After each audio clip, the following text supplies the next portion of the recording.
Good morning. Would somebody be able to confirm they can hear me with my new headphones? This is the court reporter. You sound great. Thank you very much. You're the one who matters the most.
and you're gonna want to share it. You remove that over here. There we go.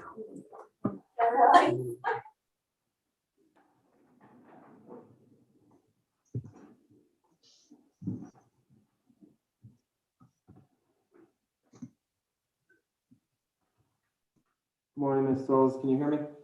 Good morning. Yes, I can hear you just fine. Good. You're very clear too.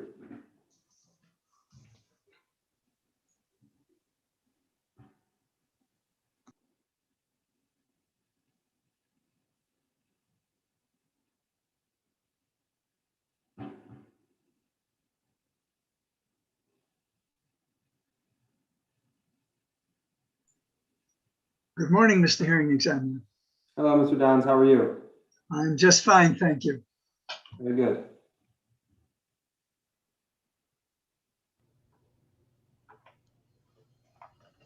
Hello, Ms. Whiteman. How are you? I'm fine. How are you, Mr. Hearing Examiner? Very well, thank you.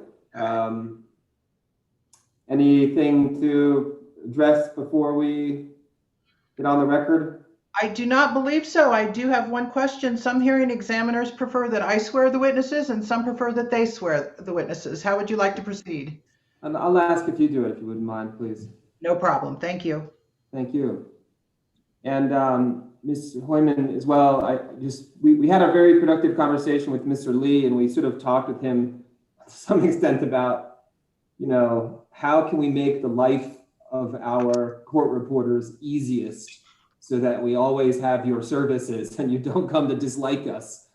And I guess the question I would have for you is, like, what are your preferences in terms of breaks? And, you know, my intention is not to go beyond 5. I don't think, Mr. Lee made pretty clear. I mean, what he said to us was effectively, it's really hard to go for a full day. It takes a lot of energy.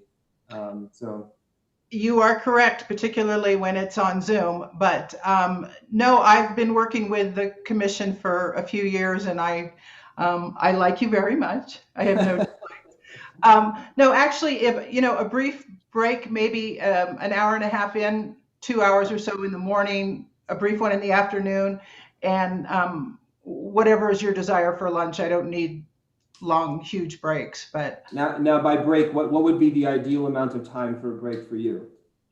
not a lunch break. Yes, just the regular breaks for 10 minutes. whatever. 10 minutes is adequate. Is adequate. Absolutely. I think that Mr. Lee may be one of the few folks who still smoke. So Needs time to exit the building and you know, everyone has a right to conduct themselves as they see fit, as long as it's not harming others. And if it's something that he feels he needs to do to stay with it, then so be it. So, you know, if 10 minutes is adequate, I think his preference was 15, but it's fine. 10 is good if that's good with you. Thank you for asking. Yeah, sure. He did also tell us what is required in order to produce those expedited transcripts, which I thought was very interesting. I had these, what do they call those, scopists? Yes, we couldn't do it without them. I had no idea that was even a thing. It's just people working in the background, checking your work as you go, is what I understand. Well, what they're doing is filling in proper names, things that don't translate, quotes from exhibits. You know, we don't write quote marks as we're working, and then we proofread it afterwards. It's always, usually the reporter's eyes are the last eyes to take a look at it. But you have to realize that for every hour we spend in hearing, we spend 3 getting the transcript out. Yeah. How many scopists would be working behind the scenes if you were to do a proceeding like this as an expedited proceeding? I only work with one. You only work A with very one. good one, yeah. And I've been doing this for years, so I write pretty cleanly, you know. And then you I see. So, would you be using a scopist today? Is that the idea? No, I won't be using a scopist today because we're not on an expedited basis. So only when you're doing expedited transcripts, you use those services. Right. Right. Okay. Pretty fascinating. And then Mr. Lee also suggested that, you know, the scopists have some degree of authority because they're essential to the process. So apparently if they don't want to work with you, then that's a major problem. It is a problem. It is a problem. Fortunately, not one I've encountered. Yeah. I guess his point was really at the end of the day, it's like they hold a fair degree of power over the court reporters because they are necessary to the process if you want a certain product. That's right. That's right. Interesting.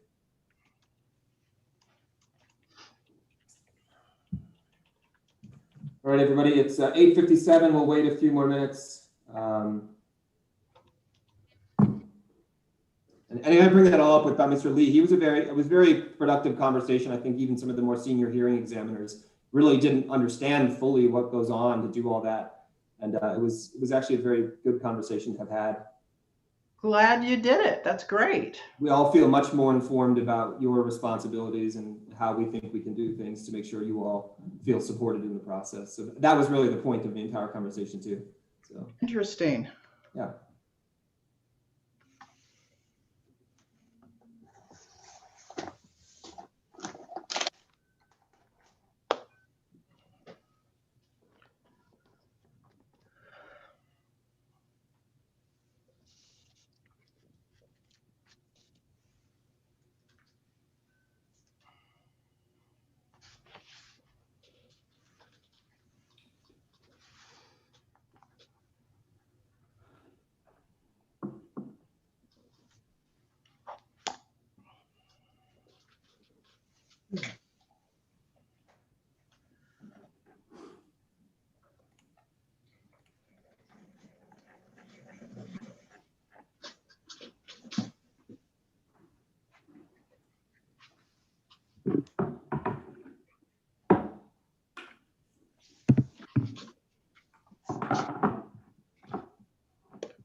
Okay, good morning, everybody. It is now 9 a.m. on my cell phone. My computer actually tells me it's 8:56, but that's wrong. So I have two sets of time, but I'll go off the cell. Ms. Hoyman, are we ready to go? Very good. All right. We are here for a hearing in case number 20-00241 UT. Today is Wednesday, July 22nd, 2020. My name is Christopher Ryan. I was appointed as hearing examiner to preside over this case. This proceeding is being conducted via Zoom, and I will take appearances for the record. So EPE.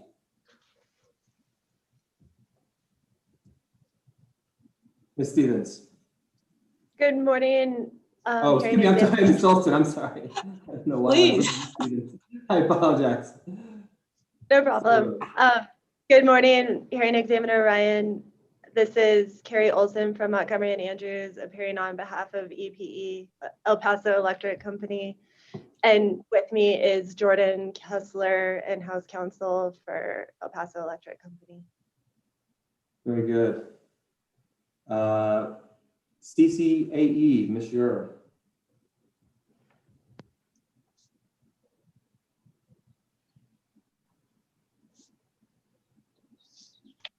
There she is. Good morning, Ms. Scher. We're just taking appearances, and I asked for CCAE to contribute. So how are you? Good morning. Sorry about that. I was having a hard time getting the Zoom connection by internet. That's all right. No worries. Anyway, Stephanie Zur, appearing for the Coalition for Clean Affordable Energy. Good morning, all. Thank you. Western Resources Advocate. Good morning, Sydney Beatles for Western Resource Advocates.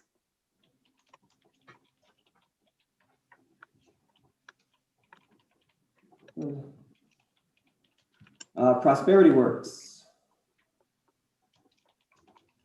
Good morning. This is Kara Lynch, representing Prosperity Works. And I also have with me Sarah Gerson and Daniel France from Earth Justice, who are co-counsel. Your Honor, I was wondering if it's okay that Daniel France join us primarily on YouTube for observation of this hearing. Yes, that's fine. Is Mr. Franz going to participate in any of the actual examination of witnesses in any way? No. No, that's fine. In which case, he should be, just viewing through YouTube. It reduces the total number of participants and keeps any confusion down. So Right. to the extent to which Mr. Franz is just going to watch, it's best that he do so through the YouTube stream. Okay. Charge point. Good morning, Mr. Hearing Examiner. Scott Dunbar of the law firm Keys and Fox, here on behalf of ChargePoint. Very good. Ms. Souls. Good morning, Mary Lee Souls. I'm here pro se, representing myself. Very good. Mr. Downs. Good morning, Mr. Hearing Examiner. I'm here as a witness for Mary Lee Souls. Okay. Mr. Simpson. Good morning, Mr. Hearing Examiner. Yes, I'm Phil Simpson, representing myself. The City of Las Cruces. Good morning, Mr. Hearing Examiner. This is Anastasia Stevens. Can you hear me? I can, very well. Okay, good. I lost my picture. I'm here representing the City of Las Cruces, and with me are our two witnesses, Jose Provencio and Lisa LaRock. And also I see on the screen that the City Utilities Director, Delilah Walsh, is on the call. I guess I'd ask you whether you have directions for the witnesses who, Ms. Walsh and the witnesses who aren't testifying today. Would you prefer that they be on YouTube, or does it not matter? Yeah, so I think the idea is, the bandwidth with Zoom is pretty high, but I believe that more than anything, it's trying to kind of maintain some order over the total number of little panels that we have to look at of thumbnails of photographs. So the fewer of those that we have, I think the better, and it makes it perhaps easier to actually look at a person. You can adjust who you're seeing on Zoom, I realize that, but I think that's generally the concept, is to try to reduce the number of people on Zoom as much as possible so that images are readily viewable by everybody, and it doesn't, I don't know if you've been on a call with 7 screens of Zoom, it's ridiculous. So that's not what we have here today, but yeah, so I would suggest that anyone who's not going to participate in the proceedings, and it says this in the procedural order, or not the procedure, the Zoom protocol, you should be off on the YouTube stream to the extent to which you're not participating in the proceeding. And I would just kindly ask my witnesses and Ms. Walsh that let me know as quickly as possible if you can't find the YouTube link. And I'll find. Yeah, I understand that the commission's, everyone's probably seen that they have a new website, and I understand that this should be available. If there are any problems, of course, do let us know. And if anyone is having difficulty, interject and say so. Thank you for bringing that up, Ms. Stevens. And staff. On behalf of staff, this is David Lewis Rand Diog Black. My professional name is David Diog Black, and I'm here representing the Utility Division, and our witnesses are Gabriela Dachino and Mark E.A. Tupler, who are monitoring and observing this portion of the proceeding on YouTube. Okay, and I see, just looking at my screen here, I have somebody called IT support. Who is IT support? Hearing Examiner Ryan, I believe, and I'll just ask EPE to confirm that IT support, regulatory case, ... and witness are the EPE, and because our witnesses are testifying remotely from the El Paso Electric, that's set up to allow the IT support on that end. That's good. Okay, just curious. That would be everybody, or at least that's what I assume. If I missed anyone, I don't think so. Okay, no one's failed to appear. Everybody's here. Ms. Kippenbrock, the Hearing Examiners Division paralegal, indicated to me this morning that she received no outreach to make public comments. So there are no public commenters at this point. The order of the presentation of witnesses, there were some, well, so let's just go through this step by step here. I received several emails about the desire to, this hearing is scheduled for 4 days. I received for Wednesday, Thursday, Friday, and then the following Monday. I received a bunch of emails about, not a bunch, but several in any case, not wanting to have to go to Monday. The challenge with that is that the initial request for times that I received was 1,590 minutes of just cross-examination time. That's more than 4 days of hearing. So that would have taken 5 days of hearing. So you obviously all saw in the actual distribution of time that I actually allocated. We've reduced that down, but I don't know how we don't have the 4th day of hearings. And I have no control over how much time you all request. So that's just outside of my power. So to the extent to which anyone emailed me saying, we very much don't wish to have Monday as a hearing date, I have no control over that because I was asked to provide so much time, and I understand perhaps there's more allocated than will actually be used. So we'll just see how it goes. But just based on what you all requested, that's what washed out. So I received another message from ChargePoint, and I apologize if I didn't read Mr. Dunbar's message clearly enough that he wished to have Mr. Wilson testify on Monday, but then more specifically on Monday morning. So the first question I would have, just as a preliminary matter, is there anybody who would be opposed to Mr. Wilson testifying first? Hearing Examiner Ryan, I apologize, I was a little bit confused. You're asking for him to testify first this morning? Yes. We have no objection to that. Yeah, so the order was going to be witness Arizpe, Christensen, and then Wilson, but Mr. Dunbar alerted me that Mr. Wilson really had requested not just Wednesday, but Wednesday morning.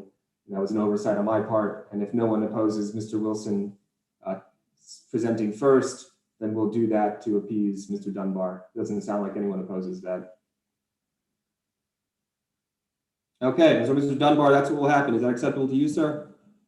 Yes, thank you very much, Mr. Hearing Examiner, and I thank the parties as well for their flexibility. It's a huge help. No worries, and I'm sorry I didn't see it was Monday morning. There was lots and lots of emails, as you're aware, so it's just trying to manage a bunch of information. So we'll do that. I think before we begin with presentation of witnesses, however, I'm going to, at this point, the commission exhibits admitted. So I issued orders previously, or not orders, but notices, I suppose, indicating what exhibits would be admitted as commission, would be sought to be admitted as commission exhibits. And I'll just move those into the evidentiary record now and happily receive any objections if any parties have them. So as you saw from the email I circulated with the commission exhibits and the commission exhibit list, Commission Exhibit 1 is a National Association of Regulatory Utility Commissioners report entitled Electric Vehicles, Key Trends, Issues, and Considerations for State Regulators. Again, this is Commission Exhibit 1. Is there any objection to the admission of this exhibit? Commission Exhibit number 2 is a Congressional Research Service document. It is entitled Vehicle Electrification, Federal and State Issues Affecting Deployment. The date of the exhibit is June 3rd, 2019. Is there any objection to the admission of this exhibit? Commission Exhibit number 3 is the Transportation Electrification Framework. It's the Energy Division of the California Public Utility Commission's staff proposal. It's a somewhat lengthy document, and at the bottom left it says Energy Division draft 1. Is there any objection to the admission of this exhibit? Commission Exhibit 4 is a report produced by E3, Energy and Environmental Economics. The title of the article is the New Mexico Greenhouse Gas Emissions Inventory and Forecast. The report is dated October 27, 2020. It was prepared for the Center for the New Energy Economy at Colorado State University. Is there any objection to the admission of this exhibit? Commission 5 is the REV West Voluntary Minimum Station Standards. It's a 3-page document, not a lot to say about it. Is there any objection to admission of this exhibit? Exhibit number 6 is the Transportation Electrification Plan of Southwestern Public Service Company from 2021 to 2023. This was made part of the record in SPS's Transportation Electrification Plan case, which is before the commission at 20-00150 UT. It was attachment MCB1, it's Matthias C. Bell 1. It's a multi-page document effectively laying out Southwestern Public Service Company's Transportation Electrification Plan. Any objection to this document? Commission Exhibit 7 is the PNM Transportation Electrification Program Plan document for 2022 to 2023. It is dated December of 2020. Obviously, is generated by the Public Service Company of New Mexico. Again, a somewhat lengthy document. This document was admitted in case number 20-00237 UT, which is PNM's Transportation Electrification Plan, its initial proposal. Is there any objection to the admission of this exhibit? Mr. Hearing Examiner, this is Carrie Olson from EPE. I don't have any objections, but just for clarity of record, I understand, having not been a participant in either of those cases, that those are documents that have been admitted in those cases, but that the commission has not issued a final order in either of those proceedings. Is that correct? That's correct. And the hearing examiners in those matters have not even issued recommended decisions at this juncture, to my knowledge, in any case. Thank you. Hearing examiner Hurst is very much immersed in the rate case for SPS, and I believe hearing examiner Shanauer is preparing for the Avenue Grid merger case. So they have not had opportunities yet to complete those recommended decisions. That's what I understand to be the current status.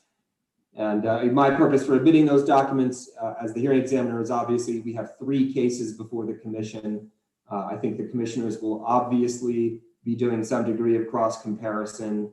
As all the parties know, there is some desire to have state uniformity. Whether that's appropriate or not, one could talk about that for a long time, but I can assure you that that's going to be thoughts running through the commissioners' minds. So this is the purpose of admitting those documents for the record here. To the extent to which I need to talk about what other companies are doing in the state, those plans permit me to do so. Your Honor, Sarah Gerson for Prosperity Works. Yes. This is not an objection to admission of the PNM proposed plan.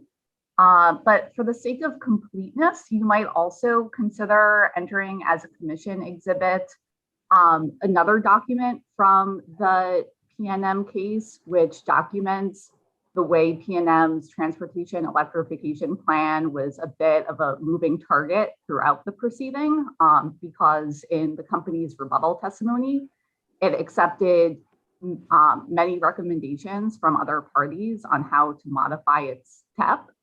And that would be documented in the recommended decision proposal that PNM filed in that docket.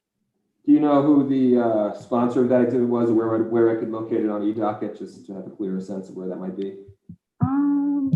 So it is not a sponsored exhibit. It's a legal filing. Okay. And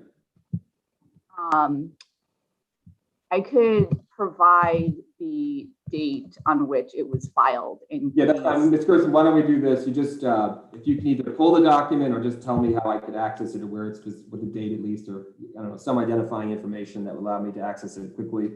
I'll take a look at it and take your suggestion under advisement. Is that acceptable? That sounds perfect. So it's the only document received in that docket on June 30th, 2021, submitted by Leslie Padilla. Okay, thank you very much. Okay, moving on.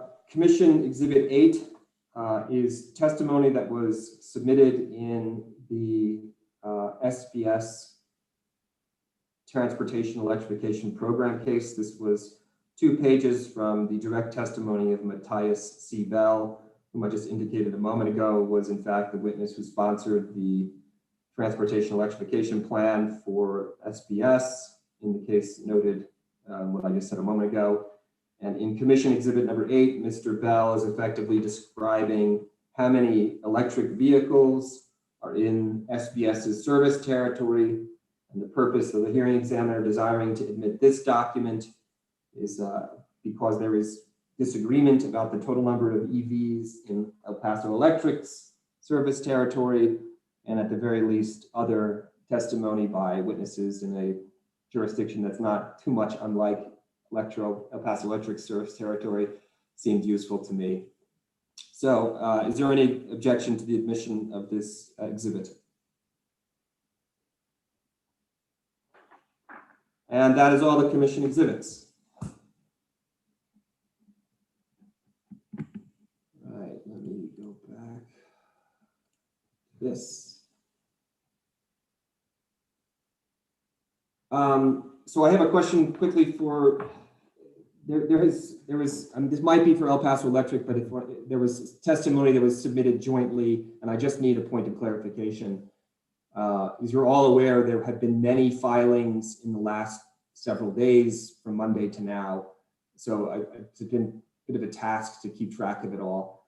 If I recall correctly, at some point in time, I saw what appeared to be an updated version of El Paso Electric's transportation electrification plan with red lines that appeared to address some of what Ms. Souls indicated. There were errors throughout the TEP plan that was previously submitted. And then perhaps this is for you, Ms. Olson. Did you submit that? Or am I just like losing it? Hearing examiner Ryan, pursuant to your order on uploading exhibits, Ms. Orispe went through her testimony and exhibits and identified corrections in red line. Great. I'm really asking you if I believed I saw it. And so where can I find that document? Sure. So the first version of the TEP is the plan that was exhibit GA1 to the revised direct testimony of Ms. Orispe. Is that the red line version? I just want to know where the red line version of the TEP plan that Ms. Orispe most recently submitted is. Where do I find that? So I apologize. There's 2 versions. There's the original TEP that was filed with the original case, and she made corrections to that document. And then there's the revised TEP that was attached to her stipulation testimony, which is EPE Exhibit 3. And I believe that there's also corrections in that document. But is there one that has red line? I saw one that had red line markings on it. That's the one that I'd like to know where I can locate it. So I can't find it in any of the exhibits. Yeah, so both of the versions have red line markings on it. That's where I'm getting confused. Oh, okay. We had corrections to both documents, but one is an exhibit to EPE Exhibit 1, and then one is an exhibit to EPE Exhibit 3. Does that clarify? Okay, so Exhibit 1, EPE, and then which sub-exhibit of Exhibit 1? It's sub-exhibit GA1. Okay, and then for exhibit 3, sub-exhibit, GA2ST. okay, I'll just look and confirm later, but I just remember seeing some document that was very helpful in terms of had red lines and pointed out what had been changed, and I just want to make sure I find that and have a copy of it with me. Yes. Mr. Hearing Examiner, Ms. Souls and I have some motions that we'd like to make regarding some of the testimony before the hearing. That issue is one of the issues we'd like to address. Yes. So, That's fine. I'm happy to do that. That's on my agenda too. Good. But we were massively confused and still are a little bit. But whenever you would like to hear from us, I think I'll have Mary Lee go first because I have a longer list of evidentiary motions than she does. Okay. At your preference. Yeah, no, I have a few other housekeeping matters to deal with first, so we'll get to that. That's the next item on the agenda after this. So, all right, so I will look at those in a bit, the things that Ms. Olson just directed me to. Mr. Black emailed me this morning and indicated that staff has another exhibit which they meant to upload. So I thought I would just discuss that quickly. Mr. Black, I think the simplest way for you to do this is just, I believe you should still be able to use, well, you know what, if you put it up in Dropbox, Mr. Black, then the parties will then all have to download the entire Dropbox again. If this is the only exhibit that's going to be uploaded by you and the only amended exhibit list, my suggestion would be that it'd probably be easiest if you just send it to the service list, which it seems like you've already done that, I think, sir. Mr. Hearing Examiner, I've provided it to counsel and pro se. And have you provided it to Ms. Hoyman? I'm sorry, to whom? The court reporter. Oh, I am sorry. No, I have not. I will send that to her forthwith. And the things to be sent would be obviously the new exhibit and then also an amended exhibit list. And if you can indicate why there's an amended exhibit list, some basic notation that, hey, we meant to upload something we didn't, and we're amending the exhibit list to include this thing, that's just useful so the record reflects. Is that acceptable? Will do. Thank you. Great. Right, because the Dropbox really is it's just really a sharing tool. And then at the end of the day, Ms. Hoyman, and I keep calling you Ms. Hoyman, Ms. Ash Hoyman. It's okay that I just refer to you as Ms. Hoyman? Whatever, it's fine. Great. In any event, so she needs to have those things. She's the most important part of the whole exhibit collection process. Mr. Hearing Examiner? Yes, Mr. Simpson. I apologize for interrupting. Mr. Black, I do not believe I've received any email from you. Have you already sent that?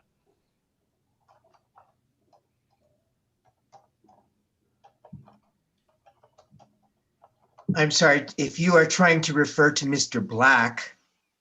Yes, sir, I am. I am not Mr. Baca. I am not Hispanic of origin. I'm sorry, I meant to say Mr. Black. Yes, I did send it to you. Thank you. Would it be possible for you to send that again? Because I have just checked and also checked my spam folder and I did not see anything. Yes, of course. Thank you. I mean, Mr. Black, if you could send it to the entire service list, that'd probably be the best way. Okay, I'll send it to all 61 participants. Yeah. Appreciate it. I didn't receive it either, Mr. Black. Thank you.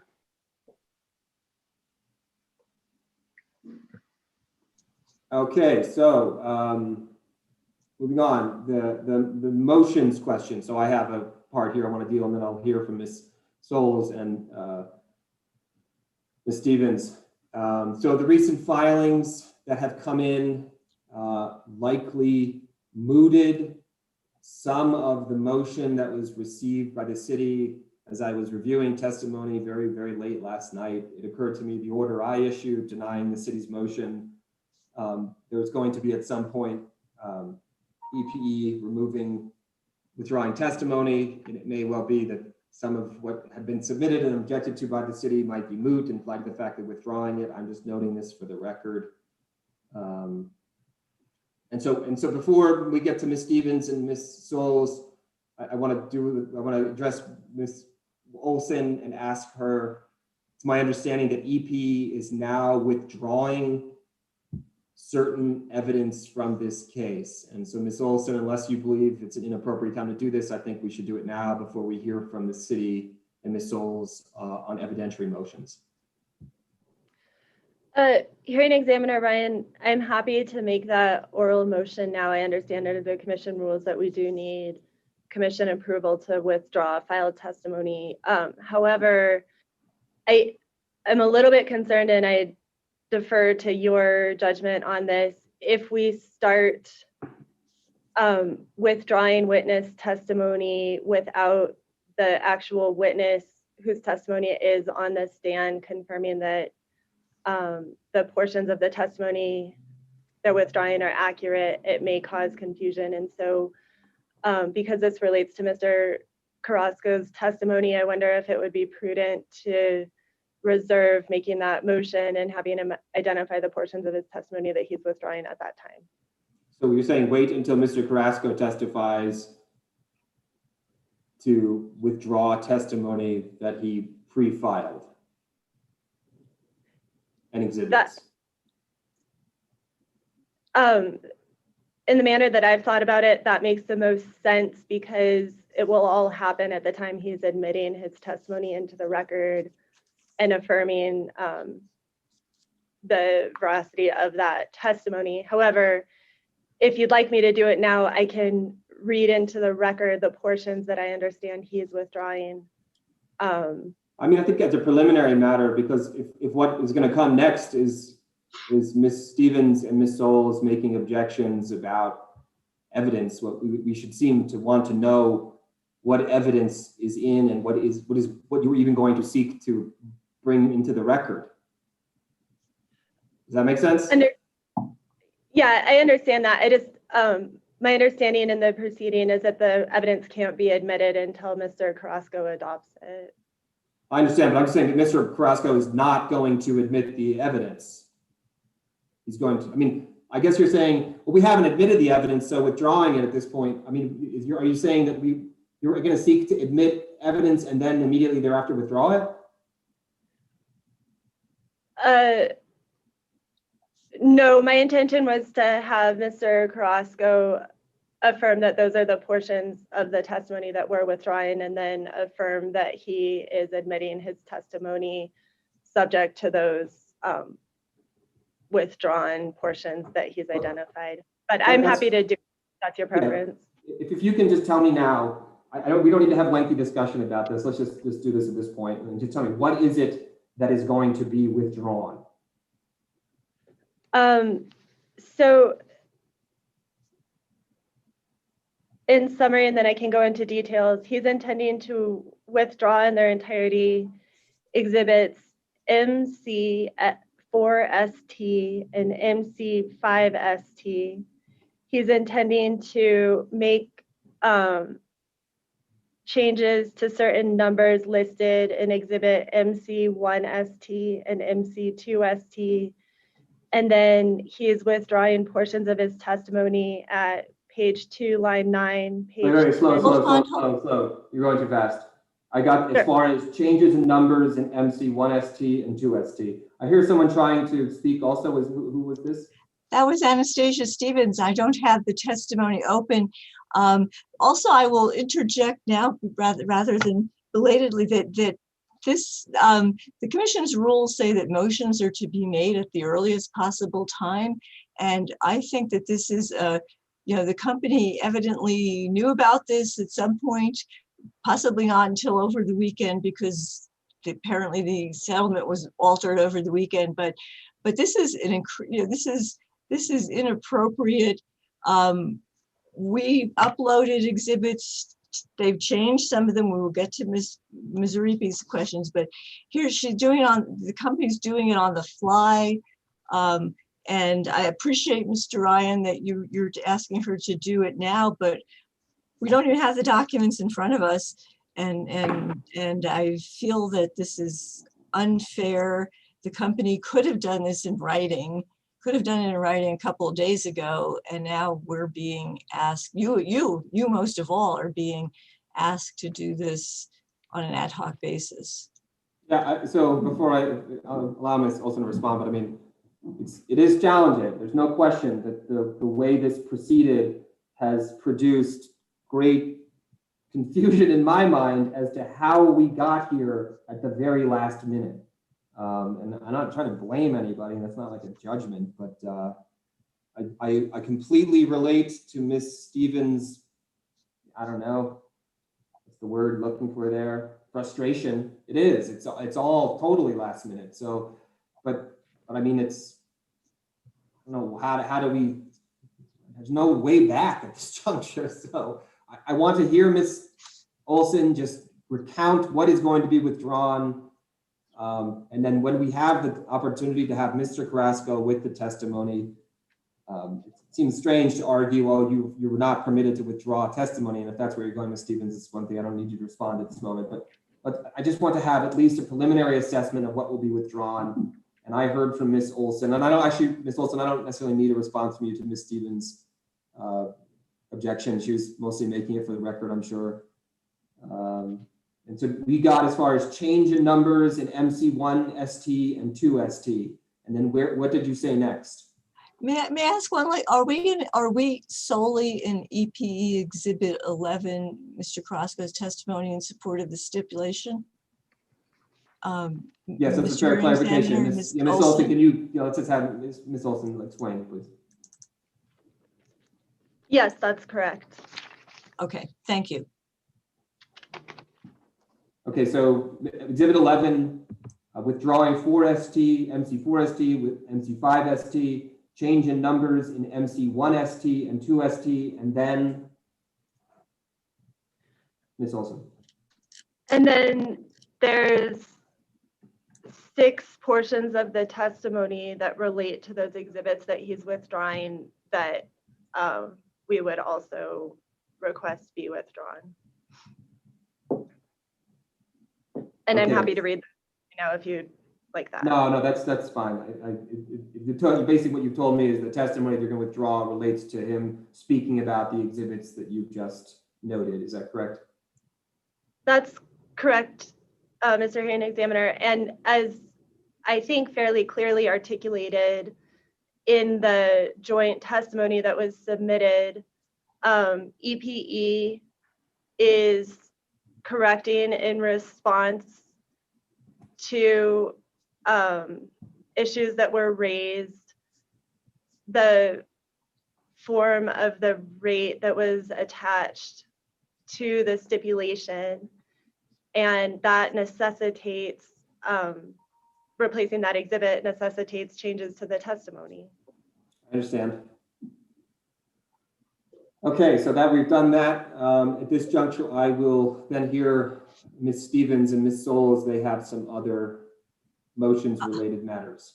Mr. Hearing Examiner, did you just grant the company the privilege? No, I did not. Did I say those words? I did not say those words. Okay, I just wanted to make absolutely certain because I don't know what she's withdrawing. And I don't even know what their position is still, but we'll get to that later on. So just for clarification for the record, Ms. Stevens, what I did with Ms. Olson right now was to have some preliminary assessment of what will be done when Mr. Carrasco apparently takes or presents. And it seems sensible to do that, as I understand yourself and Ms. Souls are now going to address some evidentiary motions. So we know what's to come. Mr. Hearing Examiner, this is Mary Lee Souls. Just to be clear, I know Ms. Stevens has referenced motions that I intend to make, and that's not what I would characterize. I was interested in raising the issue of El Paso Electric's various red line testimony, which from my perspective appears to change history in terms of the changes in the sequence and the evolution of this record, so that I'm now quite confused about facts and testimony versus what was filed.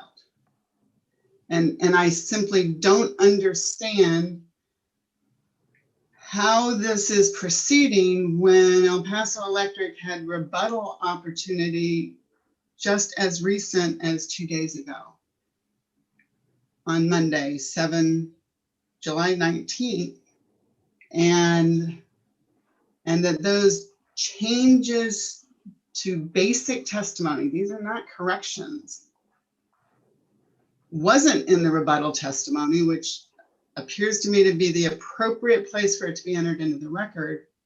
And I would simply seek guidance because the history, the sequence of positions of El Paso Electric is being changed with some of these red lines. Yeah, okay, so let me, Ms. Souls, thank you for saying that, and I'm sort of with you on a lot of what you just said. So Ms. Olson, can you please just say, what is the transportation electrification plan at this point? Where is it specifically? Which document? Which one? In response to your question, there is 2 versions of the transportation electrification plan.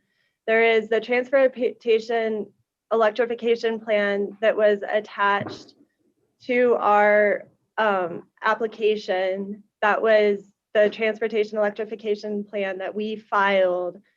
And then there is a modified version of that plan that contemplates the stipulated agreements that are set forth in the stipulation. And so when you say, where is the transportation electrification plan, it depends on if you're asking, where is our case in chief, or where is the stipulated version? I guess I just want you to tell me, you presumably have a plan and you're seeking to have it approved, and you've filed throughout these proceedings varying iterations. Here's one, it's GA2ST. I'm holding it up on the screen, right? It's got a car and it's associated with Miss. So is there one of these documents that sets out EPE's plan? So that if a commissioner were to ask, where's the plan? I would hand it to them and say, here it is. Does that exist? So Hearing Examiner Ryan, we're here today before you on the stipulation, the stipulated agreements for El Paso Electric's transportation electrification plan, which is set forth in the witness testimony and the exhibits to those testimonies. For ease of reference, we've provided an updated version of the exhibit to Ms. Arizpe's stipulated testimony, revising the plan to account for the agreements that were made in the stipulation. Okay, where is that? What document is that? GA2ST, which is an exhibit to Exhibit 3. This is the testimony of Grizel Arizpe in support of stipulation, filed July 6, 2021, and then specifically at GA2ST, and it is a 23-page document. That's correct. Yes. Okay, so this is your transportation electrification plan that does in fact incorporate the stipulated agreements of those parties who have joined the stipulation. That's correct. Ms. Souls, does that clarify for you what we are doing here today? I understand you have issues with witness testimony, but we're here today in order to determine whether this plan should be approved. So I guess wondering. So what she has said is clear to me. What I'm not yet clear is whether or not what's been provided as EPE, I had it a minute ago, as EPE 3. Testimony of his repay in support of stipulation, filed July 6th. Yes. So what I'm not yet clear is red lines in EPE 3 and how they compare to what was filed on July 6th. Mr. Hearing Examiner, may I respond to that? Yes, you can. And here's that document. Thank you. This is what I was looking for earlier. So I'm glad Ms. Souls brought that up. I'm going to print this. So Ms. Olson, go ahead. So, Mr. Hearing Examiner, on July 19th, 2021, you issued an order titled Order Exhibit Exchange and Zoom Protocol. And in that order, you directed witnesses to mark changes to their pre-filed testimonies. And I believe you further directed the witnesses to only include corrections that could produce meaningful confusion about substantive concerns. In every proceeding that I've been to thus far for EPE, our witnesses have been instructed to mark in red line on the pre-file or on the exhibits that are uploaded to Dropbox corrections to their testimony. You've specifically instructed the witnesses not to make typographical or meaningless corrections and only to correct substantive inaccuracies. And when my witnesses get on the stand, I am asking them, is this testimony true and accurate to your knowledge and belief? And if it's not, they need to make corrections for errors in that testimony. And so if Ms. Souls or Ms. Stevens disagrees that our witnesses can make those corrections to the testimony, I believe the appropriate time to object to that would be when my witness is on the stand identifying the corrections to her testimony. Okay, so Ms. Olson, before I have Ms. Souls, well, so what I understand, I'm aware of the orders and I'm aware of the desire to correct stuff in order to avoid confusion. And part of the problem with people getting in nitpicky with little grammatical changes, it's just sort of adds a layer of confusion. So I'm aware of all that. I'm aware of my orders. I know all this. My question for you is, these red line changes that are in Ms. Arizpe's document that I'm scrolling through, GA2ST attached with Exhibit 3, they're not changes addressing Ms. Souls' complaint about there are errors in this thing. Is that you understand my question? Ms. Souls' testimony was there are errors throughout the document that seem inconsistent with what the proposal is. When I was reading these red lines, I thought perhaps that's what this was addressing. It sounds like what you're telling me, no, that's not the case. This was simply her making grammatical changes. Is that what you're saying to me? No, they're not grammatical changes. They're inaccuracies in the filed testimony that the witness is now seeking to correct. Are these corrections that were responsive to Ms. Souls' complaints about the document not seeming to correctly state what the plan was? A couple of the corrections are corrections to errors that were pointed out in various intervener testimonies. A couple of the corrections are errors that my witness independently identified as inaccurate statements in the testimony. Okay, so the yeah. entire purpose of this is to have accurate testimony presented to the commission so that they can make an informed decision. Yeah. And then these, okay, just one further point of clarification. So that these red line changes, are they then actually incorporated into the document we were talking about a moment ago, which is GA2ST? And I think I have a copy of it maybe without red lines, I'm not sure. Attached with Ms. No, I think it is Exhibit 3. Hold on, let me look. Yeah, this is it. Okay. I have to just check this.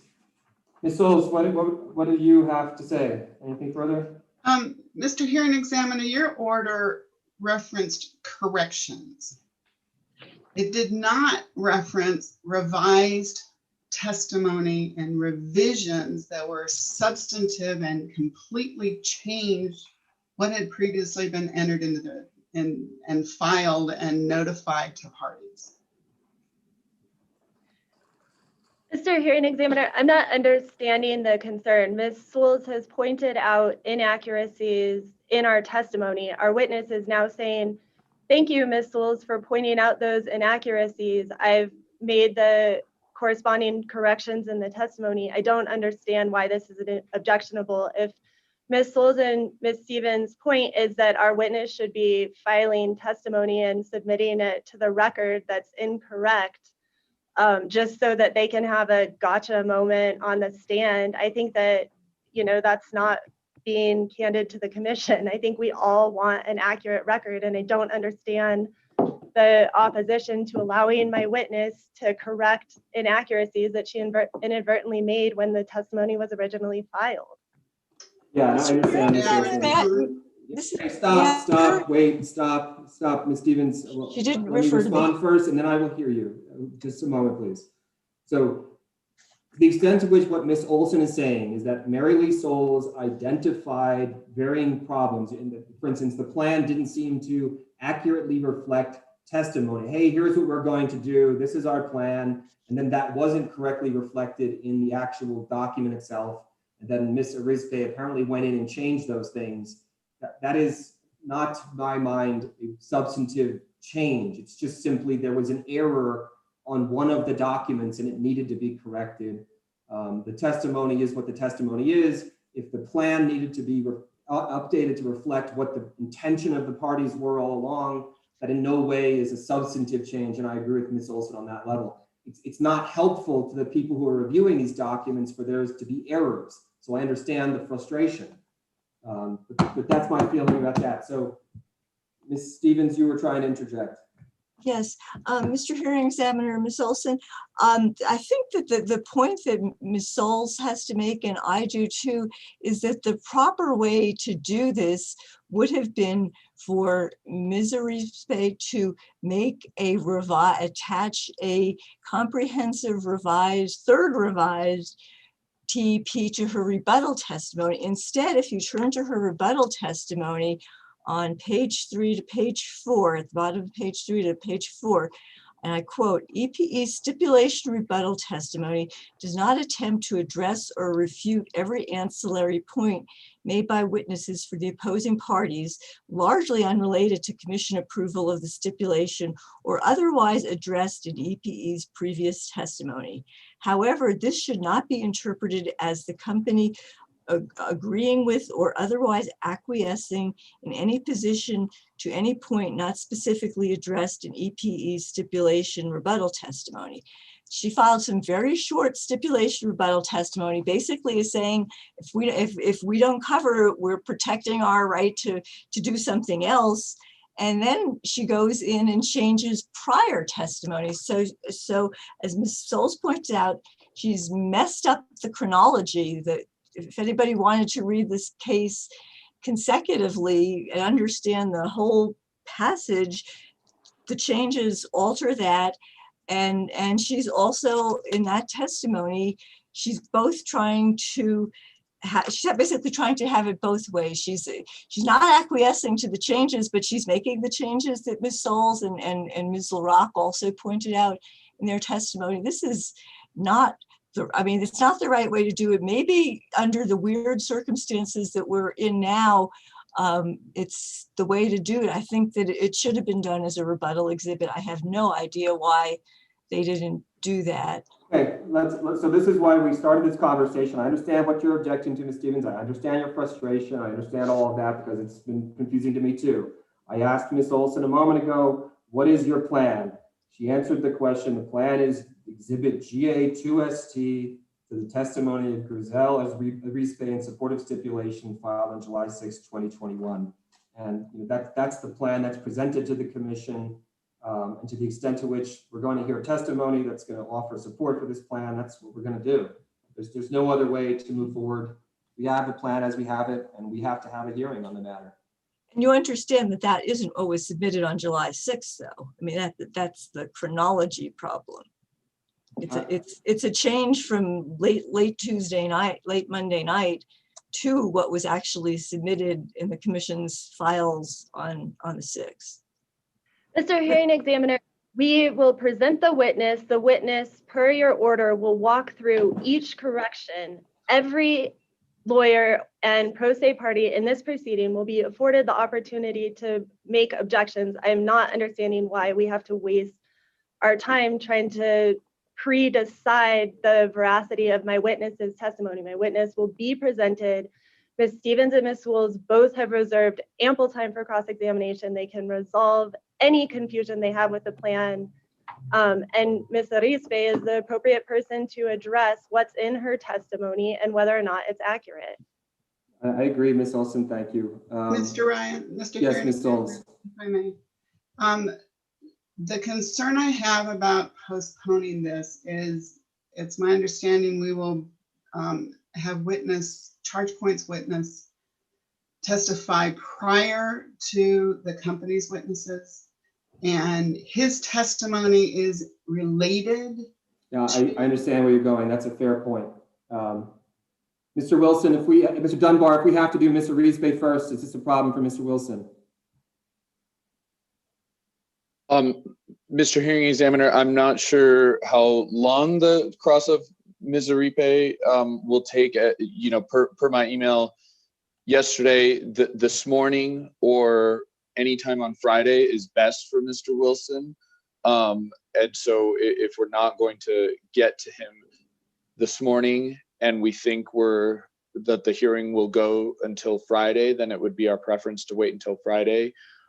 He's just in lots of meetings, internal meetings with his team this week, or excuse me, this afternoon and tomorrow rather. So he can step out if needed, but that's our preference. And if it doesn't work, we understand. So my sense is, I think Ms. Souls raises a good point. I do believe it's necessary that Ms. Arispe testify first in order to have the plan admitted, and that we can identify the plan so the witness can talk about it and clarify some of these matters, because I too share some confusion about what exactly we are here on, because all of this was submitted very recently. And if that can be clarified by Ms. Arispe, that'd be very useful. Ms. Souls, is there anything further you want to add about that? No, sir.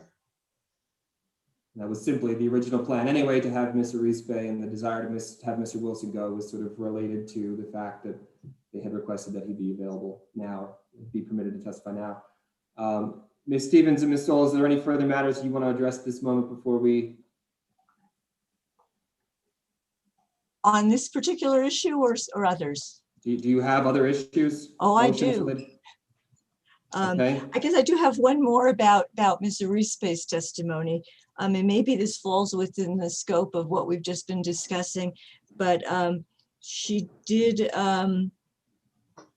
her revised direct EPE Exhibit 1. Okay. She made changes. She made changes to page 12 in Appendix B, which locates public charging station locations, and then in the version that's attached to her testimony, EP Exhibit 3, she just plain eliminates that table. That's a minor. I think that's a minor. Matters for cross-examination, Ms. Stevens. Okay. What else is there? What else? Okay, then I'll move on to other issues here. I think we've already touched on Mr. Carrasco's intent to withdraw his testimony. That should be a motion by the company. It's not timely at this point. We believe it should have been done in writing. Now it appears that it's going to be done when he takes the stand. I have to prepare, all of us have to prepare our cross-examination. We don't know what we're cross-examining on. That's hopelessly unfair. It's just, I don't need to say more. If we don't know what he's testifying and what he's not testifying to on a grander scale, and I think that this goes to all the parties, not just to EPE, it is very unclear to me whether or not the proposal, the stipulation on the table right now is essentially going back to some version of the Exhibit A that was attached to the original stipulation that has rate 42 by class. And that's the preference of some or most of the signatories, or whether they have actually agreed to accept rate 42 as approved by the commission, as is currently subject to appeal by at the Supreme Court. And if that's the case, lots of Mr. Carrasco's testimony can go. maybe most of Mr. Carrasco's testimony can go out the door, because if they're just standing by what's been approved by the commission, we don't have a fight. If that's not what's going on, she hasn't, I think Ms. Olson indicated that there will be some changes to rate MC-ST, 1ST and MC-2ST. Those are the ones that are subject to the concerns about confidentiality, and change of numbers. I don't know what numbers she's going to change to what from where. That's, again, that's not really, this is not supposed to be a game of, a shell game of what the testimony is. That's the whole point of pre-filed testimony, is that we are cross-examining to understand depth, not to figure out what the party's position is at all. Okay, so make Stephen stop speaking for a moment and let me respond to some of what you've just said. The confidentiality matter has been addressed in the order, which is why I believe it had to be filed in any case. I don't find that argument to have any merit. I said so in the order. That's fine. As to the question about what Mr. Carrasco will present in testimony, your objection is more broadly going to, I suppose, the fairness of the proceedings. Ms. Olson, do you have any response at this juncture to say why the events happened as they did, and whether or not this impacts Ms. Stevens' ability to represent her client in this matter? And Mr. Hearing Examiner, I just have something to add too after Ms. Olson. Sure.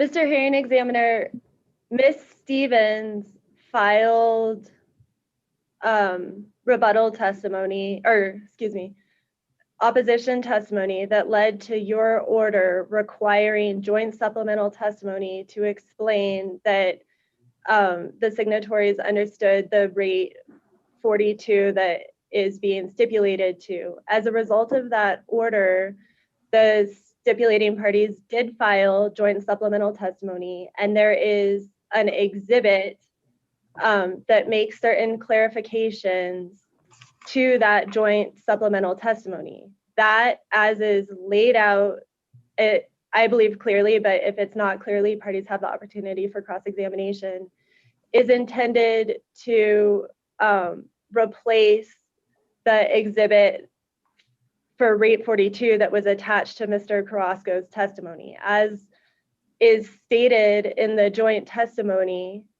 Mr. Carrasco is therefore going to request, or EPE on behalf of Mr. Carrasco will be requesting to withdraw the exhibit that was attached to his stipulation testimony, because that exhibit is no longer the effective stipulated rate. It's been replaced by what was attached to the joint supplemental testimony. So therefore, the testimony in his supplemental testimony that relates to that exhibit is meaningless, and he has to also withdraw the corresponding testimony. It also changes the numbers, because the numbers in the amended Exhibit A are different than the numbers that were attached to his testimony. And I don't know what to tell you other than we've been responsive to everything that Ms. Stevens has filed. We've been responsive to the orders that the commission has issued.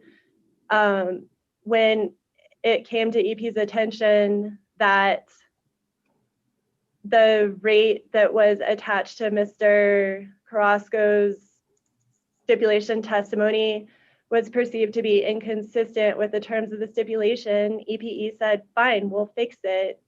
And we fixed it. I apologize for the confusion that it's made, but EPE is trying to do the right thing to have the most accurate record and represent the agreement that the parties have come to. Thank you, Ms. Olson. Ms. Beatles, what would you like to say? Thank you, Mr. Hearing Examiner. I think that we could, no party is opposed to approval of the rate 42 that was in the general rate case. And I think all parties would stipulate to the acceptance and approval of the rate 42 that was approved in case number 20-00104, we could eliminate a lot of controversy and cross-examination trying to get to the bottom of what the new revised rate 42 did and doesn't do. And also there is a legal issue of whether the commission even has jurisdiction over rate 42 because it's on appeal. Okay, thank you, Ms. Beatles. I suppose I understand Ms. Souls' objection is sort of more broadly to what exactly is even the agreement itself. Whether the parties I understand that no one opposes the original rate 42 proposed in the rate case and approved in the rate case, but we also have before us a new rate 42, which apparently that is also on the table. And I don't know if Ms. Beatles, you're suggesting that the stipulating parties are not going to withdraw that. I don't know what to tell. Is that what you're saying, Ms. Beatles? What I'm saying is that the parties could simply state on the record now that they support acceptance and approval by the commission of original rate 42. And that would put the end of a lot of controversy and the need to have protracted cross-examination on what happened with amended rate 42 and revised rate 42. What numbers were used from the rate case, for what purpose, what math was performed, etc. Hearing Examiner Ryan, yes, sorry, can I just one point of clarification? Rate 42 is an approved rate that is currently in effect. So the commission doesn't need to make any approvals regarding that. I think what Ms. Beatles was intending to say is that we could stipulate to the withdrawal of the amended rate 42 proposed in this proceeding and allow that existing rate to remain in effect. Are you suggesting that's what you wish to do, Ms. Olson? Mr. Hearing Examiner, I think the joint testimony saying that that would be an acceptable alternative speaks for itself. All right, well,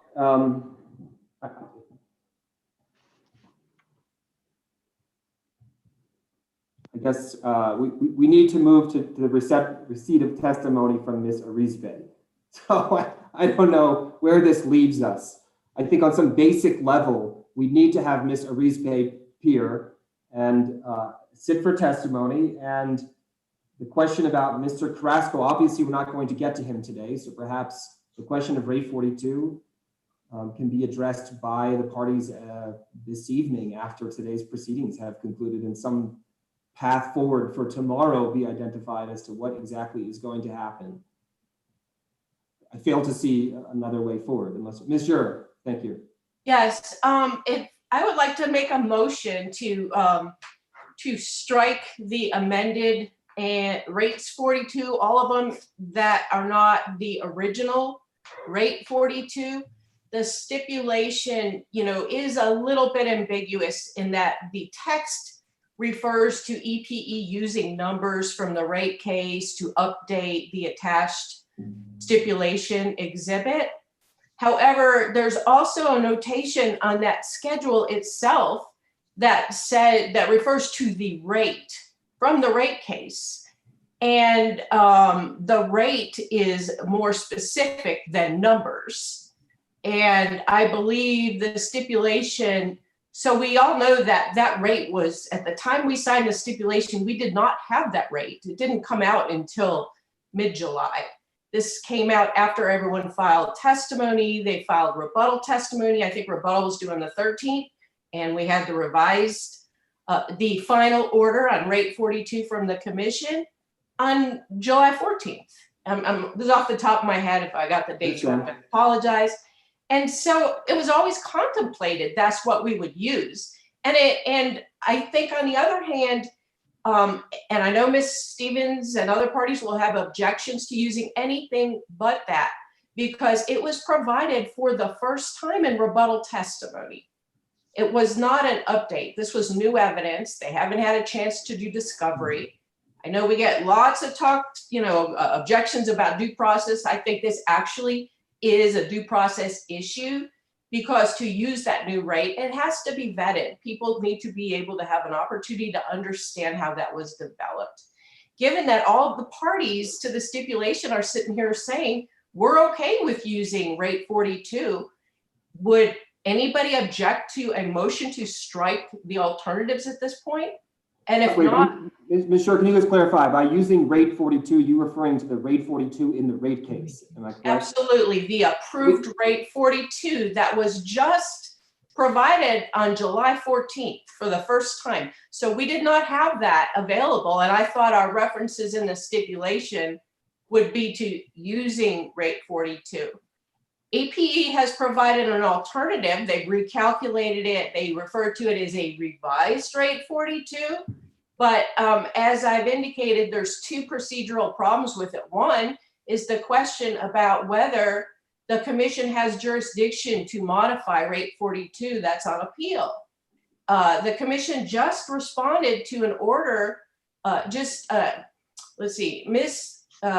Stevens asked for clarification in the rate case about the final order. And the commission said, we can't modify that, it's on appeal. And this is in 20-00104. So the first question is this a modification to that rate, or is this a new rate? It's never even gone into effect. So even continuing down that path leads us to potential jurisdictional errors that could lead to an appeal. It leads us to due process issues when you bring up this rate for the first time, a new revised rate 42, which is in the stipulations for the first time, and the city of Las Cruces and other interveners haven't had a chance to do discovery on the development with that. It's a problem. So I'm just taking the steps saying, I don't see that there's going to be a pathway for the commission to approve those alternatives. All the parties agree we can use rate 42 from the rate case.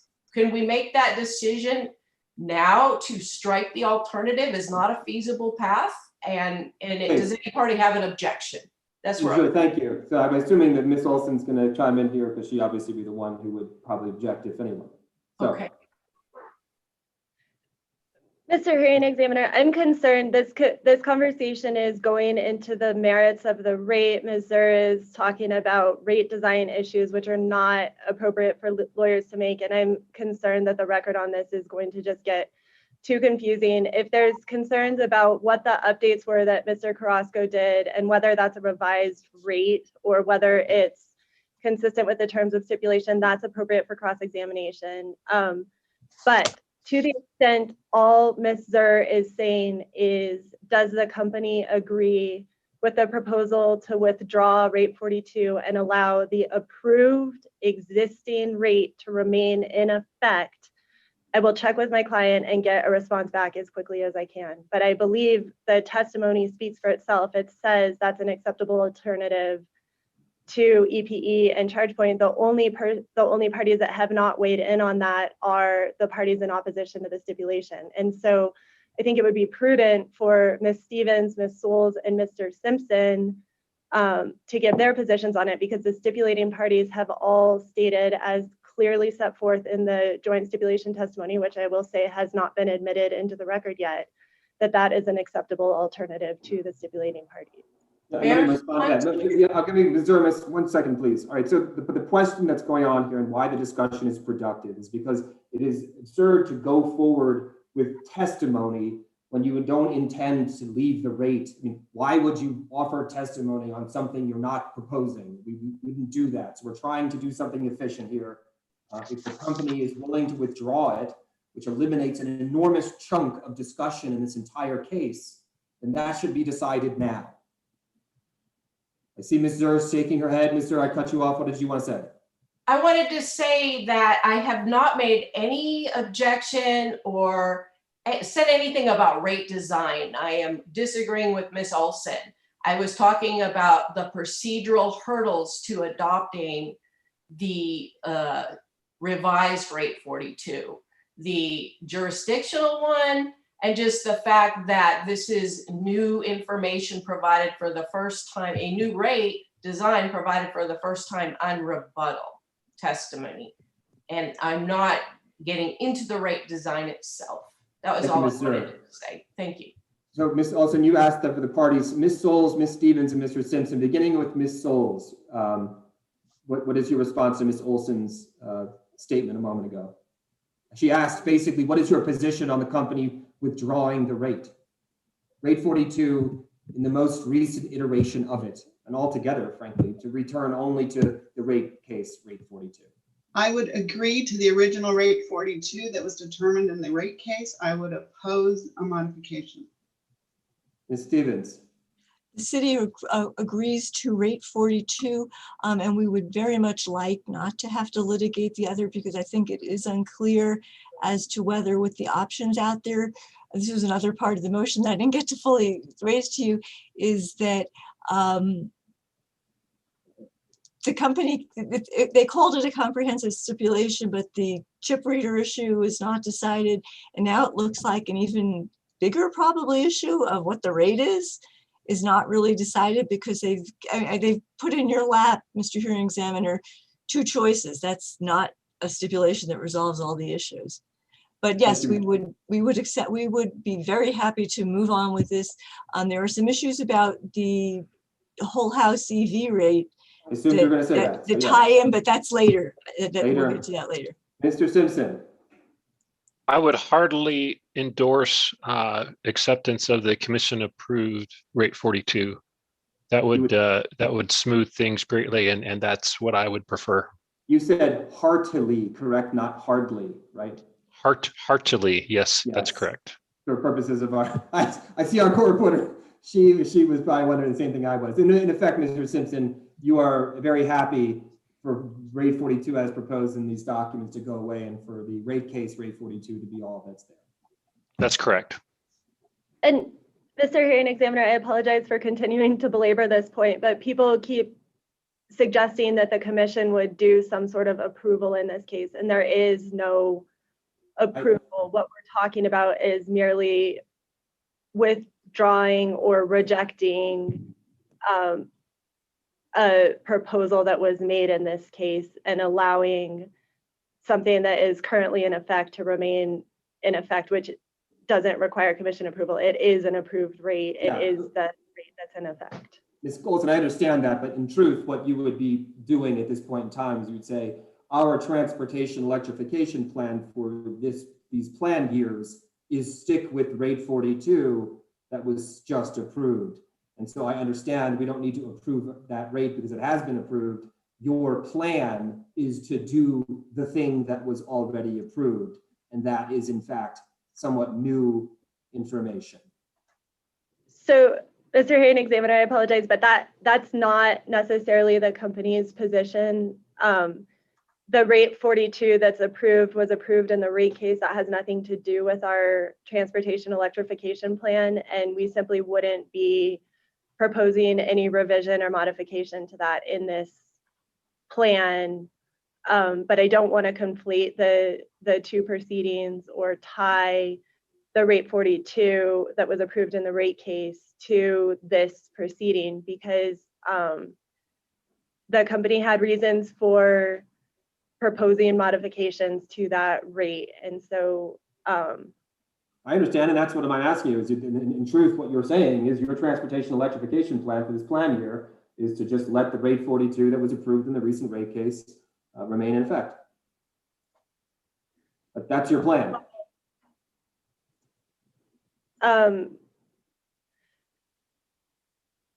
There's nuances to that, and I don't want to tie rate 42 to this transportation electrification plan. So the limit of our agreement is to withdraw the revised proposal that was made as part of our transportation electrification plan. Okay, so Ms. Zerr made a motion. The motion was that the rate 42 in varying iterations in many documents in this case will be withdrawn at this juncture. Have I misstated your motion, Ms. Zer? That's correct. Can you turn your mute off, please? Can you unmute yourself? There you go. Thank you. No, you have stated, yes, you stated it correctly. I said move to strike. You're saying withdraw, the company's saying withdraw. Either way gets us to the same place. So Right. I could change my motion to a motion to permit EPE to withdraw. They've made the motion. Either way works. Fine, thank you. And Ms. Olson, you, I believe, indicated you would have to confer with your client to answer whether or not you're willing to not object, or?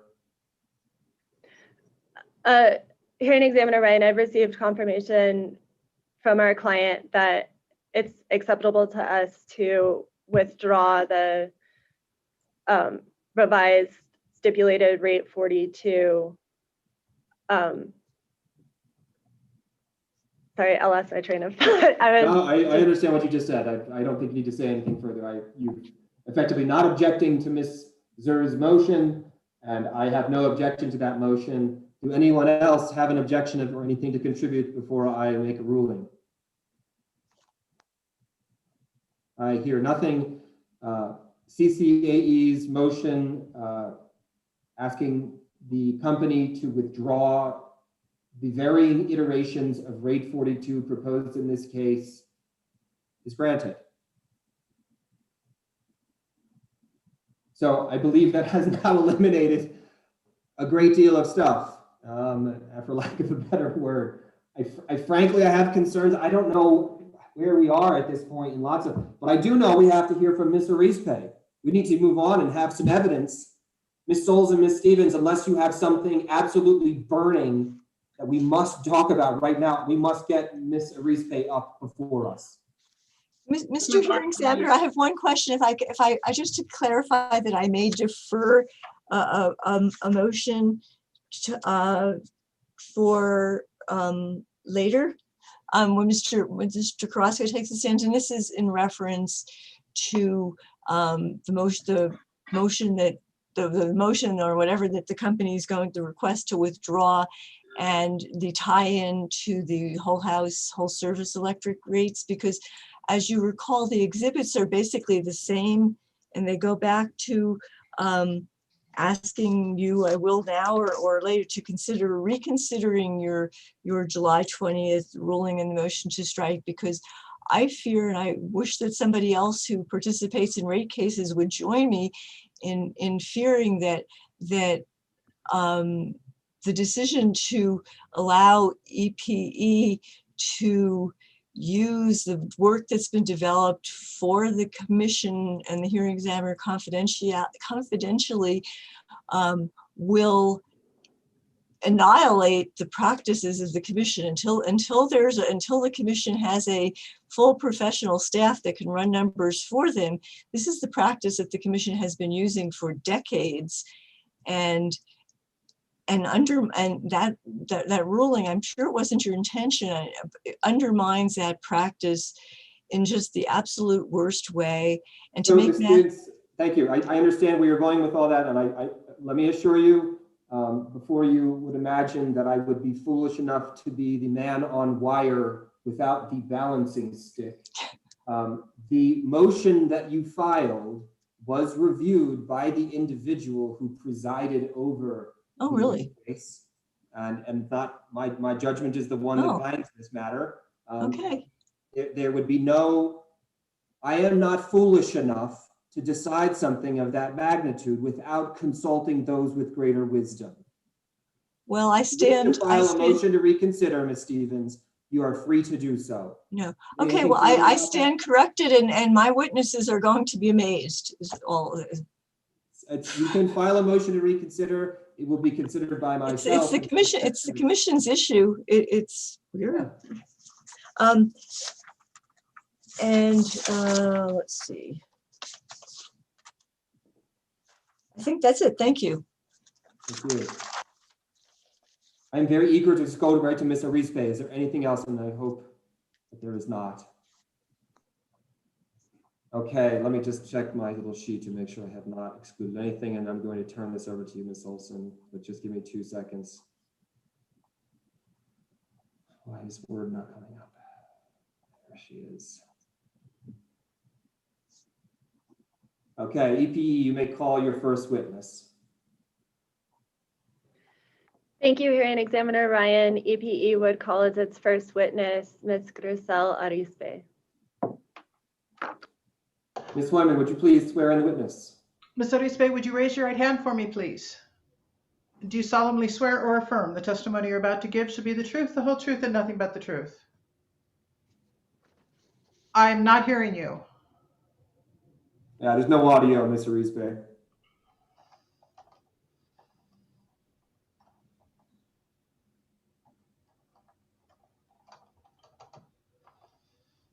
Yes, I do. There we go. Thank you. May I proceed? Yes, you please. Go ahead, Ms. Olson. Good morning, Ms. Arispe. Can you please state your full name for the record and spell it? My name is Grisel, Grisel, Edith, Edith, Arispe, Arizpe. Thank you. And what is your current profession? I'm the supervisor of the Emerging Technologies and Innovations Department at El Paso Electric. And do you have before you what has previously been marked as EPE Exhibit Number 1? Yes. And do you recognize that document as your pre-filed direct testimony that was revised April 1st, 2021? Yes. Was that direct testimony drafted by you or under your direct supervision? Yes. And is the exhibit identified on the table of contents part of your direct testimony? Yes. Do you have any corrections to your testimony or exhibits? Yes, I do. Can you please walk us through those corrections? Yes. Correction number 1 is on page 2, line 17. I struck the word "a permanent" and replaced with an "ongoing." And your next correction? Correction number 2 is on page 10, line 9. We changed number 12 to 10. And your next correction? Next correction is on page 10, line 10. I changed number 32 to 20 and add the word "outlets." And next correction? Next correction is on page 10 again, lines 11 through 12, and strike the sentence from the word "thus" through the end of the sentence. Your next correction? Correction on page 10 to lines 14 through 17, strike the language starting with the word "to." And your next correction? It is on page 13, line 11, strike number 32. Your next correction? Next correction is on page 25, line 17. I changed the word "sites" to "cities." And your next correction? It is on page 38, line 3, changed to "should be incentivized." The word "incentive" should be "incentivized." Uh-huh. And moving to your exhibit GA1, do you have corrections to that exhibit? Yes, please go to page 3, 6 out of 25. Locate on the first line, change 32 to 20 and 12 to 10. And I add the word "outlets" / stations. And your next correction? It's on page 4, 7 out of 25. On the second line, put "decharging gaps." And the Gap. next correction? Sorry, go ahead. On gap 2, add the word "Lordsburg." For the square on gap 3, add cruises. on gap 7 square at O to Alamogordo, and on gap 8 square at Blanca. And your next correction? On page 5, 8 out of 25, the last line before the set of bullets, change R to where. And your next correction? On page 9,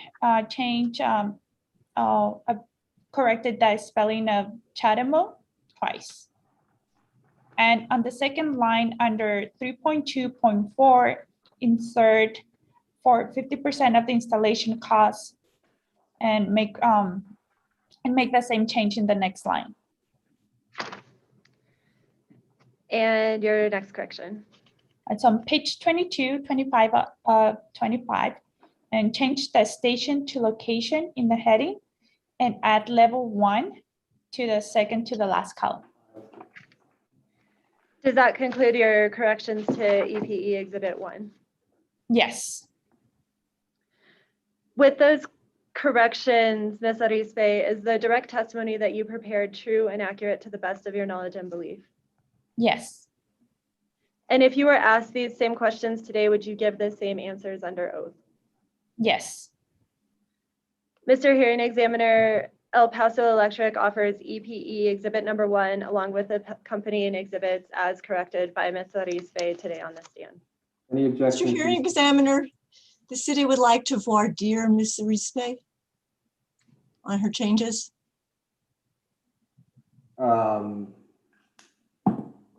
What is it that you want to ask about, Ms. Stevens? Why she made these changes and when, the substantive ones, the ones with the numbers of charging stations, when she became aware of the information. Ms. Stevens, you're going to have the opportunity to do that on cross-examination. If I understand Ms. Olson's perspective, and you don't have to agree with it, but you can do this in cross-examination. You're asking to take my time from cross-examination to explain herself for something that is inexplicable, I think, but I do maintain that objection that I should not have to, before you grant this, before you grant these changes, she should explain the changes as well as make them, I guess is what I'm saying. Okay, Mr. Hearing Examiner, Ms. Arispe, if to the extent that Ms. Stevens is asking about correction number 9, where she changes the number of charging stations, Ms. Arispe is happy to provide a brief explanation for that change if it would be helpful to the commission. So Ms. Olson, you're not objecting to Ms. Stevens' ability to ask some questions of Ms. Arispe as she just requested? To the extent Ms. Stevens would like to ask Ms. Arispe why she's made these corrections, I do not object to a limited line of questioning specifically to that point. Okay, Ms. Stevens, go ahead. Thank you. Good morning, Ms. Arispe. I'm Anastasia Stevens. I represent the city of Las Cruces. I'd like to go to the change that you made on page 10 of your direct testimony.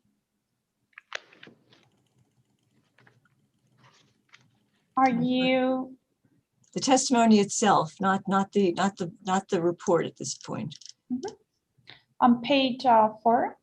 I'm sorry. Page 10 of the direct testimony. It's page 13 on the PDF document.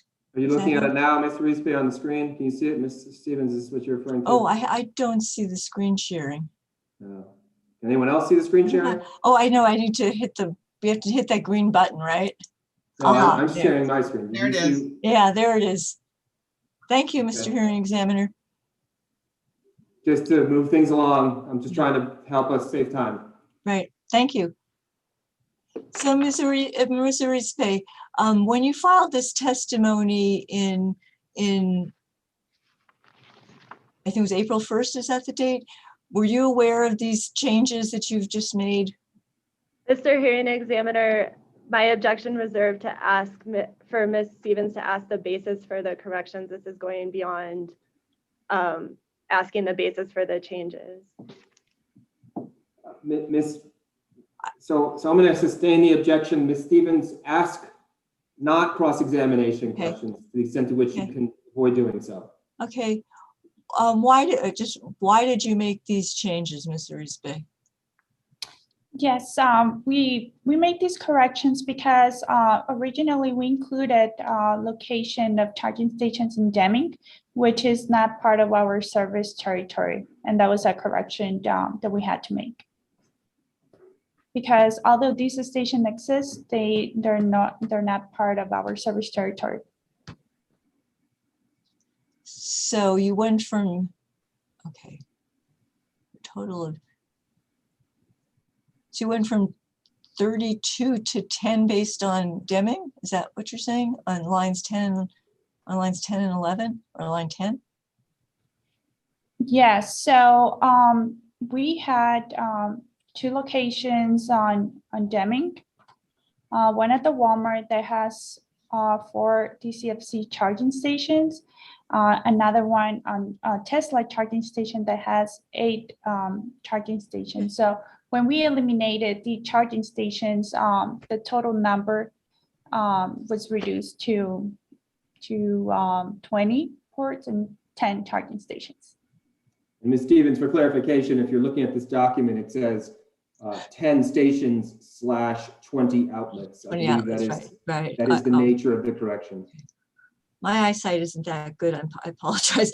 That's okay. And at the risk of incurring Ms. Olson's wrath again, when did that information come to your attention? Objection, this is cross-examination. I agree, Ms. Stevens, you're going, you. Okay, let's move on then. Why did you, on page 9 of the plan itself, the TP, your exhibit GA1, I guess it is, and it would be page 9 in the corner, not page 9 or whatever. Right there.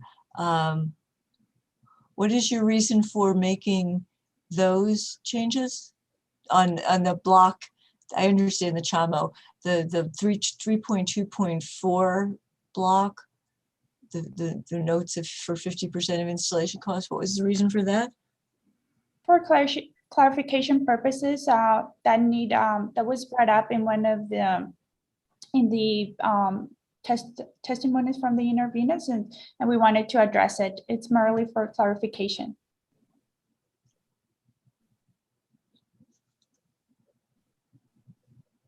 Okay, those are my questions. Thank you. Thank you. Okay. Mr. Hearing Examiner, I object to entry of this document as testimony. The basis for the objection? You may have to help me here. I am not a trained attorney.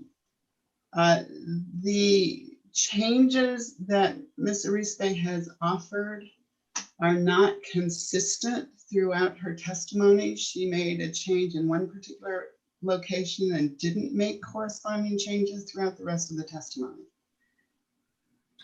Mr. Hearing Examiner, I believe that would be something that can be addressed on cross-examination. I agree. I mean, Ms. Sewells, you're making basically an objection that's rooted in what exactly are the standards? What are you doing in your plan? What was the plan?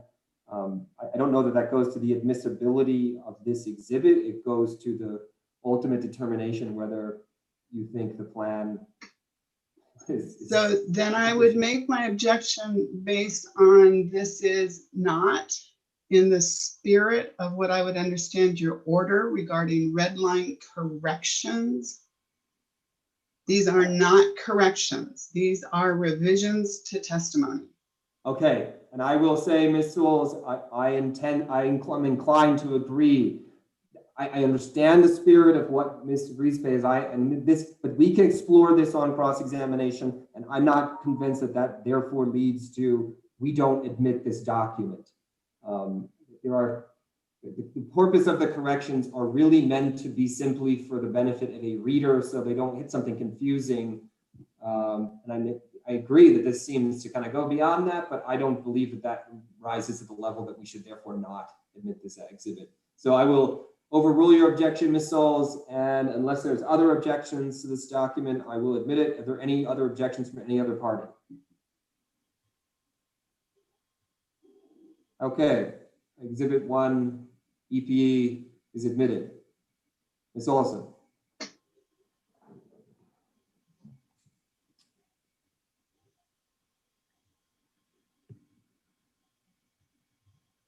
We can hear you, Carrie. I'm sorry. Ms. Arispe, do you have before you what has previously been marked as EPE Exhibit 2? Yes. And do you recognize that document as your pre-filed supplemental testimony? Yes. And was that supplemental testimony drafted by you or under your direct supervision? Yes. And are the 2 exhibits listed on the table of contents identified as part of your supplemental testimony? Yes. And do you have any corrections to your supplemental testimony? Yes. Will you please walk us through those corrections? On page 25, line 13, I inserted the word will after the word eat.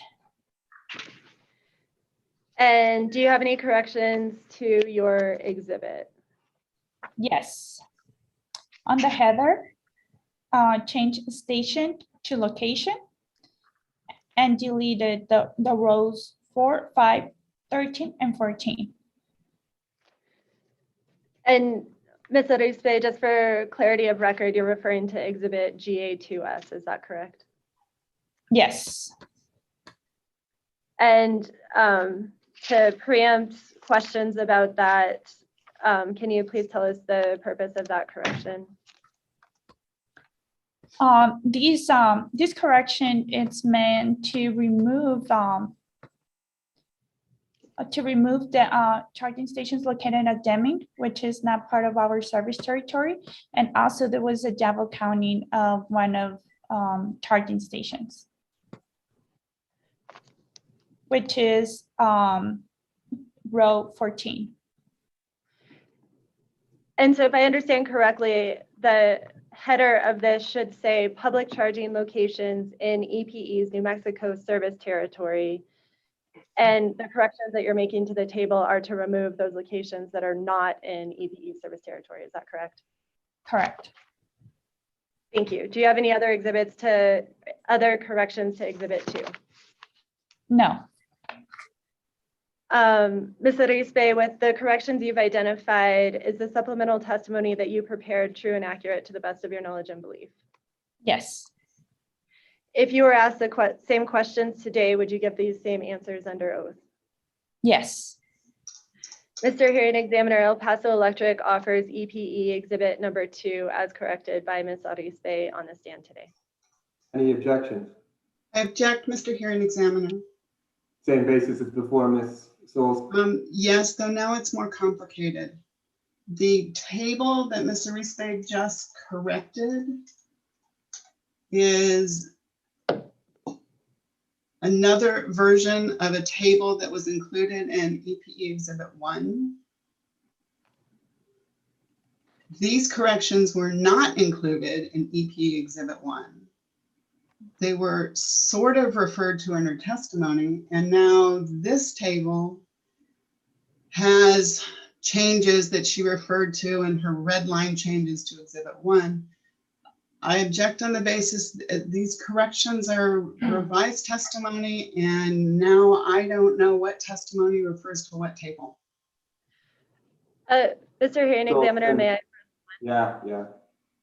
I apologize. Ms. Souls is correct. Exhibit GA1 does contain the same information, and please specify for the record, Ms. Olson, which portion of GA1 where are you talking about? Exhibit GA1 to EPE Exhibit 1, page 22. GA1 22 of 25. Oh, I'm sorry, that's not the PDF number. It's this number. Yeah. Page 22 of the plan itself, which is the blue number on Correct. the top. Yeah, gotcha. And I am seeing Ms. Souls is correct that we've replicated that table and we've made corrections to the table in the supplemental testimony, and we have not made corresponding corrections to the exhibit, to the originally filed plan, and that's an oversight on our part. If you would like Ms. Arispe to verbally confirm that Deming is not part of EPE's service territory, and therefore those Deming stations are not located in the service territory, I'm sure she's happy to do so.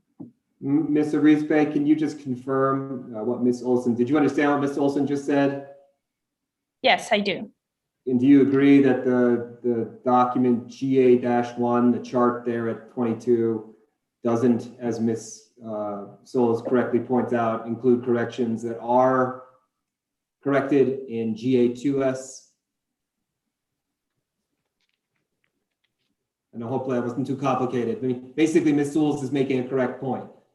The stuff in GA-1 wasn't corrected on that chart, and then you did correct it on GA-2S. Okay. Do you agree? I'm not telling you that. I'm asking if you agree, Ms. Arispe. I will have to compare the two documents together, but to the point that we're trying to make, it's these the location of the charging stations are located in our service territory. We actually base that design of our programs on electric vehicle numbers and forecasts, and this information was not used to design the size of our programs. Mr. Hearing Examiner, I think I can just clarify too that the importance of the corrections to Exhibit GA-2S to Exhibit 2 is because that's supposed to be an updated version of the table. The corrections to Exhibit GA-1 are less critical, but I'm not sure that Ms.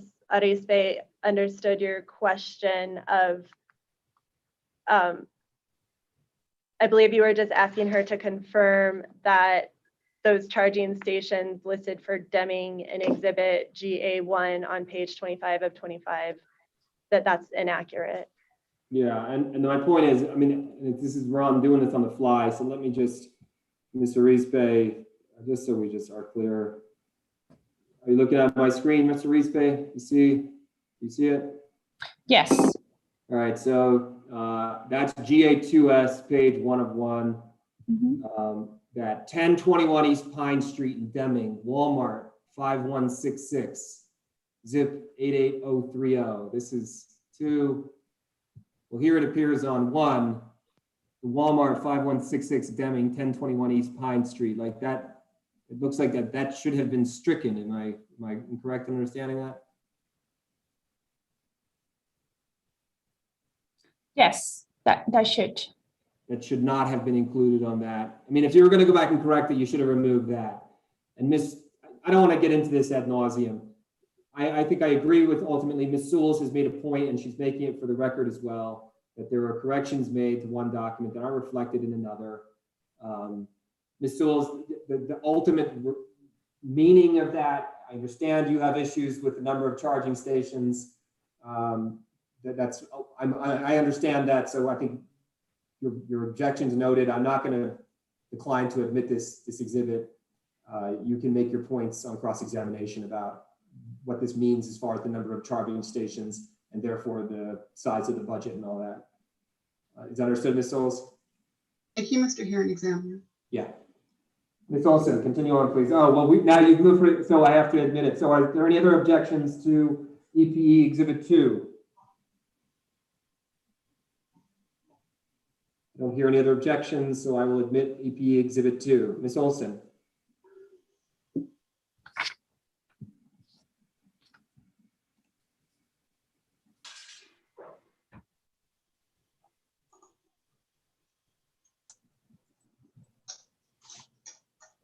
Sorry, I'm having audio issues. Okay. Ms. Arispe, do you have before you what's previously been marked as exhibit number 3? Yes. And do you recognize that document as your testimony in support of the stipulation? Yes. And was your stipulation testimony drafted by you or under your supervision? Yes. And are the two exhibits listed on the table of contents identified as part of your stipulation testimony? Yes. Do you have any corrections to your stipulation testimony? Yes. Can you please walk us through those corrections? So on Exhibit GA to ST, page 47 of 23, last line, paragraph 3, change are to where? Okay, and can you please identify your next correction? Page 6, 9 of 23, paragraph 3.2.1, add word and public after workplace.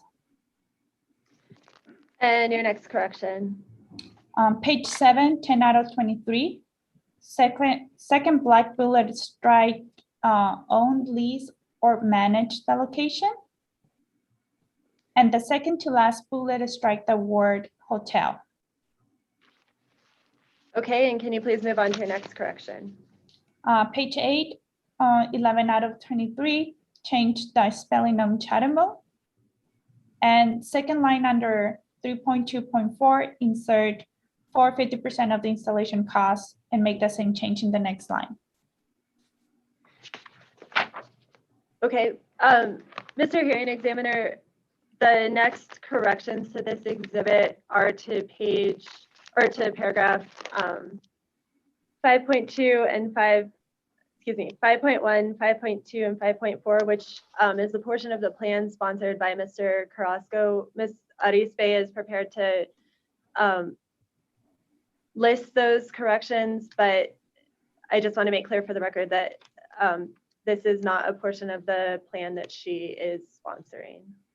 Yeah, and I also, the other issue is if this is all referring to RAID 42, are we getting into stuff that's now been withdrawn or not?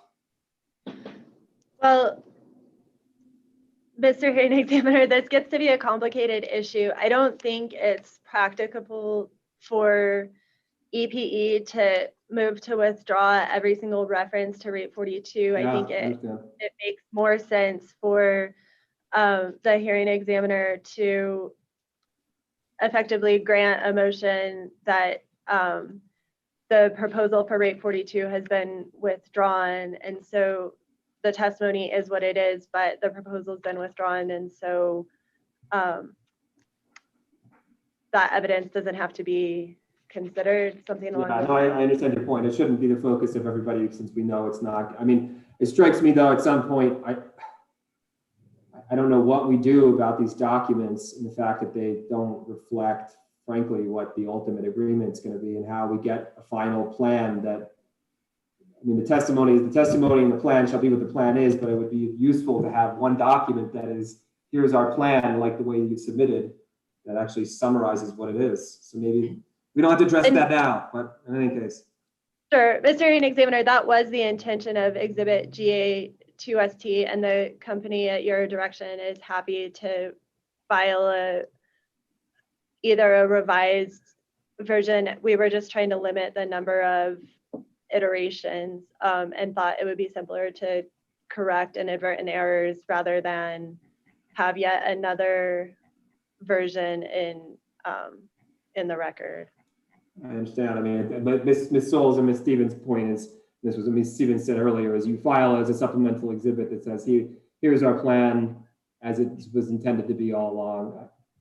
Whatever, we don't need to get into that. I think at some point though, there is going to be need to have a clean plan that reflects the evidence and all of the agreements of the parties. And I don't see how we get out of these proceedings without that being refiled that reflects the evidence that we're going to talk about in the future. But I don't want to get into that now. So let's just keep going with your witness and corrections, Ms. Olson.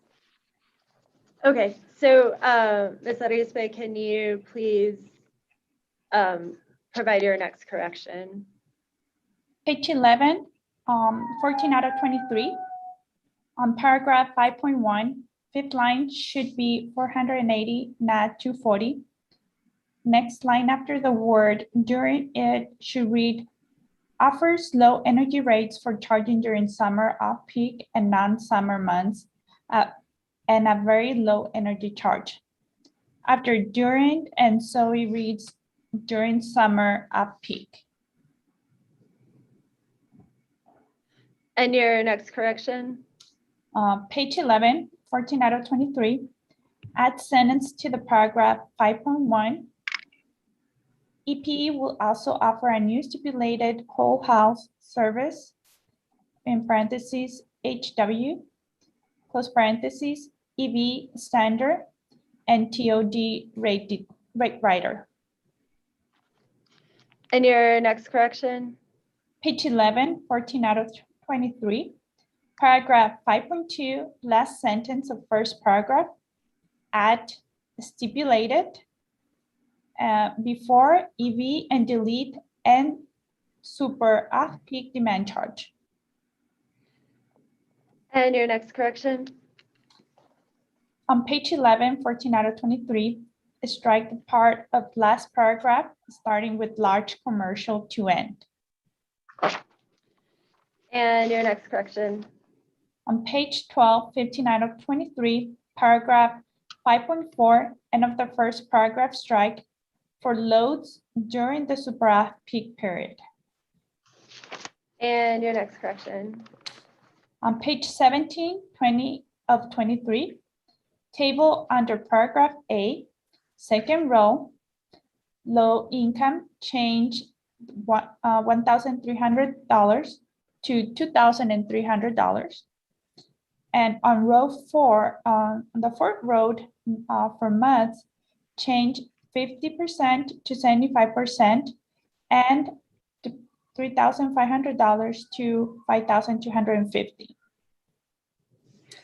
And on public transit row, add 50% of installation.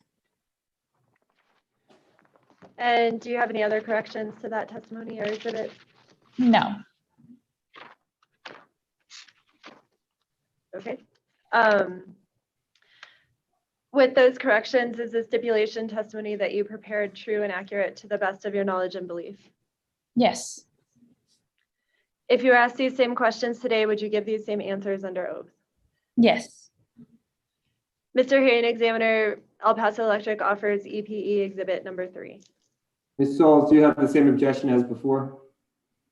I do not have that objection with this one. I'm concerned about the disrespect that this wasn't provided attached to the rebuttal testimony, but I do not object.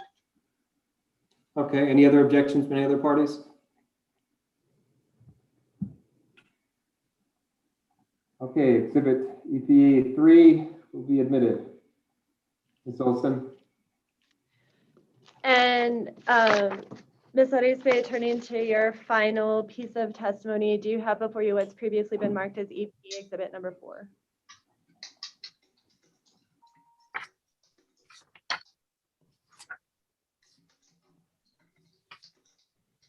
Yes. Do you recognize that document as your rebuttal to the testimony in opposition to the stipulation? Yes. Was that rebuttal testimony drafted by you or under your supervision? Yes. Is the rebuttal testimony that you prepared true and accurate to the best of your knowledge and belief? Yes. If you were asked these same questions today, would you give these same answers under oath? Yes.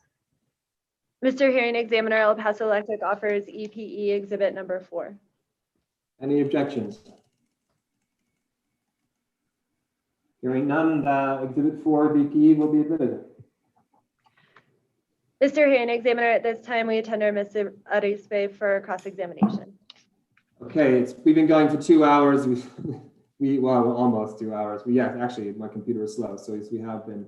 The first cross-examination period would go to Ms. Souls, but we're going to take our 10-minute break at this juncture, and we will. It is 10:56 on my cell phone, so we'll go till we'll just come back at 11:05, 06. Is that satisfactory to everyone? Okay, we'll go off the record. Thank you, Ms. Hoyman.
Okay, are we all here?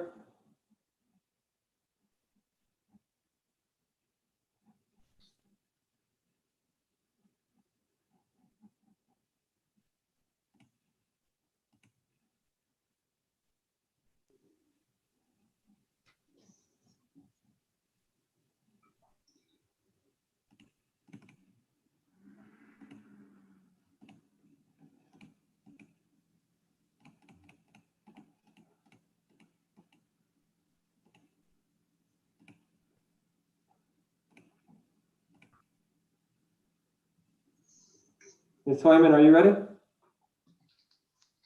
Okay, so we're back on the record.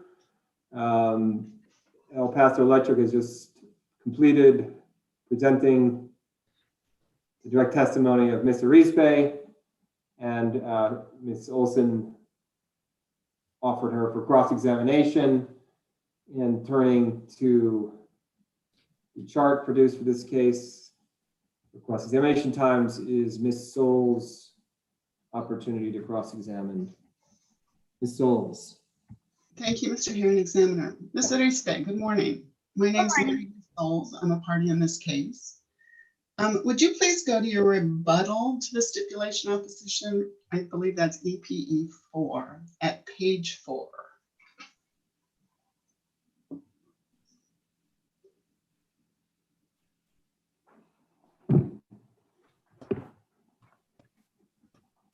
Let me know when you're there.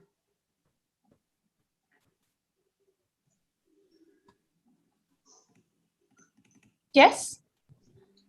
At line 14, where you're asked if you disagree with the public charging station data provided by Mr. Downs, you respond that you have not independently verified the information. Did you independently verify the information you have provided regarding public charging station data? We obtain our data from online sources like PlugShare, and we did not physically verify these locations. And I not physically verified these locations. Thank you. Have you independently verified any information regarding public charging stations in El Paso Electric's New Mexico service territory? Objection, overly broad. I'm not sure what Ms. Souls is referring to by any information. Ms. Souls, can you Very clarify well, the question? Ms. Arispe, would you agree that the information provided by Mr. Downs is a reasonable representation of the public charging available to EVs in El Paso Electric's New Mexico service territory?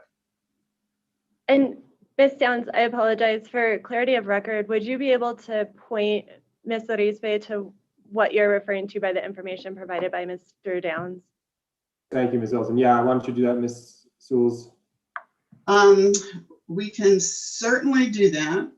If you need me to pull it up on the screen, I can do that. It would be Exhibit MLS-09, testimony of Ellen H. Downs in opposition to the stipulation. And a page, is it the exhibit, is it the chart? The table that is provided there, yes. Yeah, page 4, is that what we're looking at?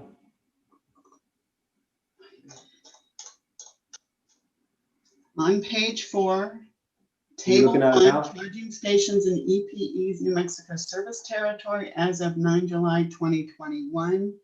I do assume that this is, I'll ask her, Ms. Arispe, is this what you were referring to when you responded to the question you were asked in your testimony? Yes, that's correct. And then I would repeat my question. Do you accept this as a reasonable representation of the public charging available to EVs in El Paso Electric's New Mexico service territory?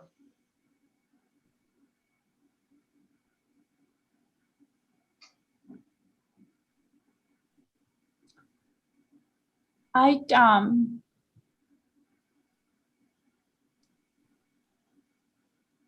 have a reason to believe that Mr. Downs will provide incorrect information. However, in order for me to accept it, I will have to physically verify. would you agree that Mr. Downs does claim to have independently verified this? Yes, I agree. And would you agree that your standard for independent verification, you did not apply to what you've included in your testimony? Can you repeat that question, please? The standard of independent verification, would you agree you did not apply that standard in the information you provided in your testimony? Objection. She's saying information provided in her testimony. That's pretty broad. Overruled. You can ask the question as you understand it, Ms. Arizpe.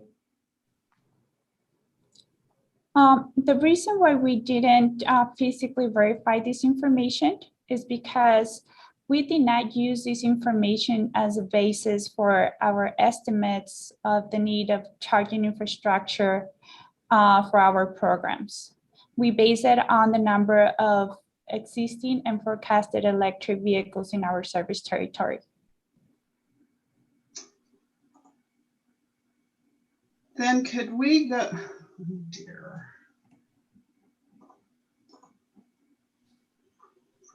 Could we go to your exhibit EPE1?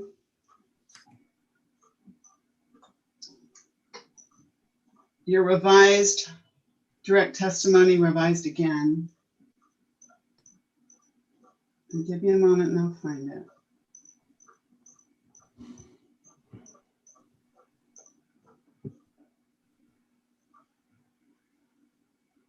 Revised on April 1st, 2021? Yes. Yes, I have it in front of me. On page 13, at line 10,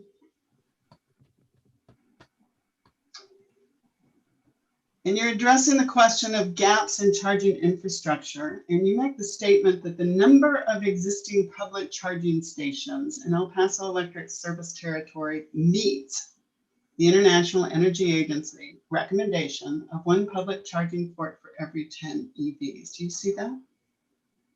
Yes. How would you be able to determine that if you didn't make an assumption about the public charging ports that are available? Yes, so when we, so the number of public charging infrastructure at the time of this supplemental testimony, we did not include a program for public charging station, as you recall. So our assumption, our comprehensive plan included that given the revised number of charging stations updated to Mr. Downs, and in combination with the proposed programs that we are the number of rebates that we're proposing will meet this standard. However, there's various factors that that we also need to be careful about, not just numbers, but also research shows that 80% of people, that residents charge at home 80% of the time. Excuse me, Ms. Arizpe, that's not responsive to the question that I asked you. This is about public charging infrastructure. Yes, and that's my point. So what we look. Sorry, wait, Ms. Arizpe, stop. What was that, Ms. Olson? If Ms. Wills believes Ms. Arizpe is not properly answering the question, she can ask a follow-up question, but I would appreciate her not interrupting the witness. Okay. Ms. Souls, Mr. Arizpe began speaking, but I'm not actually sure she was speaking in relation to a question. You made a statement that her answer was non-responsive, and then she continued speaking. So why don't we return to a question? So Ms. Souls, my question is, would you agree that the number of existing public charging stations is absolutely relevant to determining what meets this standard of 1 public charging port for every 10 EVs? Let's see. We have 16.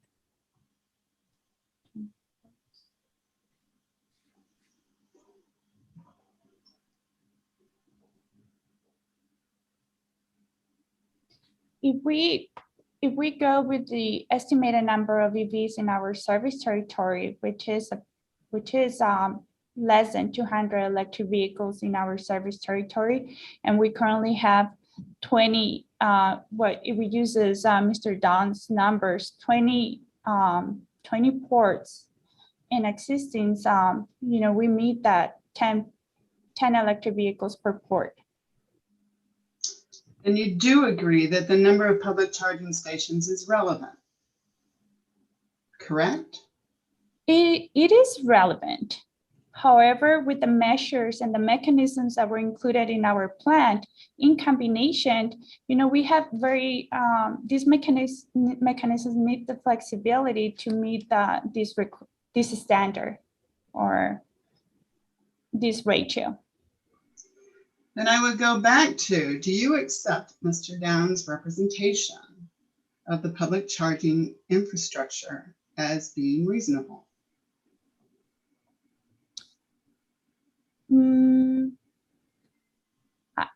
I can accept it as reasonable, yes. Thank you. Please go to page 6, and I want you to go back to your exhibit EPE4.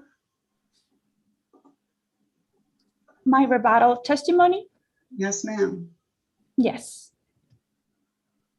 And at line 7, you state that the methodology of I'm sorry, excuse me, what page number are you? Page referring to? 6. 6? Yes, ma'am.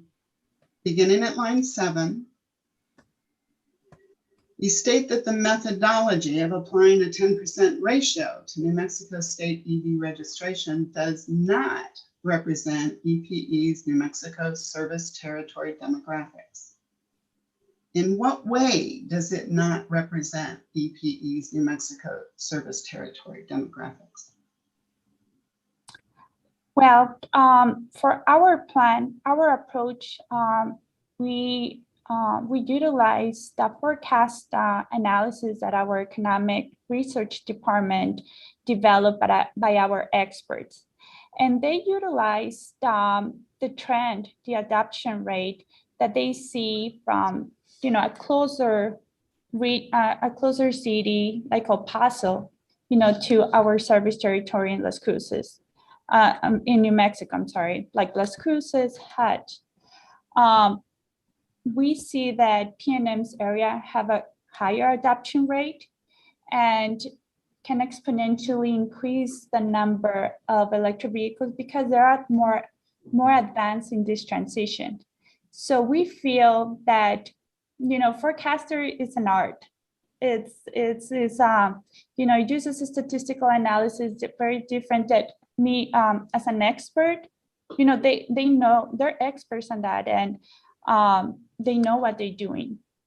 Mr. Reese, are you basically saying that El Paso Electric's New Mexico service territory is more like Texas than New Mexico? No, I'm not saying that it's more than Texas. Then please tell me about New Mexico demographics that are not represented by 10%. Mr. Hearing Examiner, Ms. Souls keeps interrupting Ms. Arispe. I would appreciate her giving her the opportunity to respond to her questions. Okay, so the question, why don't you restate your question, Ms. Souls, and we'll see if we can just get an answer. In what way does 10% of New Mexico EV registration not represent EPE's New Mexico service territory demographics?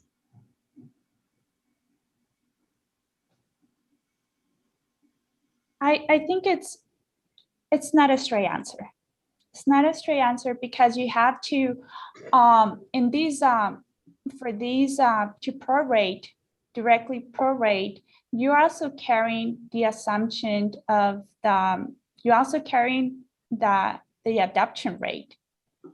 And we feel that the adoption rate and our New Mexico service territory is closer to what we have in El Paso. You know, that's because they have similar demographics.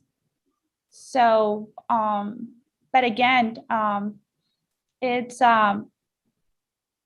is something that we need to find out, and we're gonna find out through the execution of this plan that we're gonna verify it. All right, please go back to your revised direct testimony, EPE 1. And on page 10, at line 2, why would you say there is no data available on the exact number of charging points at each station when Allen Downs has provided that specific data? There's no data available on the exact number of charging ports at each station. It's not available where?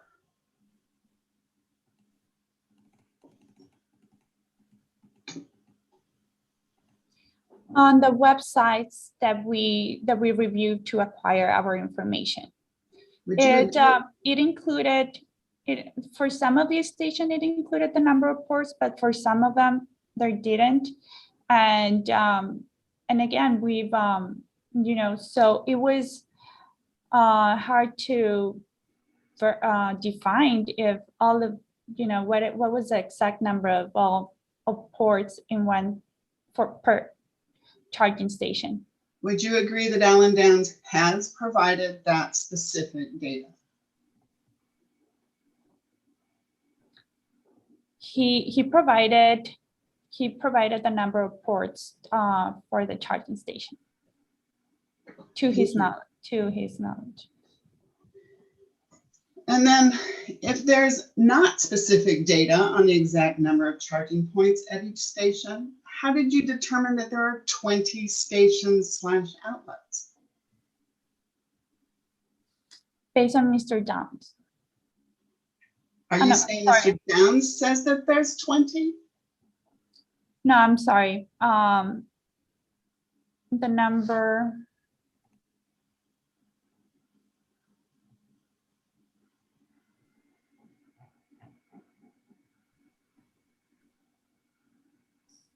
So we included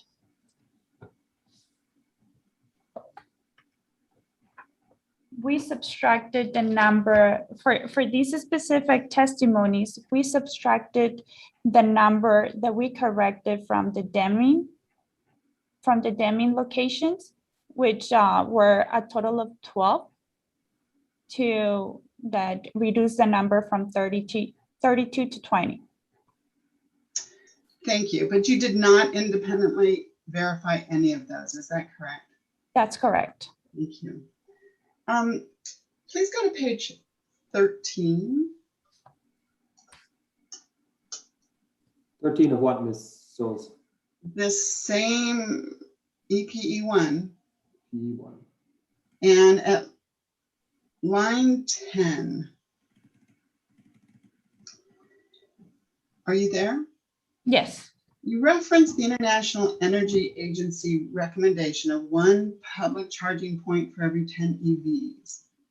By citing that recommendation, are you proposing 1 public charging point for every 10 EVs as the standard that should be applied for public charging infrastructure?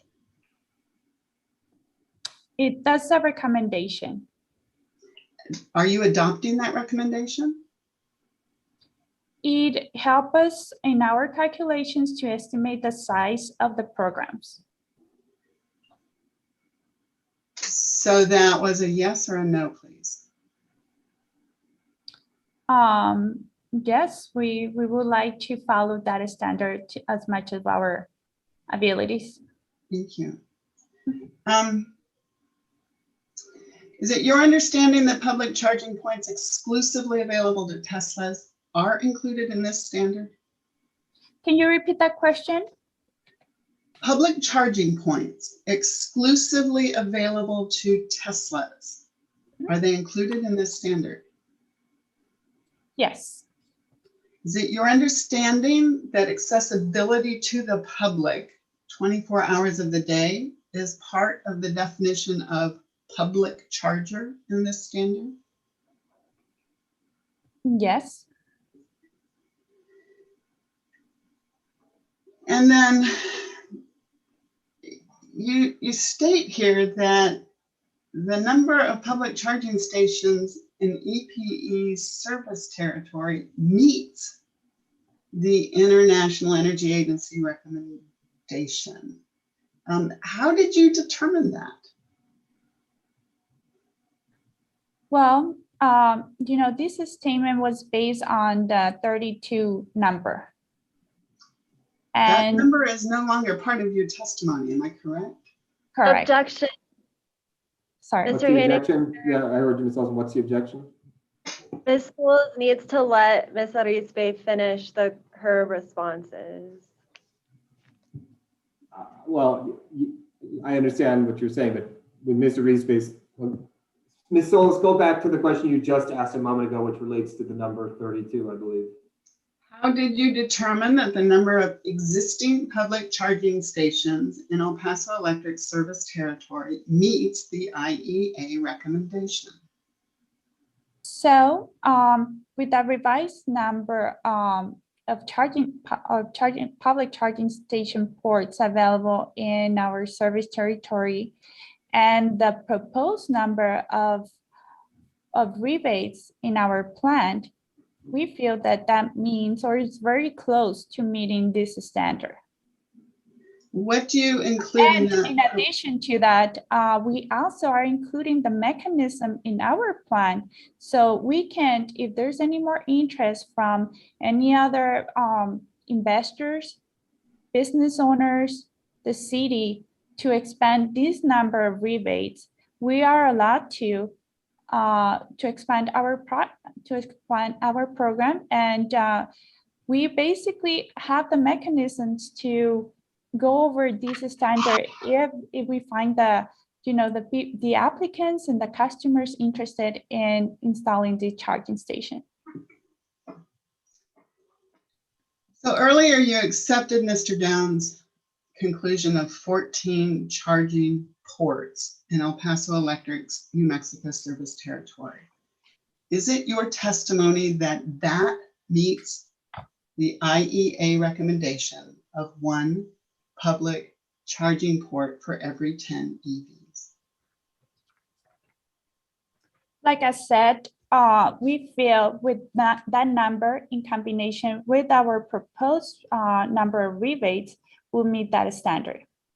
And what is that proposed number of rebates that you're assuming?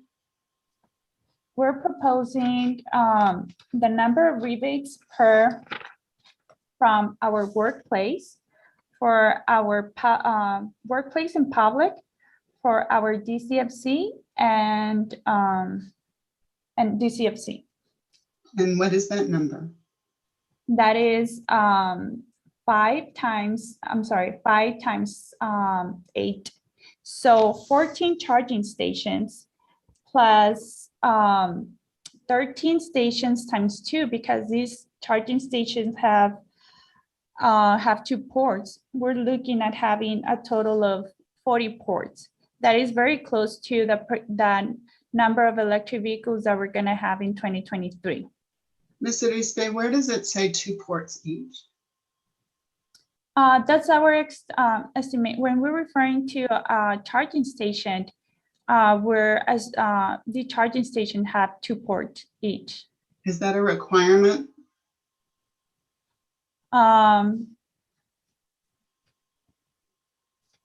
Usually that's it's not a requirement, but that's the charging stations. Especially for public. Ms. Solis, I wanted to interject. I'll pause your time and give you credit for this. But I just got to ask Ms. Arispe a question real quickly, okay?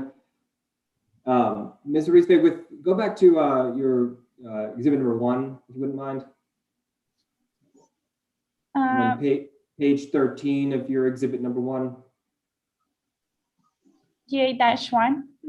Yeah, well, this is your actual testimony. This is so EPE Exhibit 1, this is your testimony on that day, submitted July, whatever this is. No, sorry, April the 1st, the revised testimony of April the 1st, EPE Exhibit 1, page 13 of your testimony. I just need clarification of one point here. I think it actually explains a lot of my confusion earlier when I was speaking with Ms. Olson about which is the plan. So in your testimony, you say there at line, the question 8 to 9 is, has EPE identified gaps in charging infrastructure to accommodate the forecasted increase in EV adoption? And then your answer beginning at line 10 says, yes, the number of existing public charging stations in EPE service territory, 32, meets the International Energy Agency recommendation of 1 public charging port for every 10 EVs. Now you eliminated the number 32 from your testimony, is that right? Yes. Why did you do that? Why is 32 now gone? Because since we corrected we corrected that and removed the Denman charging stations as part of our service territory, the number went from 32 to 20. So in other words, in your initial testimonies, you overestimated the number of stations and ports, and then that had to be corrected because of whatever reason, who knows. But then you did in fact go back and amend this testimony to reflect a later discovery. Is that right? That's correct.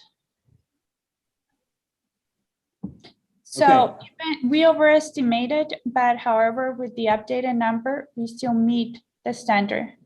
I understand. I'm just trying to make sure, I mean, part of my conversation, well, this, I don't need to get into with you, but I mean, this explains to me, I was asking Ms. Olson some time ago about, well, which is your plan and what are these red line changes? And what it looks like is, in fact, as you all discovered more information or got clarification on the ground situation, for instance, the numbers of ports and charging stations, you elected to then go back and change your testimony, make edits, if you will, or redact things to reflect your correct present understanding. That's correct. Okay, so that was confusing to me as I was reviewing this. And I'm not blaming anybody. I'm just saying that it solves a lot of mysteries in my mind. Okay. And we apologize for that mistake. Denman is very close to our service territory, and in a way, serves, people from our New Mexico service territory gets benefited by the Denman locations, but it's not in our service territory, and we needed to correct that. Sure, no, I understand. And it's responsible that you did ultimately go correct it, and Ms. Souls and you were having a conversation about the meaning of what it is you discovered and ultimately how that factors into her claims about stuff. But for my purposes, all I can say is that to go back and change earlier testimony, it's kind of acknowledging like our previous testimony was wrong, but in fact, the wrong testimony should just continue to be wrong and not be edited to suggest that we need to correct it to make it right. And that's not a point for you. This is just something that I'm receiving clarification on that's useful. So that's all. Thank you, Mr. Rispe. Ms. Souls, you may continue. Mr. Rispe, please go to your supplemental testimony of March 8th, Exhibit EPE2.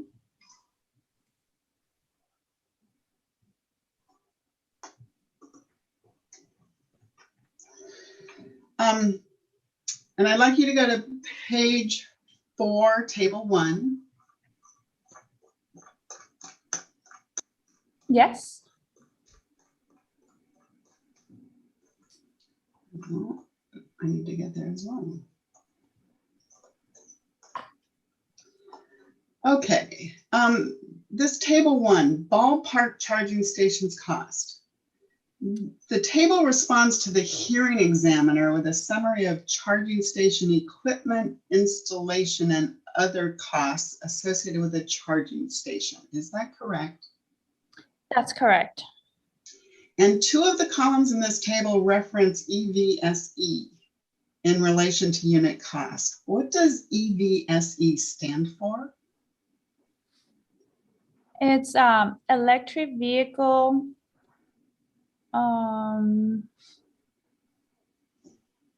supply equipment. And is EVSE what makes it a charging station rather than just an outlet in my house?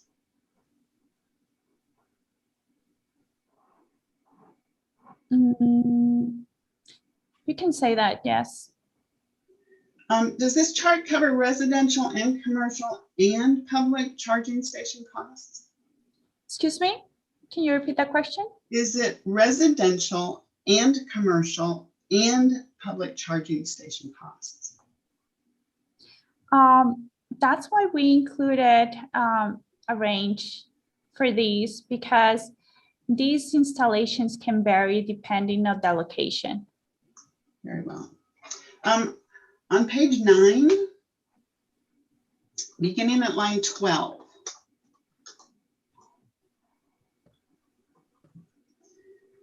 you're responding to the hearing examiner's question about targeting 50% of EV owners for the residential rebates. Is that correct? Yes.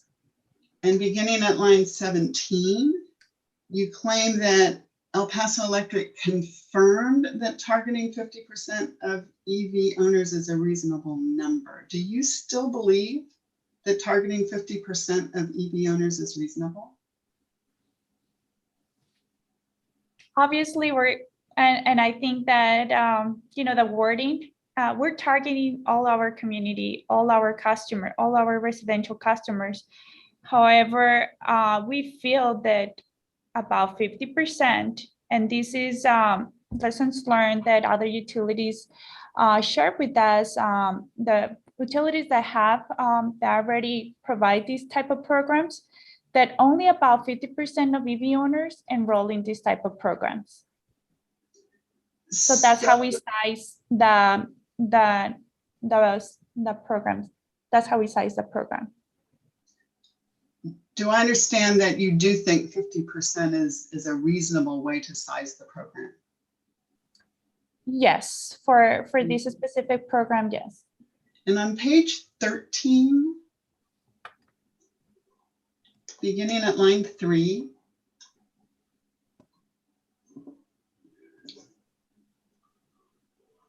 oh, well, wait a minute, this may not. Okay. Beginning at line 3, you're responding to the hearing examiner's request to identify existing locations with public charging stations, correct? Yes. Is that correct? And do you interpret the hearing examiner as requesting the identification of existing locations with EVSE available to the public?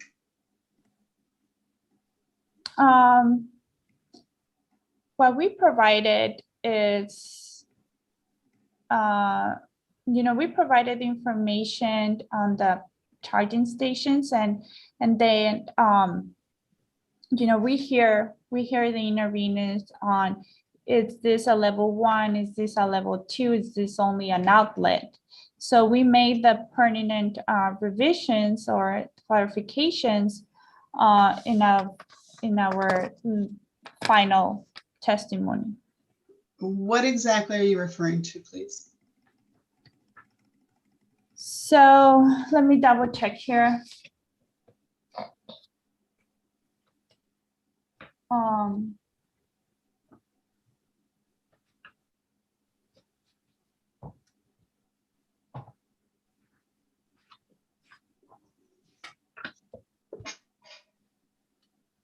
So for this supplemental testimony, in our exhibit GA-02, we included the column that specifies which of these stations are level 1 and level 2.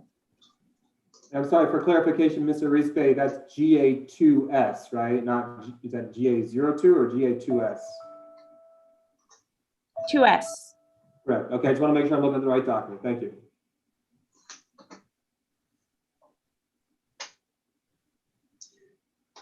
So now I'm looking at exhibit GA2S. Do each of what's represented here have EVSE?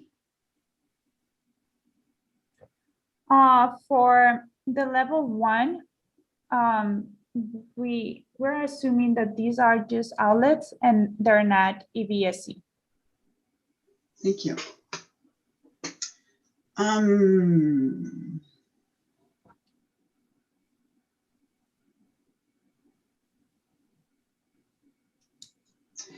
And in this GA-2S, does this document, is it reflecting charging stations or charging ports?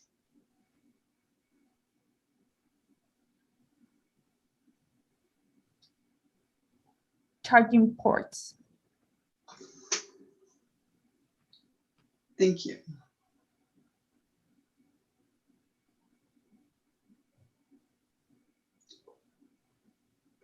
Please go to your testimony in support of the stipulation, Exhibit EPE 3.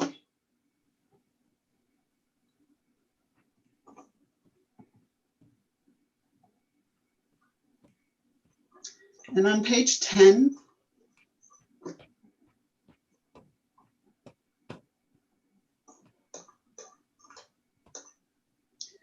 page 10 at line 8, you reference the increased administrative costs of the TEP. What are those costs? So the administrative costs include the purchase of EV data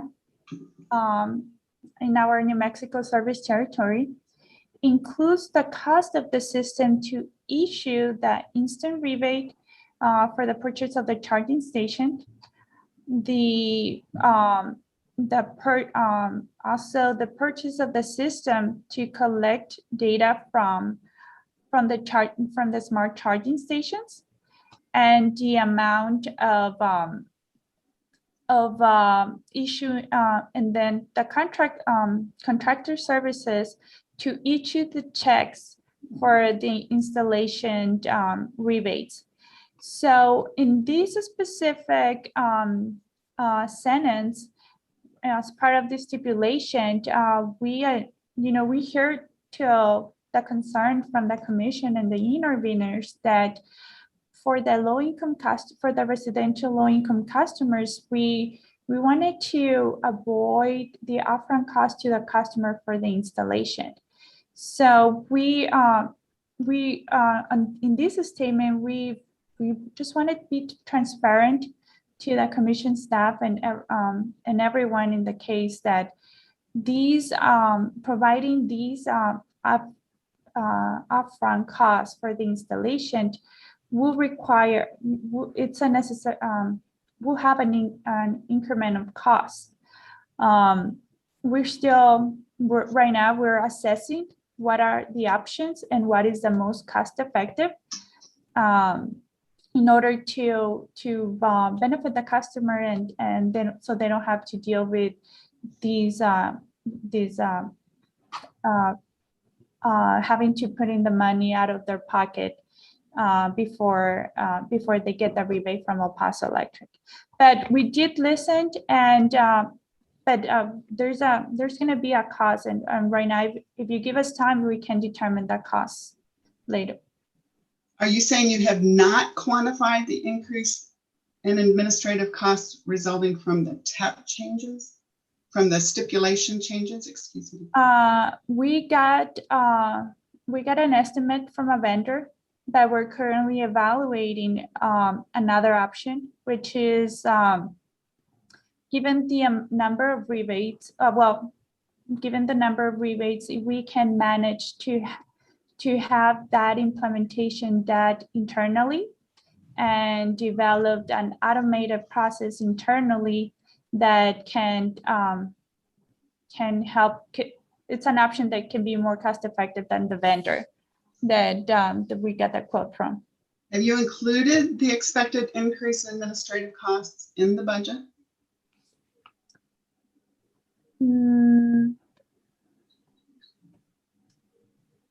We anticipate that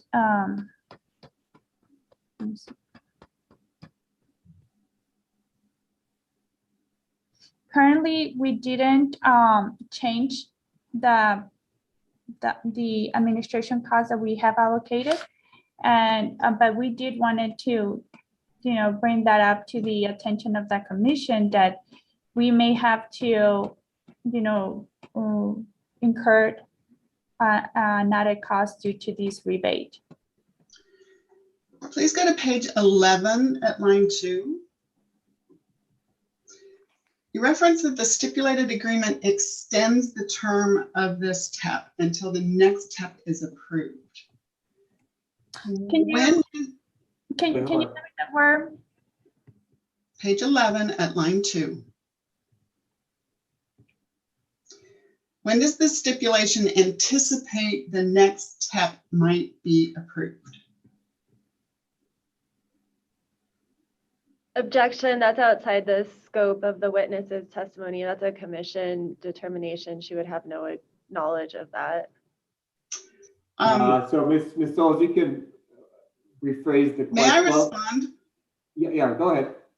So Ms. Arispe has to make some assumption to determine if the provisions are reasonable in that time frame. You can ask her, as the person who is proposing the plan, what her understanding of the duration of the plan was. Very well, Ms. Arispe, what's your understanding of when the next TEP might be approved? We are gonna file our next plan in the next 18 months from the point of approval of this plan. So it may vary when this plan will get approved. 18 months from that point, we will file our next plan and follow the regulatory timeline. So when do you expect that this TEP might be approved? What's the earliest date it could be approved at this point? Objection. Ms. Souls is asking Ms. Arispe to testify to what the commission may or may not do. She has no knowledge of the inner workings of the commission. You may, Ms. Souls, I'm assuming you'll answer this the same way. I mean, the phrase the question is based on their planning, do they have any assumptions about when the commission might act? Very well, Ms. Arispe, based on your planning, do you have any assumptions about when the next TEP may be approved?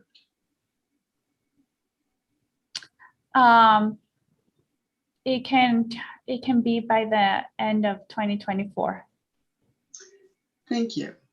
Have you revised the budget at all to reflect the change in the term of the TEP, the change in the incentives, or the expected change in the administrative costs?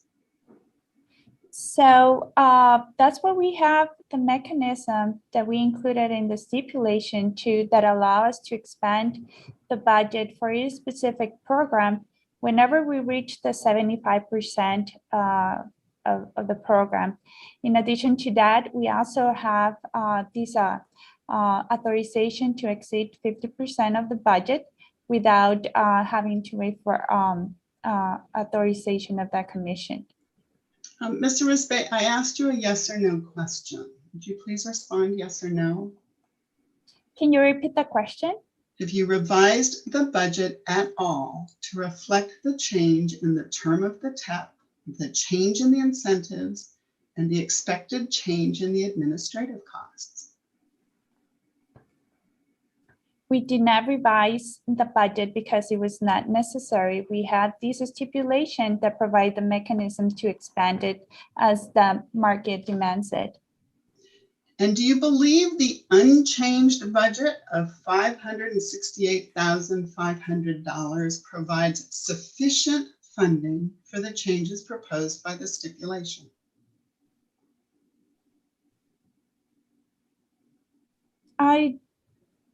I don't see how that is puts any risk to the programs, because the mechanism to be able to expand as soon as we reach 75% will provide the continuity to of the plan. And Mr. Rispe, I'm not asking about the provisions for flexibility.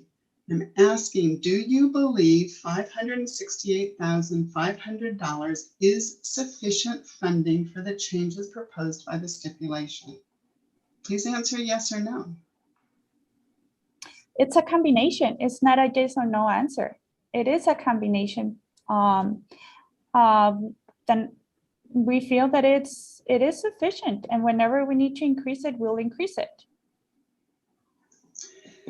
Why does the stipulation not propose to increase the budget to provide sufficient funding for the changes represented by the stipulation? Can you be more specific?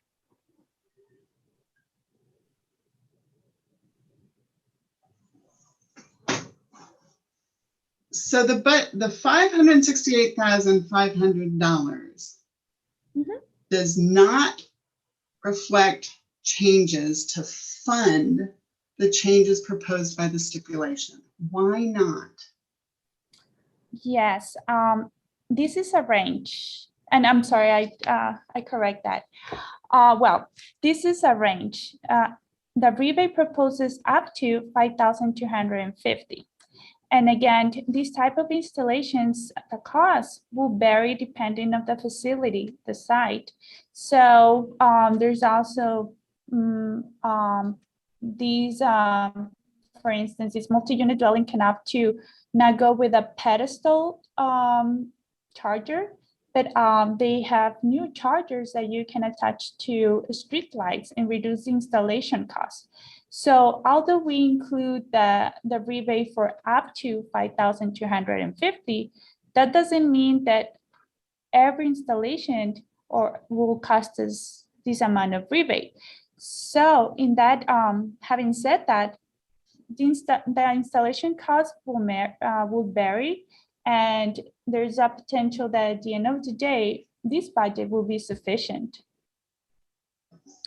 So we will be making too many assumptions if we increase the budget, and in reality, we have this stipulation and this mechanism that allow us to expand as soon as we need it. Please go to page 17.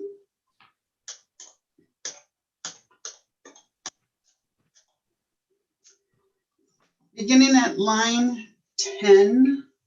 You state that the stipulation term is intended to cover the 18-month period between the effective date of the programs approved in this filing and the filing date for El Paso Electric's next TAP, per the stipulated agreement in paragraph 3.3. Is that your testimony?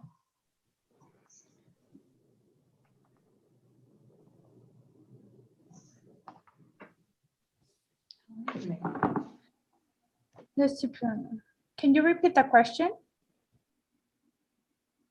I simply restated what you said there. And that is still your testimony, correct? Yes. And what do you mean by the stipulation term? Is that the TEP or the stipulation or the provision you reference?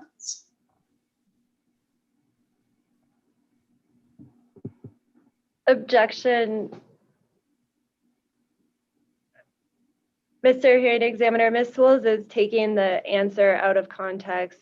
If she's going to read the answer into the record, I believe it would be appropriate for her to also read the question that the answer responds to.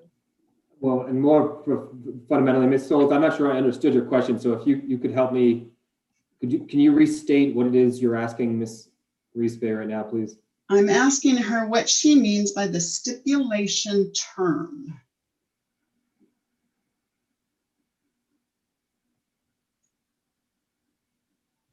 Okay, that's a simple enough question. Ms. Reese-Bay, what is the stipulation term? The stipulation term is until we get approval for our next plan. Okay. And does paragraph 3.3 of the stipulation relate to the filing date for EPE's next TEP or to the stipulation term?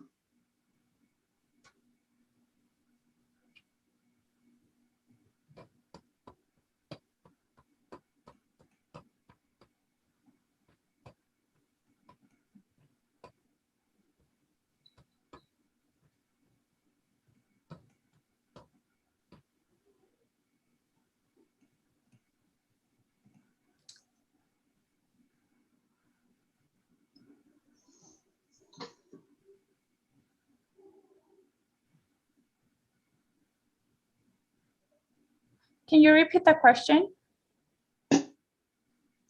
Paragraph 3.3 of the stipulation, does it relate to the filing date for El Paso Electric's next TEP or to the stipulation term? So we will file our next TP from the date of approval of this TP.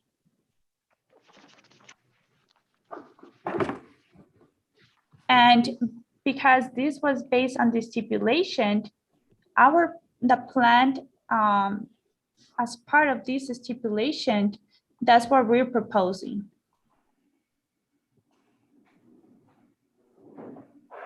So why? The same. I'm sorry? It is the same. This plan, our final plan that you can find in our testimony on support of the stipulation, it's what we are looking for approval. So once the commission provides their approval, we will file our next plan within 18 months from this approval date. Why is the stipulation agreement to not oppose an extension limited to the first 18 months of the TEP?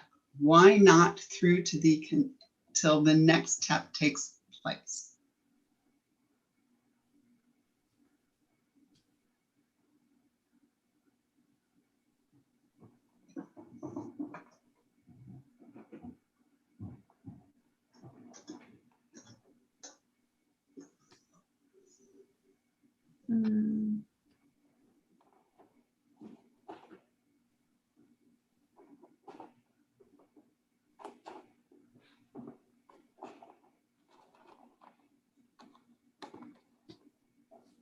Well, I mean, as part of the stipulation, we will be able to offer the programs until the next plan takes effect.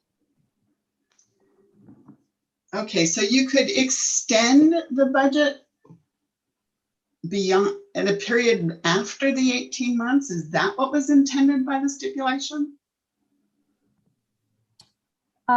Until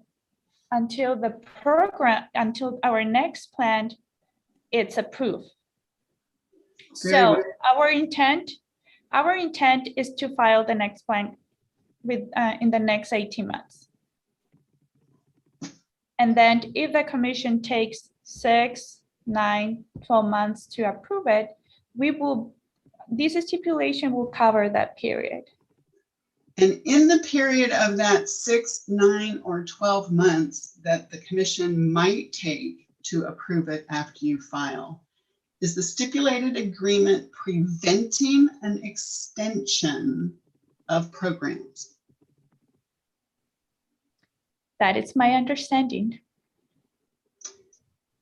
And does that seem reasonable to you? Our intent is not to be expanding the programs every 6 months. Our intent is to start fully understanding the customer needs. This approval will give us the opportunity to engage with more customers, and we did conduct residential surveys, commercial surveys. We did engage with them, but I'll be transparent with you.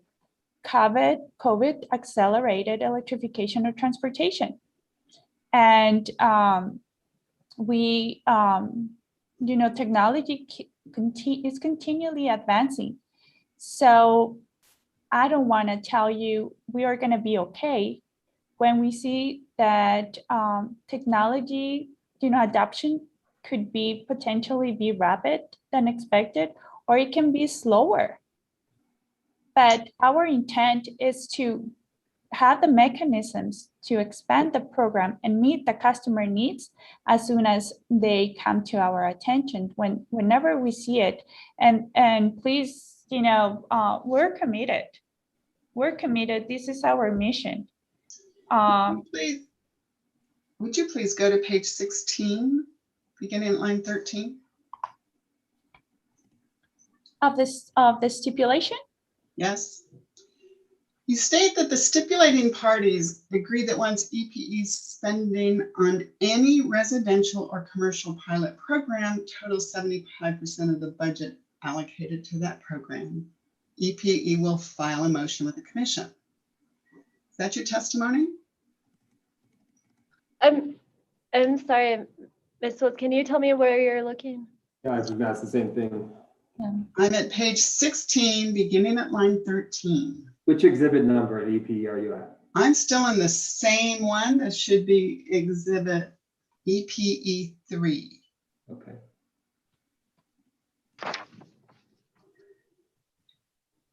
Your testimony there, does that mean that budget items other than residential and commercial pilot programs are not covered by this provision?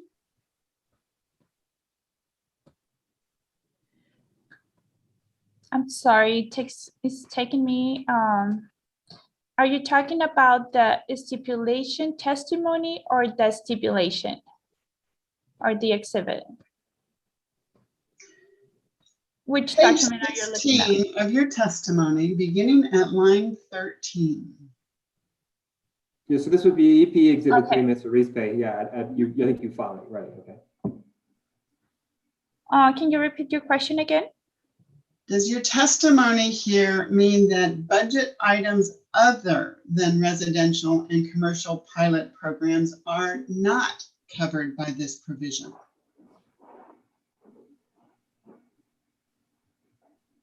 Ms. Schultz, can you please clarify which provision you're talking about?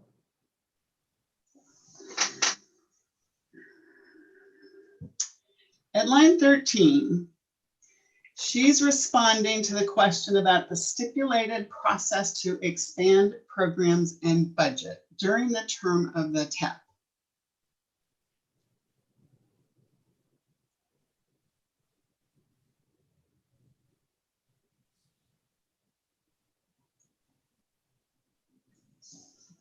And then Ms. Souls, can you restate the question? Now that we're focused on the testimony, what is it that you want her to answer specifically? Does this mean that budget items other than residential and commercial pilot programs are not covered by this provision? And for clarity of record, can you please state what you're saying for this provision? Are you referring to a provision of At this? line 13, the stipulating parties agree that once EPE spending on any residential or commercial pilot program totals 75% of the budget, et cetera, et cetera. So what the question really, Ms. Souls, you're asking is, based on your testimony here, Mr. Rispe, is in fact the stipulation agreement limited to certain specifics referenced here, specifically? I mean, Ms. Souls, are you trying to get her to say basically the administrative costs are not in part of this? Is that the idea where we're going with this? That's correct, because that's the way. Why don't we just ask that question affirmatively? I mean, why don't you just say, ask that question? Based on this testimony, have the stipulating parties disagreed to include increases in the need for administrative costs? Mr. Rispe, answer that question. Do you understand what I just said? Yes. We, based on this stipulation, we understand, and that's why we brought it up to the commission staff, that we may have to incur additional costs for the installation, for providing the upfront cost for the installation rebate for low-income customers. That's something that we foresee as is going to be a necessary cost, and we foresee as an increase of the program administration costs. We may have to increase our customer outreach program for more marketing materials as we start engaging and coordinating more events. However, for these particular programs, we'll submit the cost for authorization. So let me just follow up real quickly. Is EPE's understanding that it can increase administrative costs? It can ask for an increase. It can apply for a reasonable increase. That administrative costs are something that you guys can procure additional monies for if need be. Correct. That's what your understanding is, and that's what you understand the stipulation to permit. Mr. Ryan, I'm not hearing you clearly, sir. Oh, sorry. So if I just asked Mr. Rispe, I'm trying to just go where you're going, Ms. Stoles, more directly. And I just asked Mr. Rispe, is it her understanding that the stipulation permits EPE to ask for an increase in administrative costs? And Mr. Rispe, I believe you said you responded affirmatively. Is that correct? Yes, because on another section of the stipulation, we have the authorization to exceed 15% of the total budget.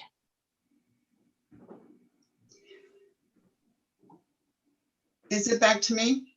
Yes. Sorry, I didn't mean to take over. I understood what you were asking, Ms. Stoles, and it's a fair question, and I was curious too. So thank you.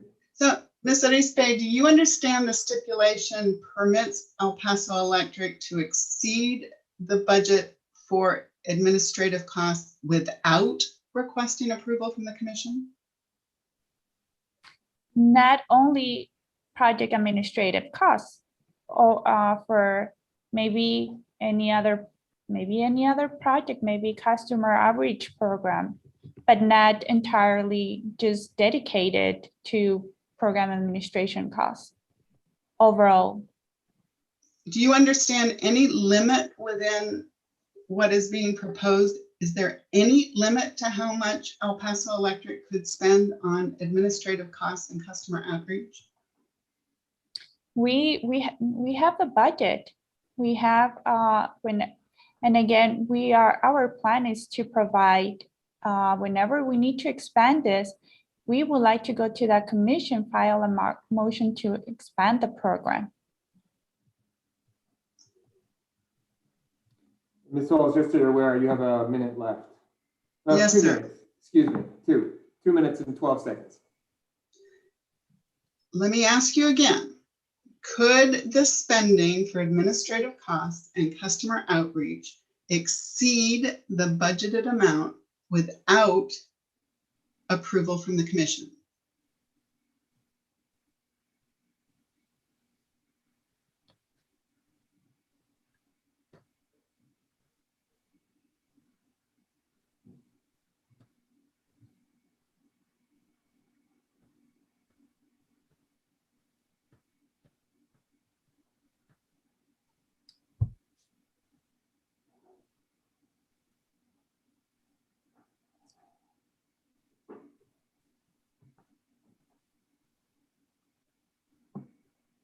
So this flexibility to exceed the budget by 15% without additional commission authorization and a process to request authorization for reasonable expansion of the program size and allocated budget to meet the market demand.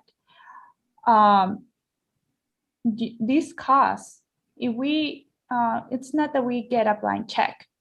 We have to meet other requirements. These costs has to be reasonable and prudent and show that there's a market demand for this. We won't be able to use the funds and not without thinking about what we're spending this cost for. So although there's the flexibility, but we're conscious of the expectation that we need to meet with this flexibility. So we're totally upfront and transparent. There may be an associated cost to issue these rebates, but by no means we want to be unconscious and say we just want to spend it on printouts, for the office, or we feel committed to this plan, and we feel committed to make it a success. And whatever expenses that we need to incur, it's going to be for the plant and it's going to be for the customers. That was the For end of their time, Ms. benefit. Stoles. I have no further questions. I'm sorry, I didn't mean to interrupt you, Ms. Riesbeck. I thought you had concluded. Thank you, Ms. Stoles. Mr. Simpson, it would now be your turn. Can I ask you, sir, before we continue, do you anticipate using the full half hour? Probably not, sir. I do have a couple of questions, but probably not a full half hour. Ms. Hoyman, are you okay to continue on at this juncture? Sure. Sure. Okay, so let's get through Mr. Simpson. Mr. Simpson, it's your opportunity for cross-examination. You requested a half hour, but I think you just indicated you probably won't need it, but you have the half hour. Thank you, Mr. Hearing Examiner. Ms. Arizpe, my name is Philip Simpson, and I am a pro se intervener in Las Cruces. I do have a couple of questions for you. Staying right where we are in EPE 3, I'm looking at stipulation 1.8.1.1, and here you talk about budget flexibility. Can you explain a little more about what your interpretation of that budget flexibility is? Can you repeat that section again, just to make sure I'm looking at the right? So it's EPE page 7, 1.8.1.1. Okay. So my interpretation is we have, as you know, we have these different programs, our residential program, our commercial program, workplace, MUDS, smart charging, workplace and public, smart charging, DCFC, and public transit and fleet, as well as customer outreach program and project administration. So what we understand is for these specific programs, whenever we reach 75% of this budget, we have the flexibility to file a motion with the commission for the expansion of this program. And you know, you may have another follow-up questions. What are you gonna file? We plan to be very engaged with our community, with our entities, to very much identify what is the next step on the expansion and be reasonable of how much are we asking for the expansion of the budget. So with that said, the motion will take a process. While the regulatory commission fully evaluates this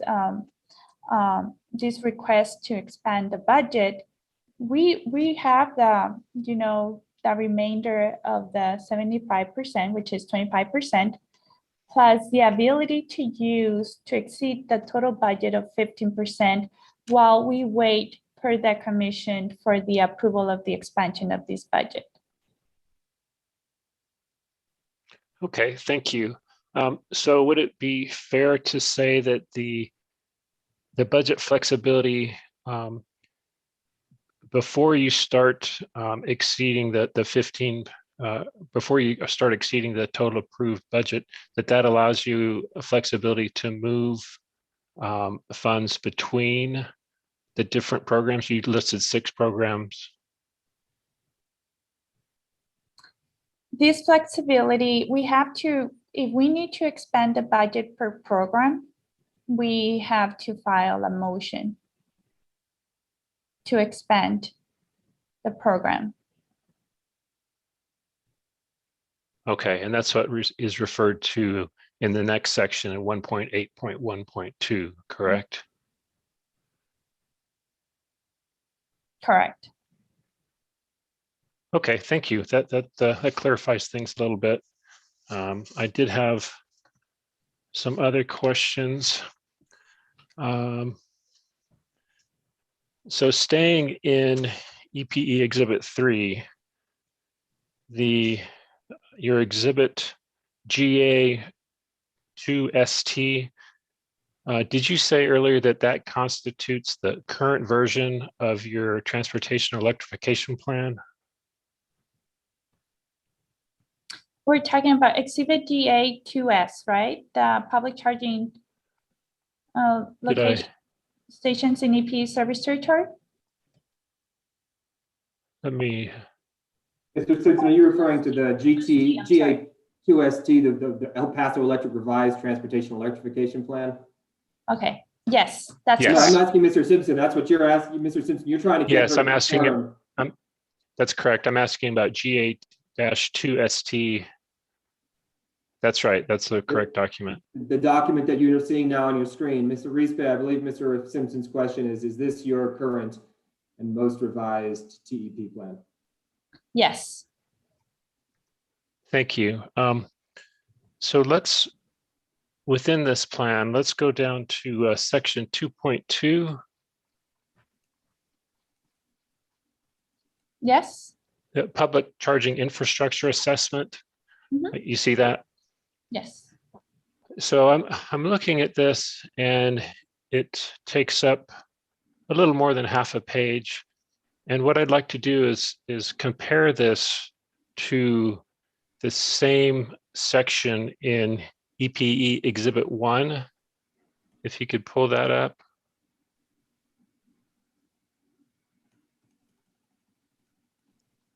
And I'll go there too.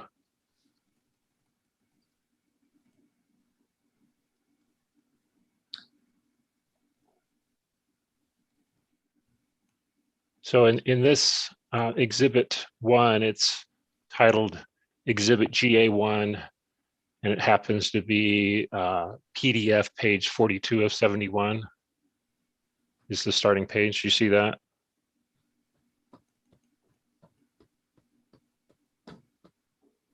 And then is the map at 48, Mr. Simpson?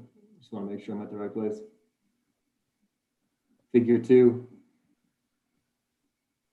Yes. Yes, Okay. that's right. And I'm actually wanted to talk a little bit about the page 47 of 71, the 2.2 public charging infrastructure, the same section that we were just looking at in the other document. Ms. Riesbe, do you have both those up? Are you following along? So I'm looking at figure 1 electric vehicle corridor map under section 2.2 of GA2ST exhibit. Yes, and also the paragraph before the figure 1. So Yes. so my basic question is, if you remember when we were looking at EPE 3, the whole section 2.2 took up a little more than half a page, and this section in the older document takes up a page and a half. And if we wanted to flip back and forth between these two, I think we would see that this this older version has a lot more detail in it. Does that sound? Would you agree with that? And then just for clarification, Ms. Riesbe, the older version of the document is EPE Exhibit 1. And if you're operating on a computer, as I likely assume we all are, you would be looking at EPE Exhibit 1, PDF page 47. Correct.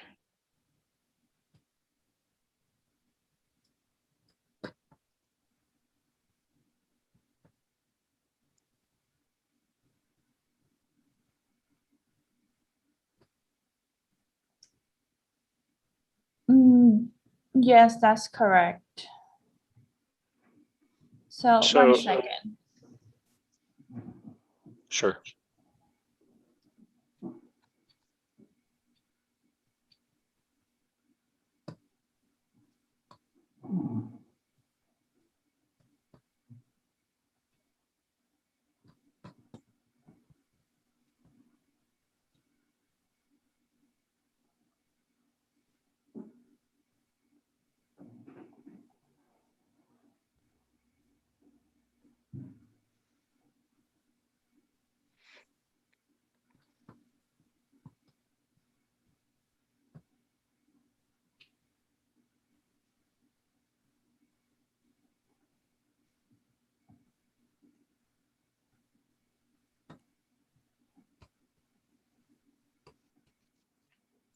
Okay. So I think I asked you, would you agree that El Paso Exhibit 1 has much more detail than Exhibit 3? I'm not sure you answered that question. Yes, for what I can see, we summarized and some of these we summarized, and some of these corrections were noted under the corrections that were submitted. Right, and it seems like you corrected a lot of the details in Exhibit 1,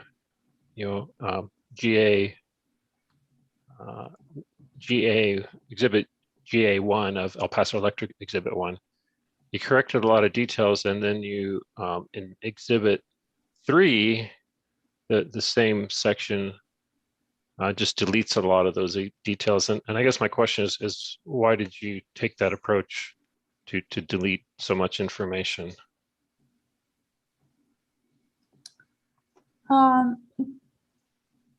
Some of this information, we felt that it causes noise for a better understanding of the point that we're trying to make. So we felt that some of these sentences do not add value to the message that we wanted to convey. So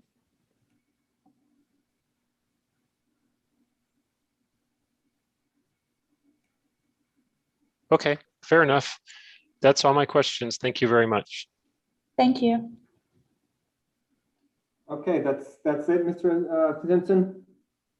That's correct. I have no further questions. Okay, the city of Las Cruces will go next, but Ms. Stevens, you've requested 50 minutes, and I'm thinking that it may be best to just break for lunch and take that, unless there's a reason that you wish to go now, Ms. Stevens. Mr. Hearing Examiner, thank you. I'm not going to take the full 50 minutes because many of my questions have been asked by the two previous cross examiners, but it will probably take half an hour. So Are you good? Everybody wants I think everybody would like some lunch. If that's the call, I mean, let's ask Ms. Hoyman, what would you prefer to do? She's the most important person here, so. Ms. Hoyman, do you want to break now, or would you prefer to keep going till 1? I will go with the consensus. It's up to whatever one else wants to do. Ms. Stevens, if you're happy to break now, we can do that, and then we'll come back and we'll reconvene then. I appreciate that. I think so. Just Mr. Rispe. Thank you. Good. Okay, so we'll come back in an hour. It is 12:25, so it'll be at 1:25. Thank you. And remember, you're on YouTube, so be sure to mute and stop your. Thank you.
Mr. Ryan. Yeah, I just how are got you? a really timely reminder from Zoom. I don't know what caused that, but it was just like out of the blue.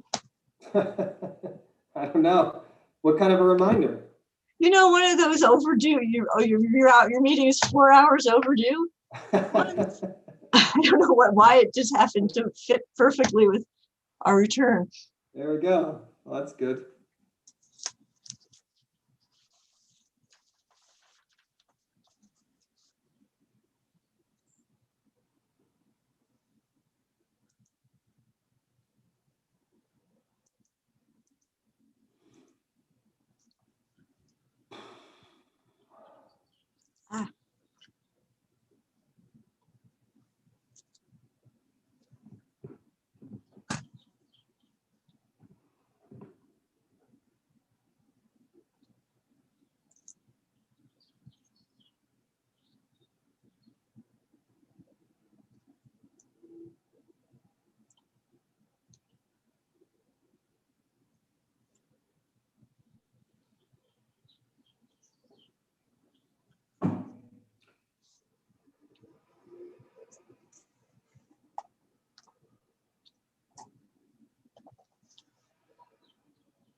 All right, it's a little over. I don't see everyone though. We can't proceed without Ms. Olson for sure. Mr. Dunbar, do you know, is Mr. Wilson, if we, my hope is that we'll get to Mr. Wilson next. Is he going to be free or do you not know? Well, thank you, Mr. Ryan. At this point, it would be better for him to go on Friday, if that's possible. That's fine. That's fine. Okay. We'll just make it work. Okay, thank you so much. And, you know, if tomorrow we're moving right along and it looks like we won't need Friday, but for Mr. Wilson, then Mr. Wilson can be flexible and appear in the afternoon tomorrow. But if it looks like we're going to Friday, then he would prefer to testify on Friday, if that works. Okay, then I assume we'll have Ms. Christensen. That's fine, but I don't have to go through this right now. We'll just finish up with Ms. Ruiz-Bin. We have Ms. Olson now. I don't see Ms. Beadle, so Ms. Gerson, Ms. Lynch. What about Ms. Jur? She's gone. Is Ms. Jur still there? Or have I? Oh, she's gone altogether? Yeah, she's gone altogether.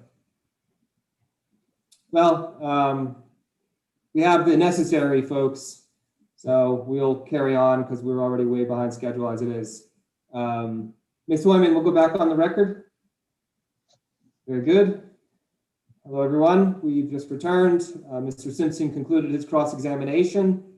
We will now turn to the city, who has requested 50 minutes cross-examination time for Ms. Arizpe. Ms. Stevens.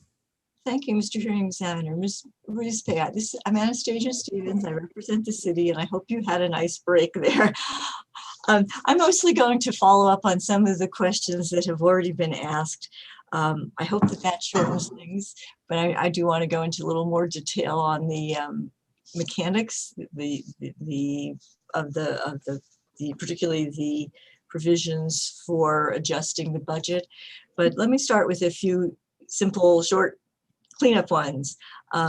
You testified that you personally have not physically verified the charging station equipment, public charging station in New Mexico. Has anybody else for EPE made that sort of effort either in part or in whole, comprehensively? No. Ms. Stevens, for the record, can you clarify, are you talking about EPE's service territory or the state of New Mexico? The service territory, of course. And in Exhibit GA1, that's part of your exhibit, EPE Exhibit 1, you made some changes based on Mr. Downs's testimony, leader testimony, is that correct? No. No, I thought that changes, oh, I'm sorry, it's Exhibit 2. Is it Exhibit 2 GAS 2S? Is that where you, the striking the Deming ones?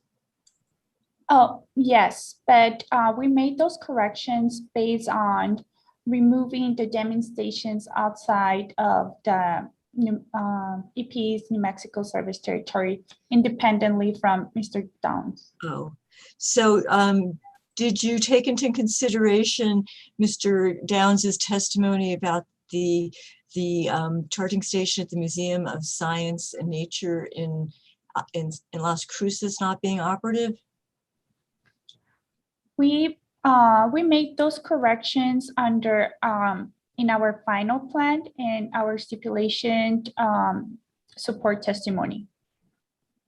In my testimony for the support of the stipulation. That would be Exhibit 3. And is that in the? Yes. Okay. And when I say, and let me clarify that. That plan does no longer includes that table. And that was my next question, Ms. Arizpe. So is it correct that in the EPE Exhibit 1, the revised direct, you made further revisions to the table that was Appendix B to the TEP? And then when you got to Exhibit 3, what is now, I guess, sort of closest thing we have to a final TEP, you just took that Appendix B out altogether? Yes, that's correct. So And explain why? Let me clarify the corrections that we talked at the beginning of this hearing. Those are merely corrections. They're not revisions based on the testimony.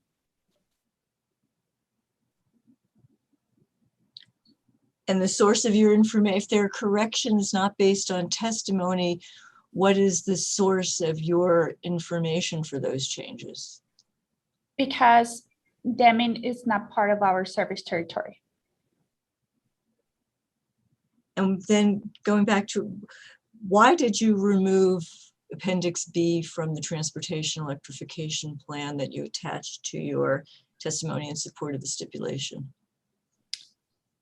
Because this information was not used for the plan. And given that now we introduce a mechanism to expand the programs, this data was not utilized to estimate the size of the programs. And this is an unfair question because it's a statutory. What does the company envision the purpose of this document, the plan, to be? hard question because the statute's brand new, but I'm going to ask it anyway and see what you can do. Okay. Hold on. Ms. Stevens, I apologize. Can you just clarify, are you asking her what the purpose of exhibit GA2ST, or can you just clarify what you're What does she referring to? see the purpose of? It was discussed earlier about the hearing examiner raised, having an accurate document. And I just wondered what the company's position, Ms. Arizpe's position is about what is that purpose of that standalone document as opposed to your testimony. Yes, so this plan is going to reflect the programs that we are providing. And where we have the residential program, the residential low income, the workplace and public that was added as a result of the negotiations for the stipulation, the DCFC program, the multi-unit dwelling program, then the public transit and fleet program, customer outreach program, and provide the interaction that we have, project administration. And we explained, so that's ultimately the goal of commit to, that we have these programs in place for our region. And didn't mean to interrupt you. And by having these programs established, with the understanding that whenever we reach the 75% of these programs, we can expand these programs along with the established rebate that was agreed in the stipulation. Thank you. And having heard that answer, I think I realized I should have asked the question somewhat differently. Do you see that document as being for the use of the commission in the regulatory world, or is it something you're going to present to customers as you do the outreach and other things?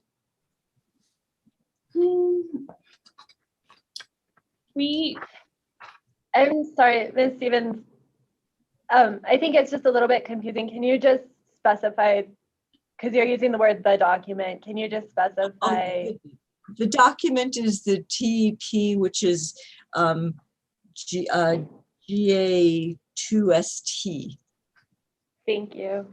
And I understand that there may be some further revisions based on the conversation with the hearing examiner. That there is a goal to have a complete and accurate document, and I wanted to know who's going to use that document, basically. So let me interject for a moment here, and I'm going to pause your cross-examination time, Ms. Stevens. I got to ask a follow-up question from Ms. Arizpe, and I think it's related to the question that Ms. Stevens is asking right now, and I think it's an important point. So Ms. Arizpe, assume that I have this document and I'm to illuminate for the commissioners. I'm talking about GA2ST. Here are the number of charging stations in EPE service territory. And let's assume I was only to hand them GA2ST. Would the commission be able to reach any determination about the answer to that question based on GA2ST? And where in that document can that information be found?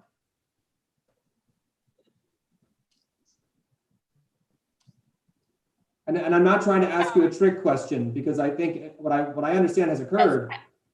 I think these plan includes the components of our action plan, but we may want to include a paragraph where we want to state the terms of the stipulation as far as it goes on the terms of the ability to expand the programs, and the allowance of exceeding 15% of the total budget. And so I'm not asking a question about your budget. I'm really asking a very specific question, and I'll just ask it a different way. So EPE1 includes a chart, and you don't need to look at it. It just says Appendix B, public charging stations in EPE service territory in December 2020. And we see a little list, and that's very helpful. It tells me a lot of information. We know Mary Lee Souls and the other interveners really focused on how many charging stations are there, because that's an essential piece of information to know, are there going to be enough stations to fuel everybody's vehicles? Okay, so good information. And then we get to EPE2, and that has GA2S, which has a slightly revised chart. And you made some corrections, and we've talked about that. And one was a Walmart, and you guys got rid of it because it's not in the service territory, and I understood that too. But now we come to EPE Exhibit 3, and if I understood Ms. Stevens' point, was that there is no statement in this document about the number of charging stations in EPE service territory. And if I'm wrong, you just tell me I'm wrong. It's there. I just want to know where it is. And again, I mean, part of the question is rooted in, as Ms. Stevens is just sort of driving towards, is like, if this is your plan, well, then it probably should include the number of charging stations, because that's essential to a lot of other information that the commission would need to know to meaningfully evaluate this document. And do you guys do enough? I'm asking a question. I'm really trying to pose a point of discussion. And the answer might. Request. It's a fair request, and we can introduce, we can verify the latest report that Mr. Downs provided, and we can introduce it in our plan. Okay, well, what I would suggest is, and I'm not ordering anything, it sounds like you agree that the EPE TEP plan, the last one, GA2ST, does not include a statement with respect to charging stations, the numbers, that you'd have to go to earlier documents to find that. It only identifies the gaps on DCFC chart. Okay. Okay. All right. So Ms. Stevens, back to you. Okay. Ms. Zaripe, did you, if that information is going to be added at some point, did you verify the addresses of the sites on your table that's no longer in there, or was that also something you just got off the internet? That's something that we utilize resources available to us and through the internet. And I guess if there's going to be a request, I would ask that you verify some of those, because there's some mistakes, I believe. So turning now to, so my question was, are you going, basically, Mr. Ryan asked you about using the plan document for presentation of this case to the commission. I'm asking you whether the company anticipates posting it on its website or printing out copies and passing them out when you do public events. Does it have a purpose other than the regulatory one in your mind? Yes, it is. We anticipate sharing this information. Frankly, we probably want to make it more palatable for everyone, put it in a more digestible format, but we can publish it in our website for anybody's reference, for our customers' reference. Okay. Now, if we could turn to Exhibit EPE4, your rebuttal testimony regarding the stipulation. And I'll ask you to turn to page 6 of the testimony. At the top of the question and answer, at the top, it's already been covered about the Ms. Solz's estimates and the company's estimates. And I just wanted to ask you, it seems to me that you are complaining at line 7 that Ms. Solz merely extrapolates data from P&M. And I wanted to ask you whether the company is merely extrapolating data from Texas. Have you done anything to adjust that to the New Mexico service territory? Yes, they have. And I'm not the expert to explain the extent of that analysis, but it's not just an extrapolation. It's they use their expertise on forecasting and apply it to derive that forecasting in New Mexico. And are they either of any of the witnesses who are going to follow you, or are you stuck speaking for them? No, are you talking about our economic research team? I just don't know whether any of the next three witnesses from the company are capable of addressing this, or whether you are the kind of, by default, the economic analysis witness. I can gather the information to fully explain to you in a after this hearing, or in a separate after today's hearing. Well, for the record, since we're at the hearing now, is it your testimony that the company did not just extrapolate from Texas data to the population size in Texas, that something more happened? Yes, it's they utilize the Texas data, but then after that they conducted the forecasting analysis where I don't have the technical expertise to explain you exactly what they did, but I know they did. It wasn't just a straight proration or extrapolation. Okay, that was my question. Could you turn to page 7 of Exhibit 4? And these are just a couple of quickies here. On footnote 2, you refer to a J.D. Power study, and I'm thinking you wrote this testimony like very recently, so maybe you remember what you did. Do you recall whether, or do you have a copy handy, did that study analyze the difference between level 2 smart chargers and level 2 non-network chargers?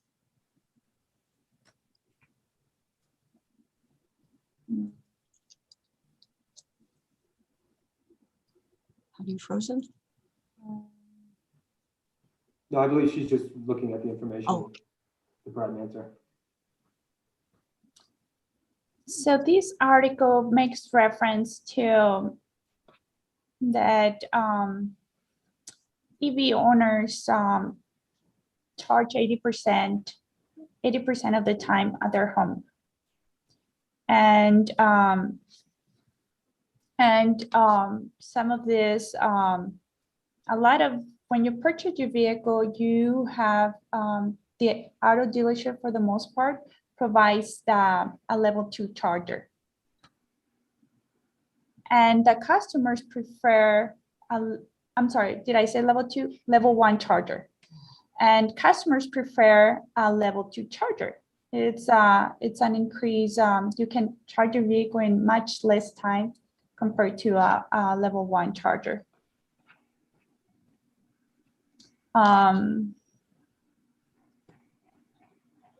Well, I'll take you back to an original premise of the rebate, the residential rebate program, as I understand it, and that was that the $500 was based on the difference between a networked and a non-network charger, as opposed to the total cost of a network charger. Is that still correct?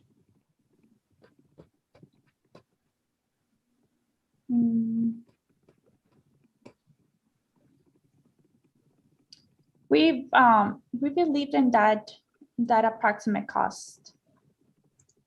That's the approximate cost of the differential between a networked and a non-networked, or that's the total cost altogether? It's a wide market. You can find charging stations approximately less than $500, but they can go up to $2,000 depending on the level of technology that you want to have. For the most part, the most common, the differences between the difference is about $500. The most common charging stations that you will install at your home. Are you saying the most common level 2 smart chargers are total of 500, or are 700? 700 as compared to 200 for the non-network. Is that correct? My understanding? And that's still the basis of your level of rebates. Correct. Okay. And on page, this is good news for us. On page pages 17, on page 8 of your testimony, you talk about planning educational ride and drive events in Texas. And my question to you is, does the company have something planned for that in New Mexico this fall? Yes, we would like to coordinate an event during EV Electric Week, which is at the end of September, first week of October. So we planning to do it this time in New Mexico. Good. That was an answer I wanted to hear. Thank you. We're working on it. We're planning. Okay. And on pages 8 to 9, again, I know that you did this testimony in a rush recently. The data that you have about the cost and the availability of pre-owned, this is actually from the bottom of page 8 onto page 9, pre-owned Bolt and Volt cars. When did you do that search? It looks like you used CarMax, is that right? Cars.com. Yes, we did it when we were preparing the testimony. This most recent testimony, is that right? Yes. So that was within the last week or so, is that right? Correct. But you would agree that those kinds of websites change by the minute? Cars are sold? Anything is changing by the minute. And since this is quite recent, do you recall how many of the listed cars that you saw were available at dealerships in New Mexico? So we did a quick search for zip code 88001. Within 100 miles of that zip code. So 100 miles would include El Paso, but not Albuquerque, would that be right? No, I believe it included only New Mexico. Mexico's a bigger state than that. And I can get back to you on that. And would you agree that I looked the other day and I knew that I was seeing something different than you did a few days earlier. So, but I'll ask you, would you agree that many of the cars, if not most of the cars listed were available like online through Carvana rather than actually in physical locations where one could go and test drive them?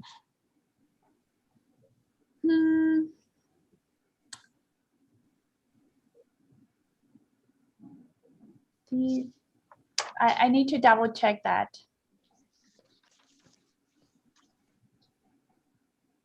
Can you just recall any of the ones that were in dealerships in El Paso or Las Cruces that you just remembered seeing out of the corner of your eye?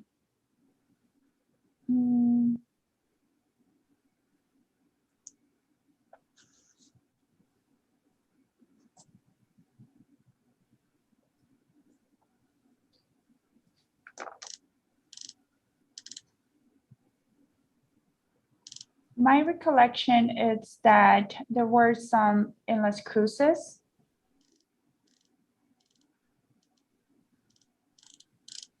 But we did the search and it showed us, 100 miles from them, from 88001 zip code. Yeah. All right. Let's go on to the world in which Ms. Souls and to a lesser extent Mr. Simpson's already took you, and that is how some of this stuff actually is going to work in reality. And on page 9 of your testimony, 9 to 10, you talk about Ms. LaRock. You just disagree with Ms. LaRock that about increasing the budget and about limiting some sort of instant rebate might limit the options. So can you tell me how you foresee instant rebates being offered? We foresee by have a place in our website that customers can can access to. And these, we call it marketplace. And this marketplace will have these several options that on charging stations that the customer can select on. And the company is going to limit the number of options, is that correct? We're not going to limit the number of options. We know we'll go with chargers that are available in the market. Would a customer who went out and did his or her own shopping on the internet or actually in a store, would that customer be able to propose to EPE his or her own charger choice, the way it was done in the previous non-instant rebate program? Yes, if the customer already purchased the level 2 smart or network charging station, after the approval of this plan, they can submit their application and we can reimburse the $500 rebate for the purchase. However, this charger needs to meet the criteria that we established in the plan and has to be purchased after the approval of this plan. Well, that's interesting to me. So you're going to continue to do what you originally proposed and you're going to add is that my interpreting? Yeah, instant rebate. And adding the instant rebate as an additional choice. Is that what you just said? We're willing to work with all the customers. If the customer has a preference of purchasing on their own, we don't want to limit that option either. We see, we wanted to offer to our customers not to having that out-of-pocket expense. But if they wanna purchase it on their own, we don't want to limit that option. And is there language in the TEP document that clarifies both the, this aspect of the stipulation? Because this is news to me that you didn't, replace the application, check process with instant rebates as the only choice. Is there language in the plan that covers that? Because I don't recall seeing it.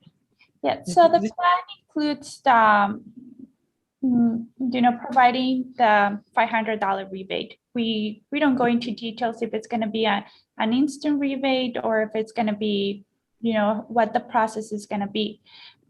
We can include it in the plan. How we anticipated in having this process, and we're currently working on that process as we speak. We want to have these customers applying to our website where they can get the information and instructions of how to collect the rebate or use let's call it for this time a marketplace where they can go and select the charging stations and get the instant rebate. And the company uses this online marketplace for some of its energy efficiency and other type programs too? Yes, for our demand response program. Okay. In Texas. So we will be expanding this to New Mexico customers. Now it gets even trickier. How do you anticipate offering the more complicated help for installation as well as selection of a charger for the low income customers? Could you just kind of walk us through that? Yes, and we are evaluating those processes right now. We wanna be conscious of the added extra costs because this is a new term that we negotiated during the stipulation, and we have two options: either extend a similar process through this marketplace, or we have the other option of following the same process that energy efficiency does for the installation in their programs. So we're currently evaluating that. And we're cost conscious to make the proper decision with the most cost effective option. And in that instance, you say you're making a choice, so that you will pick one or the other route for the installations. Is that a fair inference from what you just said? Yes. And were these mechanics discussed, or are they reflected in the agreement amongst the signatories, or are you just kind of working from what was agreed to in a very general term? Yes, the final outcome is included in the stipulation. However, the logistics, those have to be developed.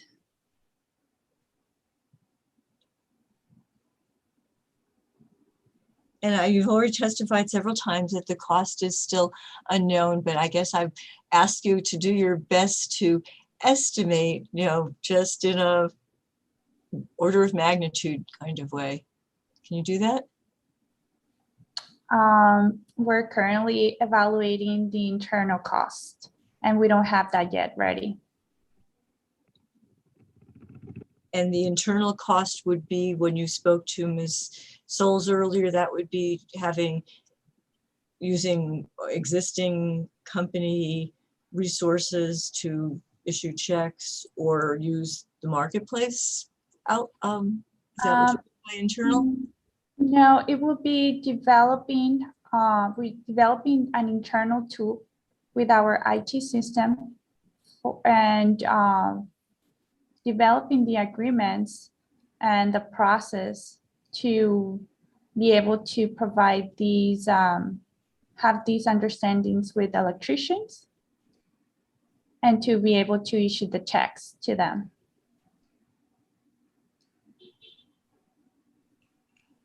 And when you do the the energy efficiency installations, how many different contractors, building type contractors do you use? Is it one per trade, or do you have multiple choices? To our understanding, for one specific program, they use only one. However, we want to have more than one option, and that's what we are currently working on the process and logistics to make sure that every resident, every commercial customer, they have options. We don't want to limit their options to only one vendor or one contractor. That's something that we don't want to do. Thank you. I'm going to take you back to some other questions that Ms. Souls asked, because I am still kind of confused about the interaction between the 15% budget flexibility and the 75% the requirement that's triggered. So would you agree that that 15% of your budget is about $85,000? Yes. The way you interpret the stipulation, could the company spend the full $85,000 on implementing these implementation measures and not have to do anything to report to the commission or to obtain commission approvals? Call it the administrative budget. Okay, thank you for clarifying. I'll be frank, we don't want to do that. We're finding a way for not to spend this money on administration costs. We're trying to find the cheapest, the most, I'll call it more cost effective, but we're trying to find a way, and it may be all manual, so we don't spend these resources. We're trying to find solutions. Under the language of the stipulation, though, and this is again my understand, could you do that for administrative or for outreach without without going back to the commission? Not what you want to, but could you within the bounds of the stipulation?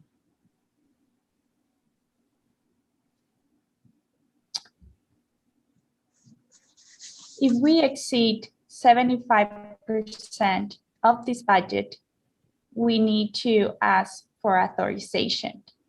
So if we're anticipating that we're gonna need additional funds for project administration, we will be submitting a motion before we reach that 15%.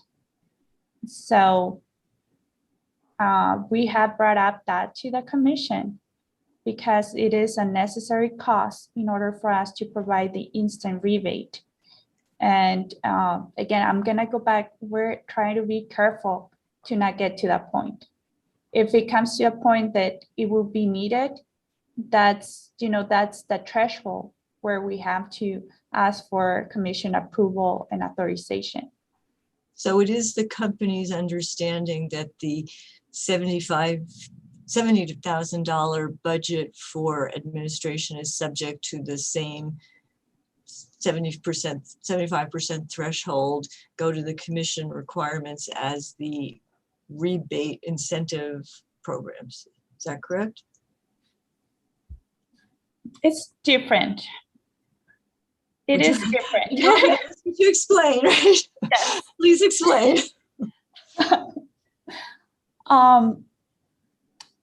It's different because the amount, it's different because of the amount of the rebates.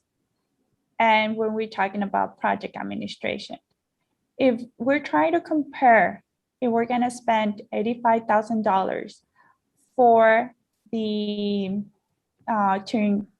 for make that instant rebate available for the installation, then we may be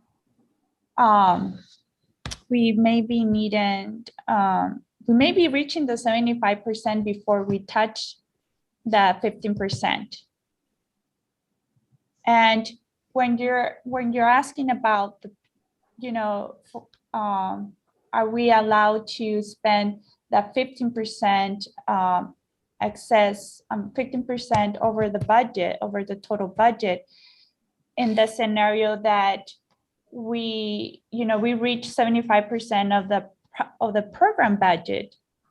We're asking for authorization, but we still have 25% of the remaining program, and when needed, we can touch the additional total, the 15% over the total budget. In the case of the project administration, the numbers are different. The numbers are different. So if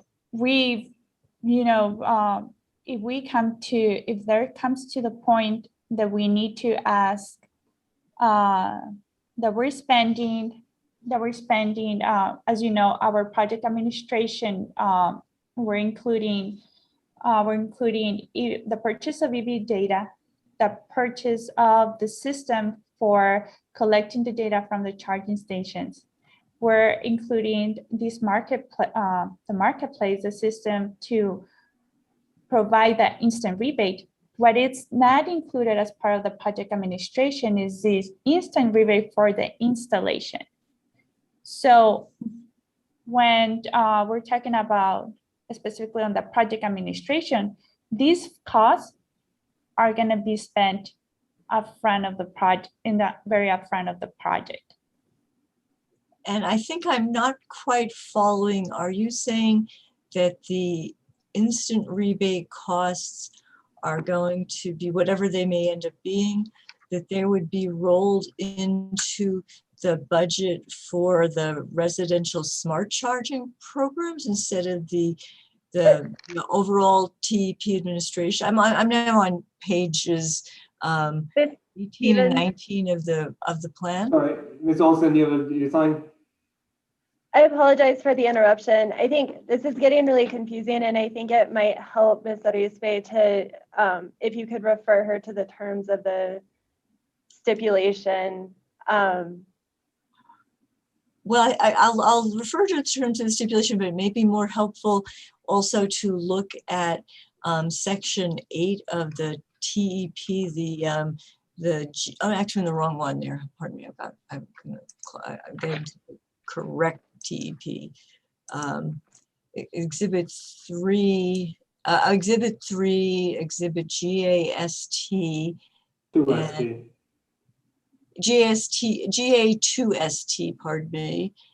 And it is on, this is the little box, you know, the box with the budget, and it is on pages 17 and 18, which are page 20 and 21 of Exhibit GA2ST. Because this lays out the numbers. And Ms. Are you with me, Ms. Ripe? Everybody else? Arispe. So are we? So you just said that the numbers are different for the rebate programs, and I'm just wondering what you mean by different, because if you look on these two pages, the 70,000 TEP administrative budget kind of falls sort of in the middle ground of the individual program budgets. Some of them are a lot smaller. So what I meant to say is that the rate of expanding is the budget for a specific program is different. So what is the way of expanding the budget? Well, let me break this into two questions. So will the cost of the instant rebates be allocated to the two residential smart charging programs, or will they be put down on that TEP administrative line? TEP administration line. Okay, so then again, if I understand what you're saying, that those costs may be incurred early on. Correct. So again, if you get to 75% of $70,000, which is, I don't know, I'm not good at math in my head, 75, I don't know, about $50,000. When you get to that point, will you be compelled under the terms of the stipulation to file get the other signatories' consent and file a motion, or are you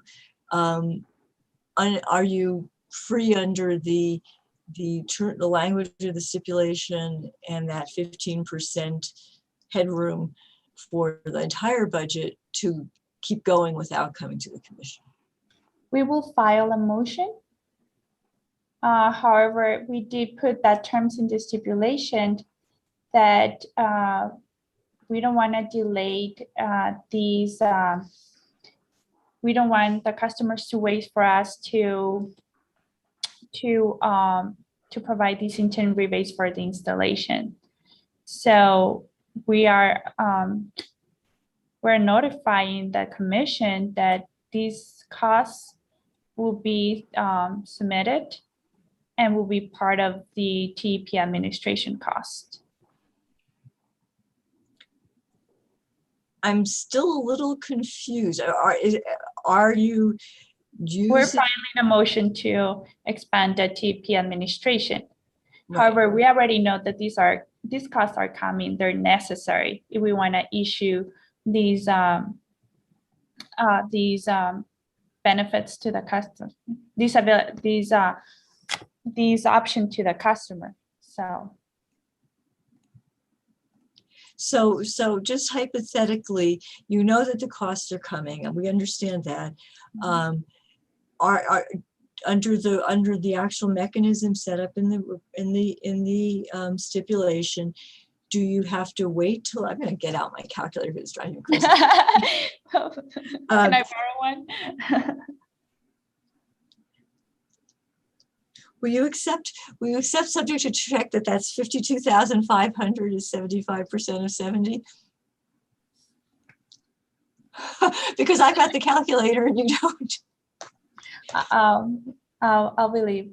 Okay, so let's say you get to, I mean, practically right out of the box, you get to spending 52,500 on administrative costs.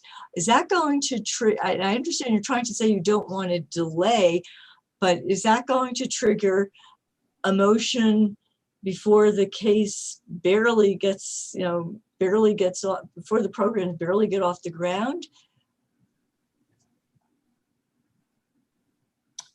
These are necessary costs to put the programs in place. Well, my question was, will you be promptly filing a motion, or is there some other part of the mechanism between the 15% and the language that Ms. Souls raised, that the stipulation refers to the rebate programs, not the administration as being subject to that 75% threshold? So are you bound by that requirement of getting essentially prior commission approval? If you get to 52,500, are you bound to go to the commission and get approval before you cross the 70,000 cost level?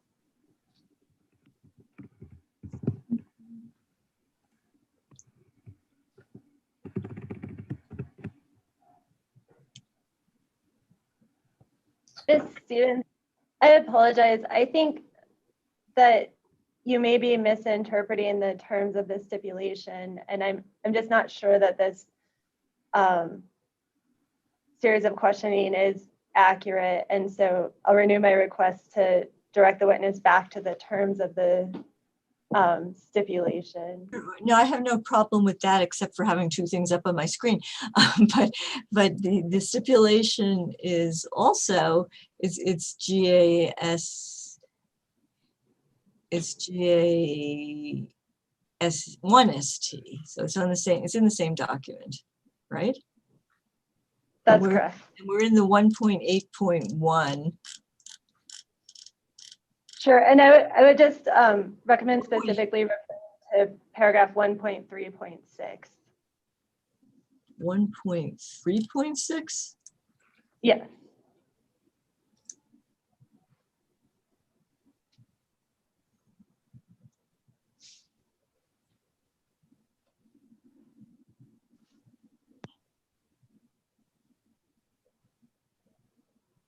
Oh, so it's, now I understand what this might be for Ms. Olson's redirect, but now I think I understand that there's an even bigger question here, which is that 1.3.6 says the stipulating parties agree that the increased amounts are reasonable and prudent. I will ask the other stipulating parties how much they've agreed to, but that doesn't, I don't think that their agreement means that the commission is, that your responsibility to go to the commission is excused, or maybe. Sure, and I apologize. I'm not trying to cause confusion. I'm trying to simplify things. I appreciate so it. Just the last line of that stipulation term, it says of costs of the residential pilot programs and should be included in the budget allocated to those programs.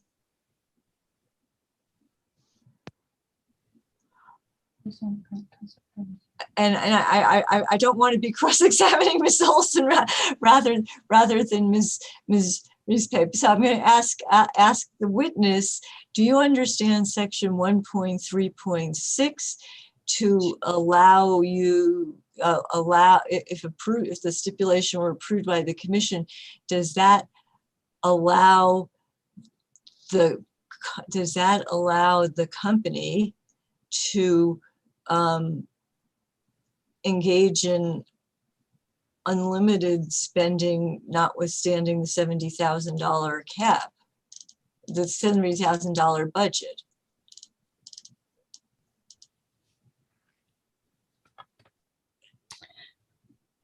We have that ability. But again, we have to report that all of those expenses are necessary, are reasonable, and are prudent.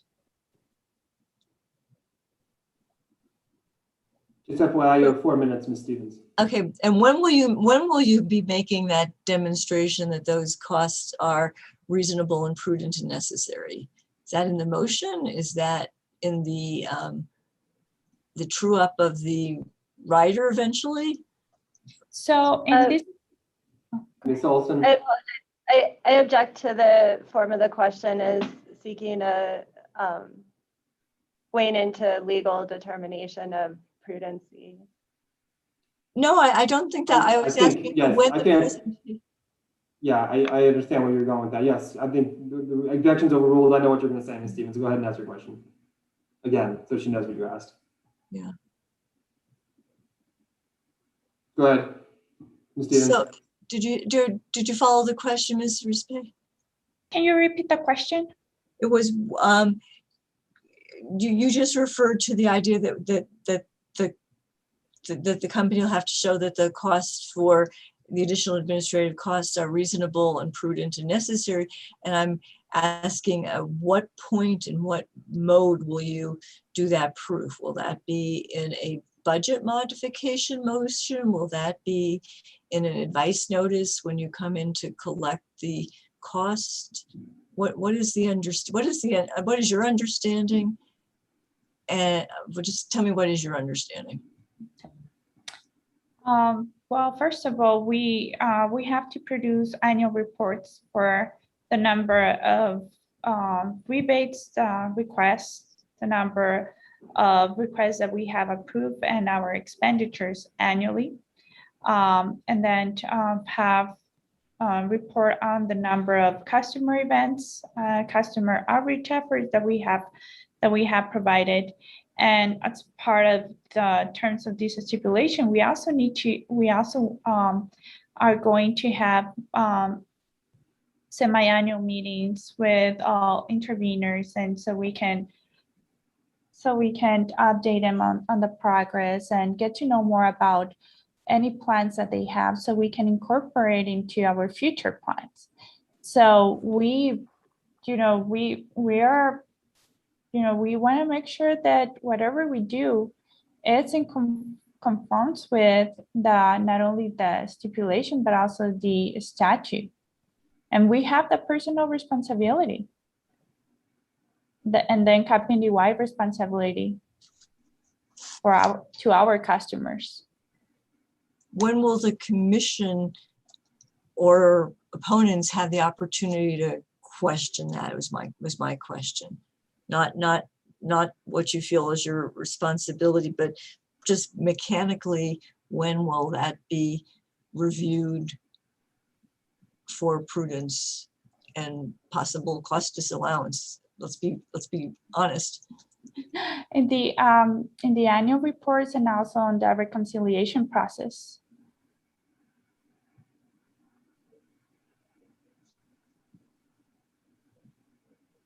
And the reconciliation process, let me quickly ask you, because I know I'm down to my last moment. I know that you're talking about filing an advice notice. Are you going to file testimony with that advice notice?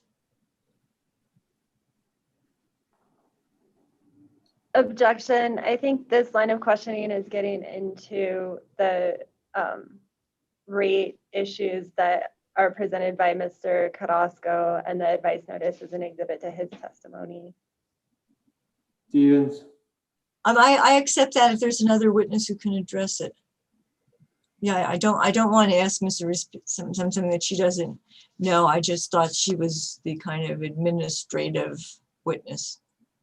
Let me take 1 second here to see what I've missed. Didn't mean That's to. it, actually, Ms. Stevens. I used up my time. You did. The phone doesn't lie. Digital technology. Okay, I'm hoping that you'll follow up on some of these, Mr. Hearing Examiner, because I think that, I'm I have just a lot of questions. I don't trying want to understand process. Thank you no very problem. much. I Mr. appreciate you, and I appreciate, Carrie, your cooperation. Very good. Mr. Black, staff has reserved 5 minutes for Mr. Rispe. Thank you, Hearing Examiner Ryan. For the court reporter, this is David Black for staff. Staff would like to thank Ms. Rispe for testifying and appearing today, and staff has no questions at this time. Thank you. Okay. Okay, Mr. Rispe, brings it to my opportunity to ask some questions. And I did see actually in your testimony, Mr. Rispe, is this the first time you've testified in this format? Yes, it's my first time. Okay, good. So you're doing a fine job here. And so my role in all this, obviously, is I'm the hearing examiner. And so, these people are all parties. I'm going to ask some macro level questions, and there are no wrong answers. And I'm going to go ahead and ask them. And so the big question I have right at the gate is are you familiar with the PNM and SPS filings for the TEP programs? In the course of creating EPEs, did you take a look at either of those or have any familiarity with them? Yes, I am familiar, but I don't have foundation knowledge on their plans. But you had just some knowledge that they were filing the plans. And so, PNM's budget for this particular, this plan year, or whatever, everyone's plan years have slightly different numbers, so even that's confusing. But in any case, the initial TEP plan by PNM is $8.5 million. SPS's plan is $3.1 million. And then EPE's plan is $605,000. I'm sure you saw in the testimony of some of the interveners, they generally, drew aspersions on the fact that EPE designated a very small amount of money comparatively. What was the, and I'm trying to ask this the question I'm going to ask you now in a productive way. Ms. Soul says in her testimony, there's no downside risk. There's no, not risk even, there's no downside to EPE having a much larger budget because you'll be able to reconcile what is not used. And so I guess I want to know why is this budget so much smaller than the other two utilities? And why have you erred, not erred, I don't want to presume anything, but why go small if Ms. Sewells is correct that there's really no problem with making it larger? And my answer is that our plan is not small. I disagree with that. Okay. Because when we designed this plan, we designed it thinking of all our customer types. And not only with that, but with a strategic formula that puts in place different tactics that overall complement each other, and we can expand, ultimately have the outcome of expanding electrification of transportation and increase the access to charging infrastructure. So and let me explain you why they're so different. Our budget is so different. Doesn't mean that our plan is small. It's not. It's just a difference that if you want to compare our plan to PNM's have a much larger number of electric vehicles. That's the number one reason. If you compare our plan to the cost for electric vehicle owners, we actually spending more than PNM. If you want to compare our plan to SPS, they really only focus on residential and DCFC and advisory services. In comparison to our plan, DCFC charging stations are significantly expensive. And that's why if you notice the budget, everything is going to the $2.2 million is going to only DCFC. And they're charging for advisory services, $350,000. This is SPS you're referring to? Is this the SPS plan you're talking about or PNM plan? SPS. SPS, okay. SPS. So, we actually, in our plan, we're not including internal resources to provide these advisory services, to participate in this customer outreach and coordinate, everything that we're doing actually internally, because we don't want to double count. That's our O&M. So these $350,000 that SPS is included in the budget, we're not. We can include them if you want us, but it's for us, we think it's double counting. So let me, those are the main differences. Every service territory is different. They have different needs. They identify, those are the needs for them. for us, we developed a different formula. We developed a combination of programs because the number one step here is customer outreach. We need to educate our customers. We need to engage with them. We need to improve their understanding and awareness of the benefits of electric vehicles. Because, correct me if I'm wrong, I can have all the rebates available, but if a person does not even want to consider, doesn't understand the benefits, they won't take advantage of these rebates. So the number one step is to have this outreach, have this customer outreach event, help the community understand, educate them on the potential opportunities that they have. And then to complement that, we're supporting these with our rebate programs to make charging infrastructure available to them, not only at their homes, but also at a workplace, at a public place, that they can charge at any time and they don't have range anxiety. Plus, with this rebate program, we're introducing technology and smart capabilities that can help, for one, improve their charging experience, make it user-friendly. If they have, if they want to use a level 1, they can spend almost 2 days charging their vehicle, depending on the size of the battery. If they have this level 2, they can charge overnight. And if let's say that I went to dinner with my family and I forgot to activate my charger, I can do it through my phone, even if I'm. Let me interject a second, Ms. Reese. I only have so much time and I don't want to. So your responses earlier to the difference in the budgets was helpful. And there's lots of things you said that I want to get to, but so let me just sort of take everything as I can. I have a little plan here, but anyway. So one of the things Ms. LaRoque says is, she complains about in her testimony, is that there was some issue about the communication between EPE and the city about the fleet electrification as to their buses. And when I read that testimony, I don't need to ask you to look at it with me because I don't want to get into that level of minutia. But what I discerned from Ms. LaRoque was that she was saying that EPA didn't really communicate with us about our bus electrification plan that we have ongoing right now. And this led me to wonder what level of stakeholder engagement.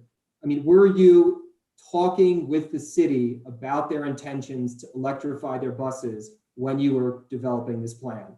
Let's ask that specific question. Yes, so we through our commercial online survey, we contacted the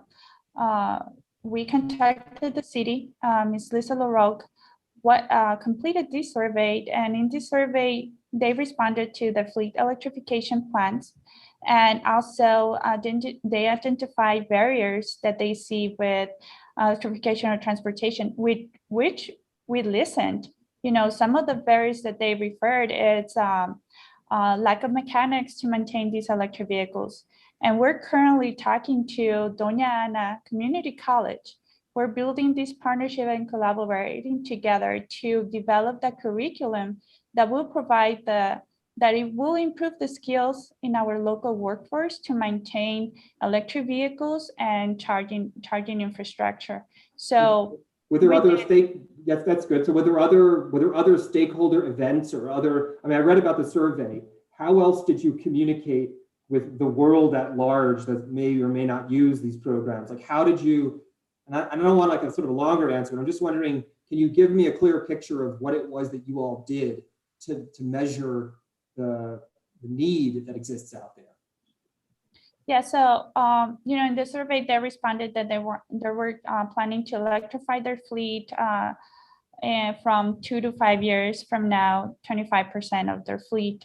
So that was our understanding of their future plans. Our government affairs department also engaged with Ms. LaRoque, and so we had the understanding that they wanted to electrify their fleet. And so was there other stakeholder engagement, not with the city, but with other folks in the world that you interact with? Was the survey your principal and sort of exclusive way of figuring out what the need was that was out there? We engage with home builders. We have been collaborating also with NMSU. And we've, frankly, we wanted to reach out to more groups, but we were in the middle of COVID. So they did not respond to our invitations. Okay. Looking at the, getting back to this question about the budget modifications and the stipulation, one of the provisions, and I'll just read it and you can tell me, I want to know what the word reasonable means. So once EPE spending on any residential or commercial pilot program totals 75% of the budget, EPE shall file a motion requesting commission authorization to reasonably expand that program. What is reasonably? You don't need to read it. I just want to know, like, what do you think reasonably is? Like, double it. I don't know what's reasonable.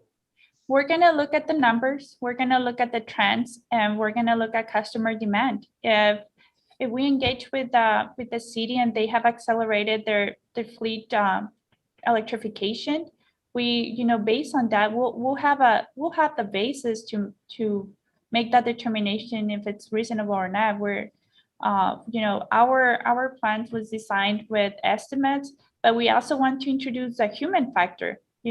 There's some acceleration. We have, there's going to be new models coming in next year on electric vehicles that are going to be available to our customers.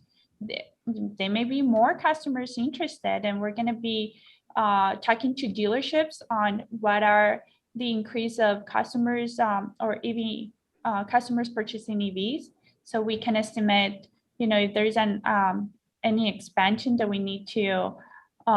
Not expansion, but what is we need to adjust our projections. We will do it, but we plan to be engaging with these different entities. Any other entities that is looking at electrifying their fleet. Like we said. Let me ask you, Mr. Rizzo, real quick. What's a reasonable increase? What is a reasonable increase? Is 40% reasonable? Is 70% reasonable? I mean, and if your answer is I can't tell you because it depends on the circumstances, that's an answer. But I'm just wondering, is there some point that is unreasonable? Are you going to come back to the commission and expect to get 100% increase, or would you say to me, no, that's unreasonable? We wouldn't be doing that. I cannot answer that with a number. We're going to base it on market demand. Okay. But you don't, did you have, I guess it's interesting that you chose numbers like when 75% of the budget is taken, and then you had you don't need to have it come to the commission if there's a 15% need for increase. And I still don't really understand how those two things work. I'm just wondering, I know that's two questions in one. So let me ask you this question. Let's do this one first. Let me give you this piece of mind. Sure. For our residential program, we estimated that only 50% of that forecasted EV owners will apply. There may be 25% more that will be more interested in applying because they see the success of this program. Okay. It depends on the program. It depends on the market demand. But we'll see. Okay, so let me ask, and this is more mechanics, and I appreciate Ms. Stevens' attempt to get clarification. I think I just needed to. EPE can increase the budget without commission approval by 15%. So you guys can spend $85,000 more than what you're asking for in the program without any commission say. You can just do that. Is that basically correct? That's what the stipulation says?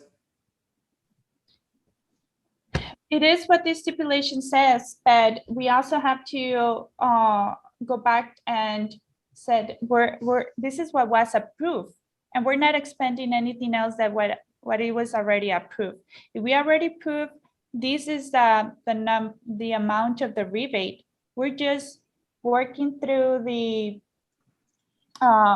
this is contingency. If we don't get authorization to spend the budget and we exceed the remaining 25%, then we'll touch, the 15%. Okay, so if I'm understanding you correctly, what I think you're saying actually is you anticipate as soon as 75%, if any of the budget for any one of these programs is fully utilized, you're going to come to the commission. Is that correct? That's correct. And that you're not going just to pave, march on forward and just go spend up to 15% more than what you were budgeted. That's not what you intend to do. Is that? Okay. Well, I thought I heard you telling Ms. Stevens and Mr. Simpson that, and I just want to get clarification. And I will stop there because I think I understand what you said, but I'm not sure that entirely lines up with what the stipulation says. In any case, so one of the questions I had was why have a contingency function allowing you to ask for more money? Why not just ask for more money now? Mr. Hearing Examiner, I apologize for the interruption. I just want to be very cautious that we're kind of treading into the bargain for agreements and the stipulation. And so I just want to make sure that my witness is cognizant that she can't reveal confidential settlement negotiations. I understand that, but I think ultimately Ms. Olson, you have to understand that EPE's first question out of the commission is going to be, why is the budget this amount? Your stipulation might be what it is. I'm not trying to be argumentative or interfere with the questioning. I just wanted Ms. Arizpe to have that in her head as a reminder as she gets into questioning about the stipulation. Sure, and I'm asking Ms. Arizpe, just a strategic matter, why wouldn't it be more effective to simply ask for more money? Well, we feel confident about our numbers, what we're proposing. We carefully designed and estimated that the need for these charging infrastructure. We did a thorough benchmark with other utilities, lessons learned, but you don't know what you don't know. And this market, this industry, these EVs is continually evolving. And we don't want to limit ourselves or not, have to wait for commission approval and limit the, not being able to provide these rebates to our customers. So we want to be covered. We don't think we may need it, but we want to be covered. Okay, and I guess I would just press you further and say, if that's the operative consideration, then why not simply ask for more? Because that would ensure that you are covered.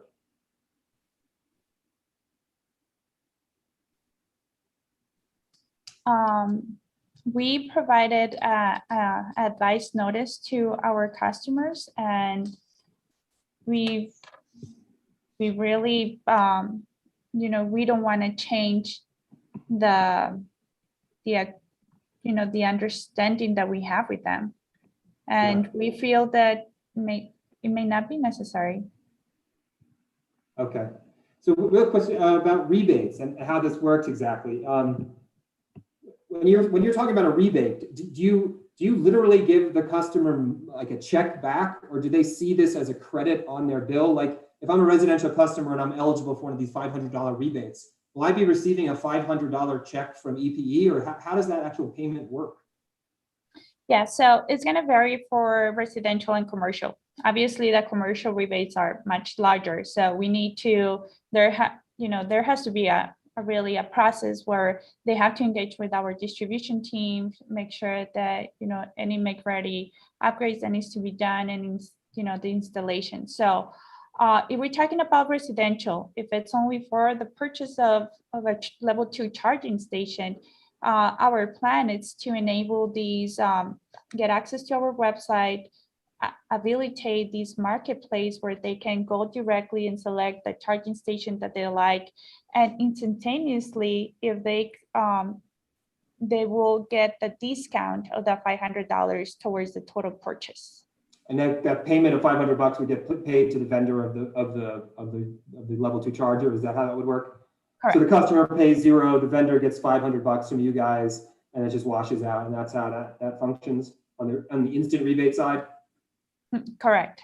Mm-hmm. And if a customer isn't, I guess all residential customers are eligible for the instant rebate. So as long as they're operating under EPE's marketplace or whatever this is going to be, if they go outside of that marketplace and they they do this some other way? I mean, do you guys have a plan as to how that's going to function exactly?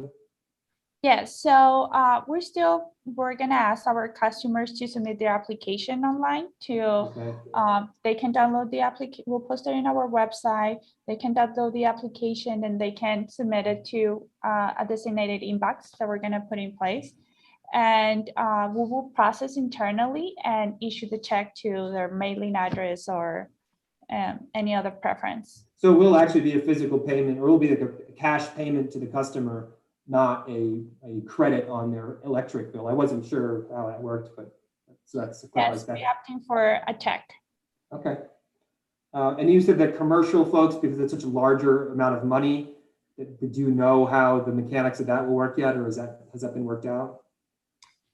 We're developing the process, and but yes, we anticipate that these applications will be reviewed one by one, because they're not going to be, just regular installation, just purchase the equipment and plug in. They're probably going to need some, but we have to check with first of all, with the electrician on the amount that they're charging.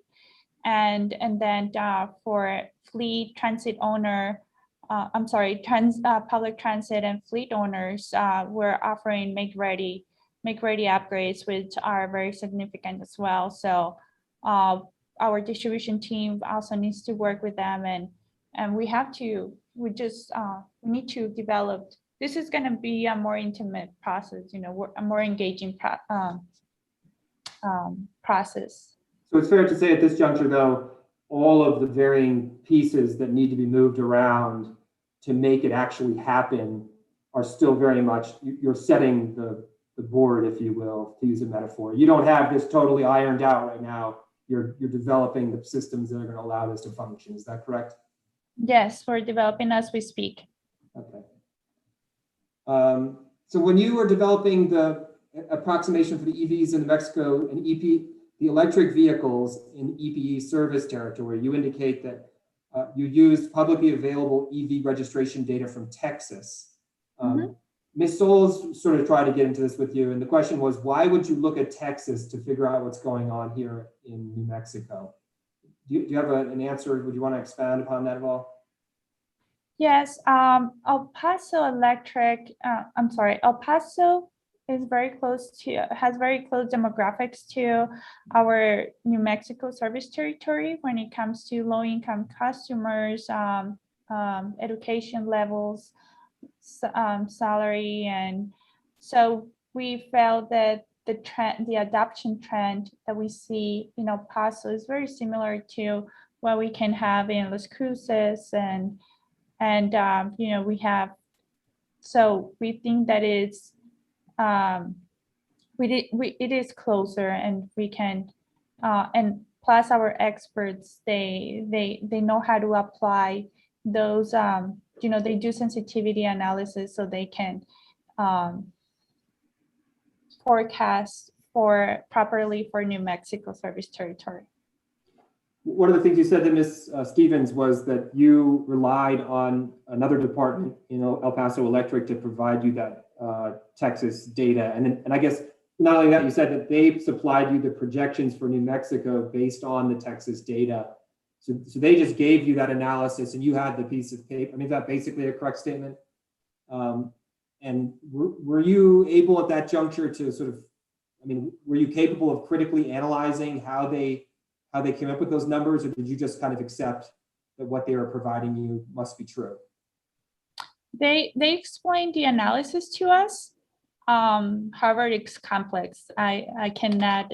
I would not be doing a fine job explaining the process. Yeah, and the question I would just ask is, so if I was to sit here and sort of say, well, I have questions about how your EP arrived at those numbers, you would not be the witness to ask. Someone else would be, I assume. Correct. One of the things Ms. LaRoque also says in her testimony is, I believe, if I'm not mistaken, EPE wants to be reimbursed the cost of procuring New Mexico EV registration data. Is that correct? Correct. Why didn't EPE procure that already? Because it was not in our budget when we started developing this plan. That's frankly why we did not purchase that data. What was the cost of it, do you recall? I mean, if you don't remember, you can say so. $10,000 annually. 10,000 annually? Mm-hmm. But it has to be recorded in our capital budget in advance in order for us to spend those funds. I see. Okay. Do you think it would have been useful to have had that data prior to the submission of this plan?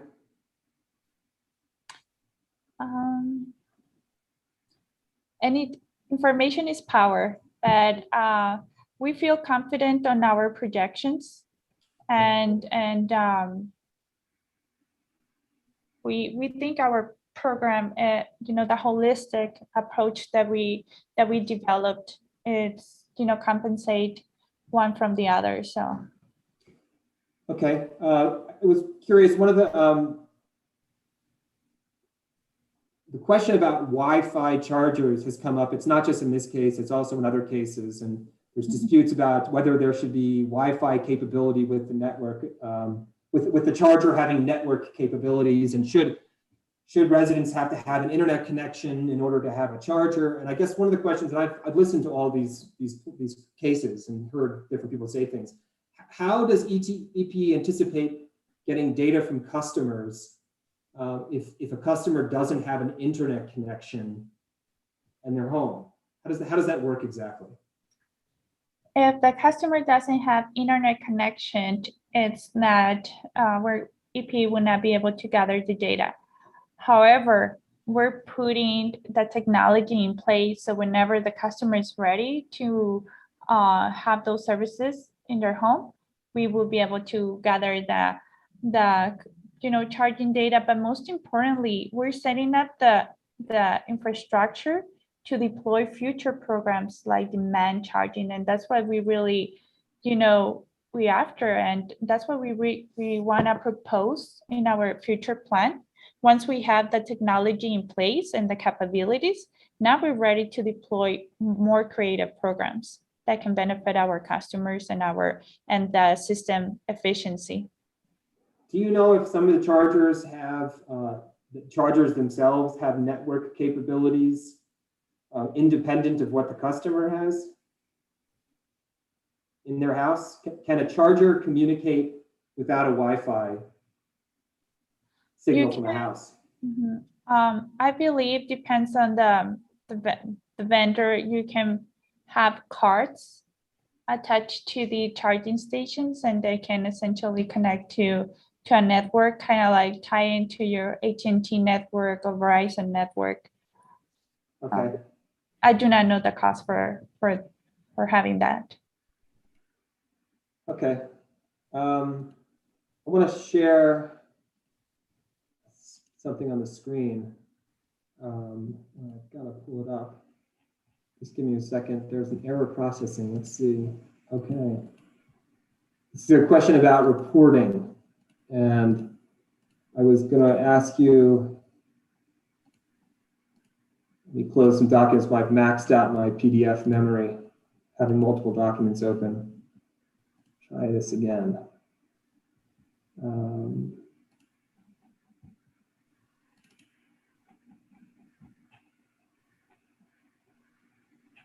In the,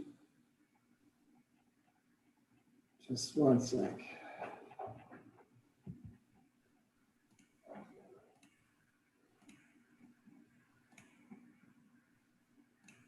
Why did EPE determine the reporting requirements to be only what was in the plan? How did you settle on the reporting requirements as you all agreed on? So that involves the total number of rebates, the summary of public outreach, number of customers taking service under EPE's EV rate, and usage during on-peak, off-peak, and super off-peak periods. How did you come to the determination that that's what should be reported? Mr. Hearing Examiner, I apologize again for interrupting, but I just want to be careful that this is weighing into confidential settlement negotiations.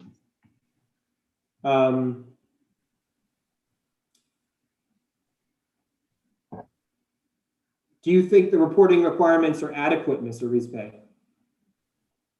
Yes. Why do you think that?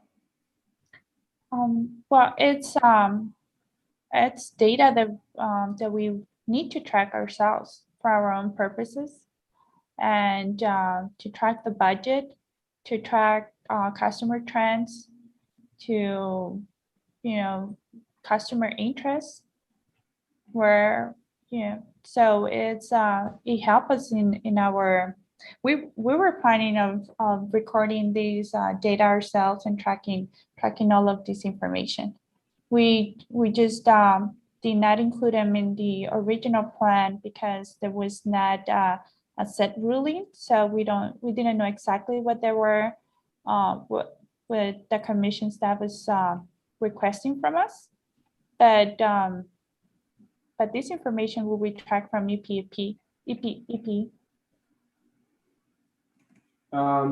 In an exhibit that was entered as a commission exhibit, it's Commission Exhibit 3, and my computer is giving me a hassle in there. Let's see if that's fixed this.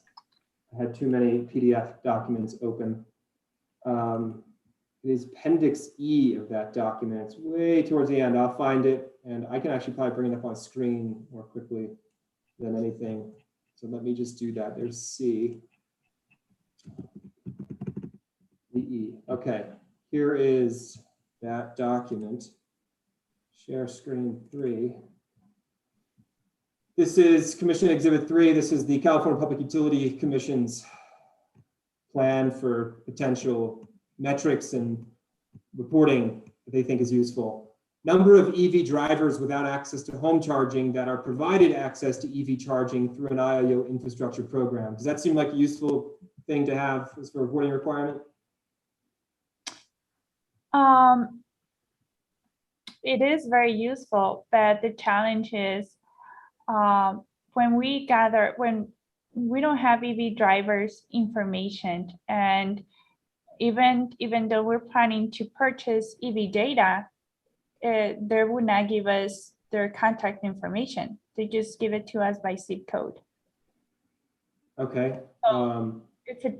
We would like to have it. If you have it, please share it with us. But no, and this is not that we have. This is in California. So just to be clear, what you're looking at, this is in California. This is a proposal as to what IOUs should be doing when they report about their success of their programs. So one thing that they've identified is how many drivers without access to home charging have been provided that access as a consequence of participation in the IOU infrastructure program.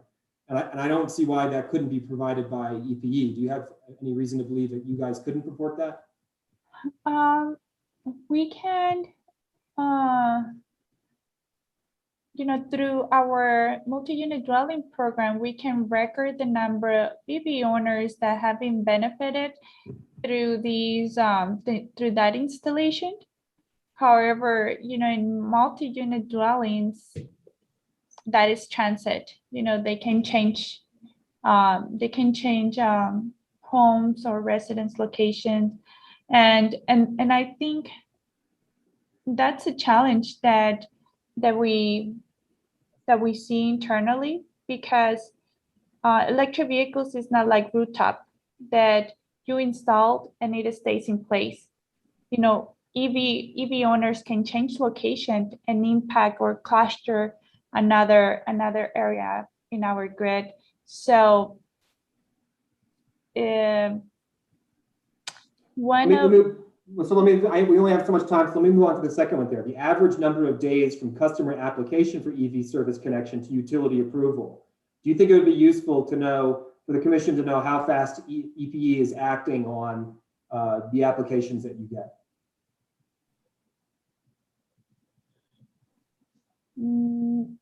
Yes, I think. Okay. Well, I would.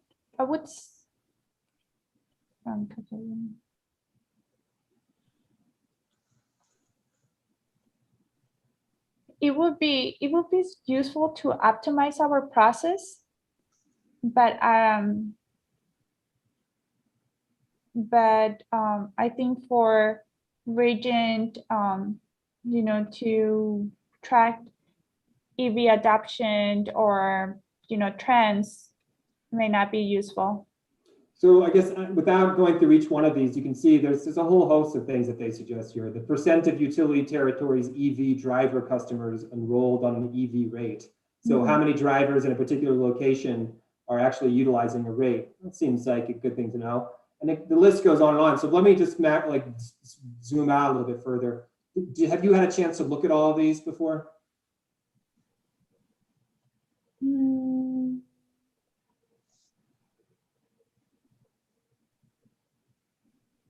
No, not all of them.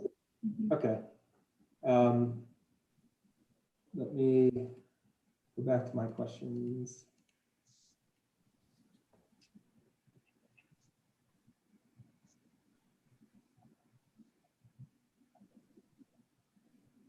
In your rebuttal testimony, you responded to Ms. Sewell's concern about effectively the stipulation gives rise to you only being obligated to file a single report. And your answer to that was no, we shall continue to report until the next TEP is approved and in place. Am I correct in what I just said there? Do you have the page number? Well, I mean, I don't, without trying to get into each individual line of testimony, I can assure you that Ms. Sewell's criticized the stipulation by saying this effectively means that EPE will only have to file a single report. And then I read your rebuttal testimony, and your rebuttal testimony says, no, we're going to report for as long as we must and until our next TEP is in place. And if that means 2 years, we'll be reporting twice. Does that seem consistent with what you responded to Ms. Sewell's? Yes. Okay.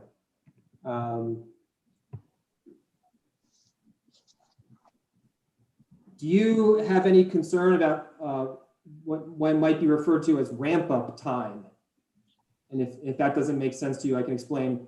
Ramp up time could be like bringing the program into existence, making sure that all the portions of it are functioning. You just talked about how you guys are still working out the details of how you pay all the varying participants in making a charging station come into existence. Do you believe that 18 months is a sufficient period of time to address matters like ramp up time for programs? Or is that too short of a time? No, we feel confident that we can, as soon as we get approval, we can begin launching the programs. We have built several partnerships already that they can help us educate our customers, start planning more strategic events, and have the systems in place to provide the rebates to our customers. Yes, when Ms. Sewell was questioning you, she was trying to get some assessment from you about how realistically you think how long the program will go, given all the timing components. I mean, we're here today having a hearing on this particular TEP program. Then we'll have to decide this one. It'll have to go in front of the commission. And then as soon as that final order hits, it'll be 18 months, then you file a next one. So in Ms. Sewell's calculations, that means that this TEP is going to run through 2023. Do you agree with her about that? Yes, I do. Yes, Okay, you don't disagree with that basic proposition. No, I think given from the date of approval of this plan plus 18 months will put us at the end of 2022, early 2023, and then plus maybe 6 to 12 months of the commission. So it can be, late 2023. As okay. I think at the latest, early 2024, but. Okay. You may have answered this question, but is there flexibility under the stipulation as far as you're concerned to move money between programs?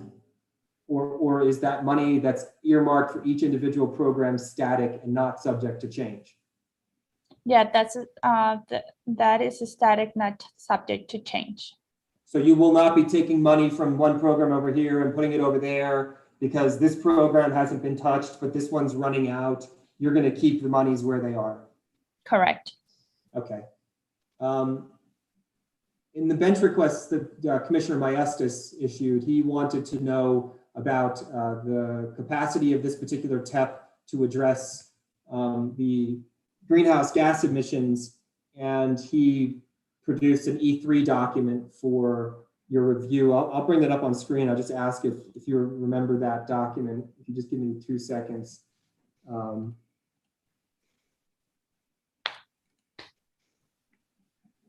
So it's this.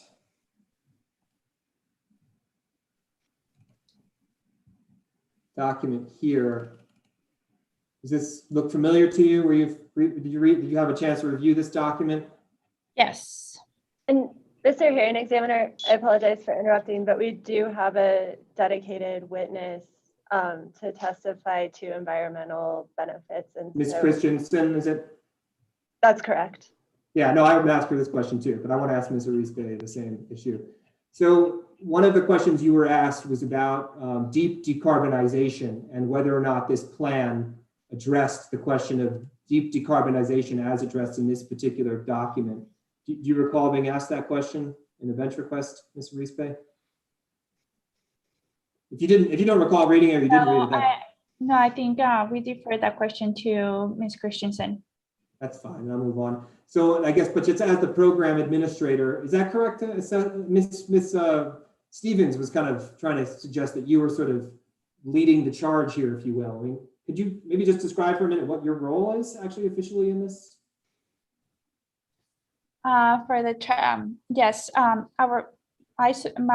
the supervisor for the Emerging Technologies and Innovations Department, and my department is in charge of developing the major initiatives for dedicated to transportation electrification developed by El Paso Electric. So, and in essence, our group is developing this partnership with different entities like NMSU, Doña Ana Community College, auto dealerships, home builders that, that we would, and then developing.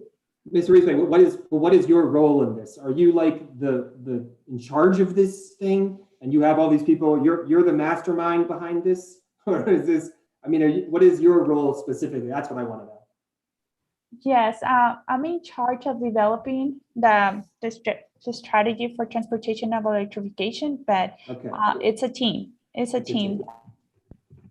Do you and this relates to actually an exhibit by Mr. Madsen. It's Mr. Madsen's exhibit 3. You don't worry about what that is exactly, but that document also talks about projections as far as what would be needed in terms of electric vehicles in New Mexico to meet greenhouse gas emission reduction. And obviously you've looked at all this and you're in charge of the strategy. So to reach one of the goals referenced in that document, there would have to be 110,000 plug-in electric vehicles in New Mexico by 2025. Do you think that's realistic? 110,000 plug-in electric vehicles in New Mexico by 2025. And then I would suggest to you further that if we would take Ms. Sewell's, estimate that say that there should be about 10%, and I know you disagree with that, that would mean 11,000 EVs in EPE's service territory by 2025. Is that realistic? I'm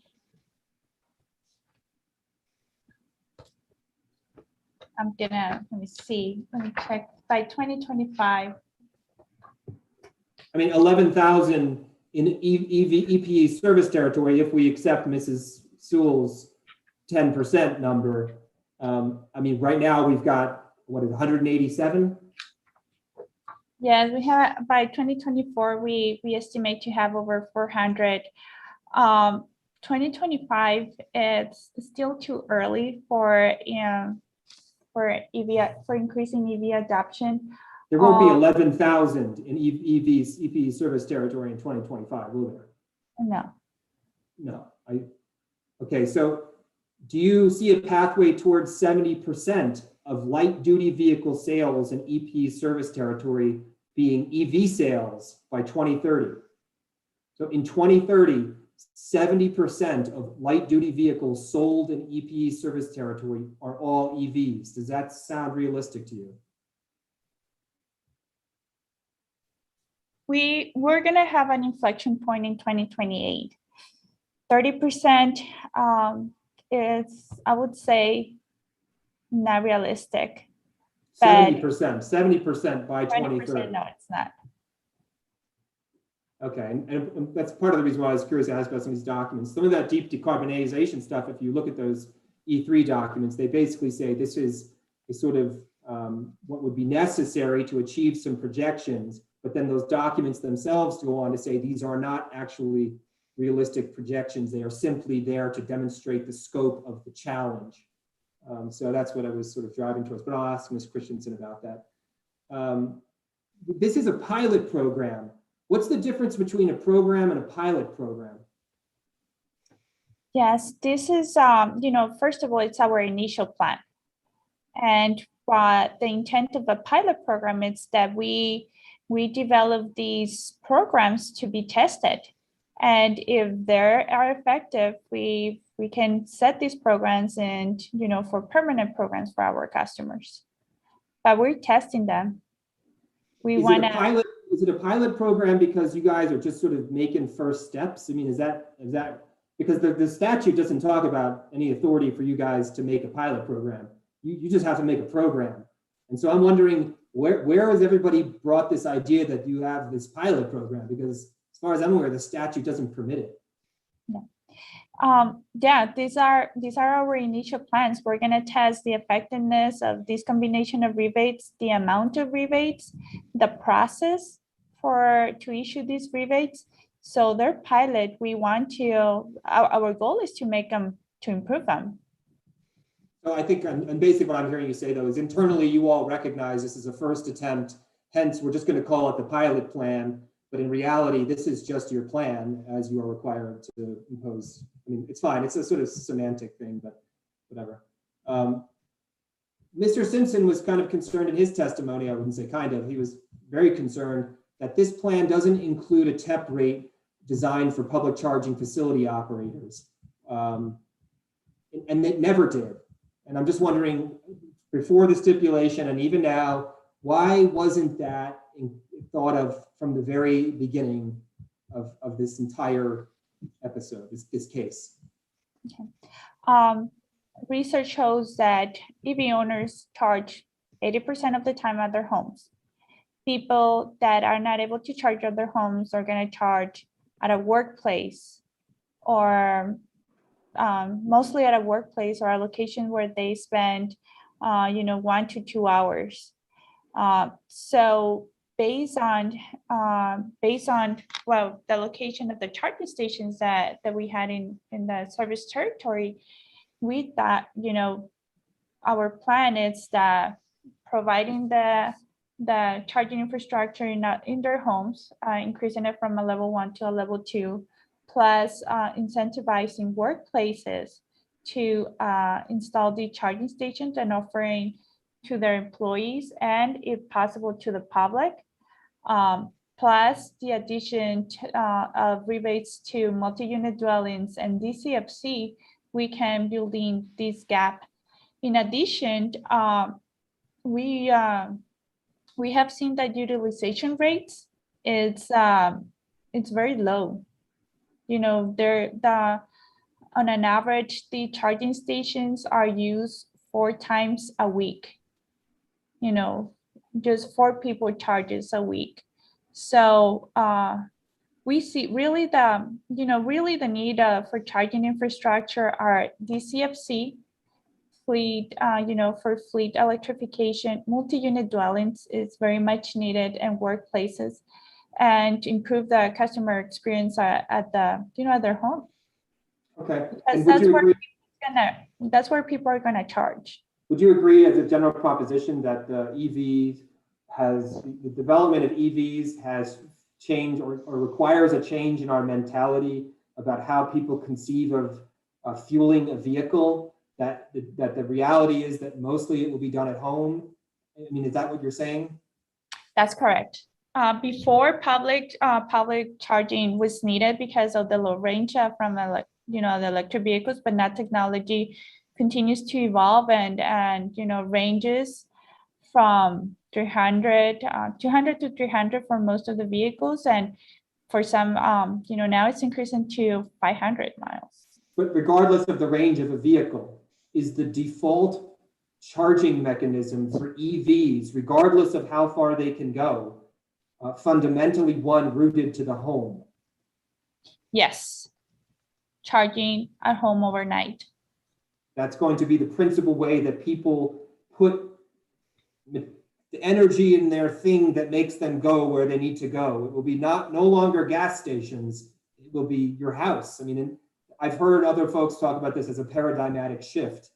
And I know that's not necessarily evidence here, but that's frankly, it's understood. So in any case, okay, I'm glad to hear you agree.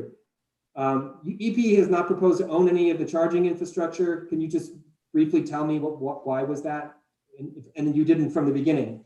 That's different than SBS, different than PNM. What was the judgment? Okay, we want to conform to the statute, which states to promote and attract third-party capital investment. So that's why we are providing our DCFC programs, and we have reached out to companies in partnership with PNM and SPS. To Electrify America to attract them to our region, and usually these companies already have an investment fund. What we need to do is to attract them to our region, and with these rebates, I think we can do that. Why doesn't EPE offer to finance the upfront costs for electric vehicles? Why was that never included in your plan? In other words, help people buy cars. We think that we found a more creative solution. We've built partnerships with automakers like Nissan and GM, that they're the ones that provide the discount, that instant discount whenever for the purchase of electric vehicle. Because we frankly, we feel that it's maybe a little unfair for some customers that don't want to take advantage, that they don't want to purchase an electric vehicle. So we're creating, we may create, a negative, why you're not giving me, I also need a vehicle, why don't you provide a discount for me versus, the electric vehicle. So we found a way to not make these differences among our customer base. And so the discount is coming from the automakers. And what we do is we offer these discounts to any customer in our service territory. We promote it through our website and social media, and they're able to go to the local dealerships and they get the instant rebate. There's been some discussion, extensive discussion about the number of electric vehicles in EP's service territory. And you and Ms. Sewells offer competing testimony about the subject. Is there anything that you wish to add at this juncture that supports the stipulating parties' views about the number of EVs? I mean, Mr. Simpson offers some critique of your estimates. I don't want to ask you to go through your testimony again, but I'm just wondering, what is your response to their critique of your estimate? I feel that our current estimate of electric vehicles is very close, and when it comes to the projection, I also compare it to the SPS projection, and we're in the ballpark figure. They have their range. The electric vehicles around 100 electric vehicles, and their projected number is close to 400. So that goes in line with our forecast. We relied on experts that they do this for a living. And so I think, with the purchase of electric vehicle data, we would know, and we will verify those numbers, but I feel that they're in line. does Ms. Souls correctly assume that because Doña Ana County includes 10% of New Mexico's population, one can then assume that 10% of the electric vehicles in New Mexico may be located in Doña Ana County and thus EPE service territory? Is that correct?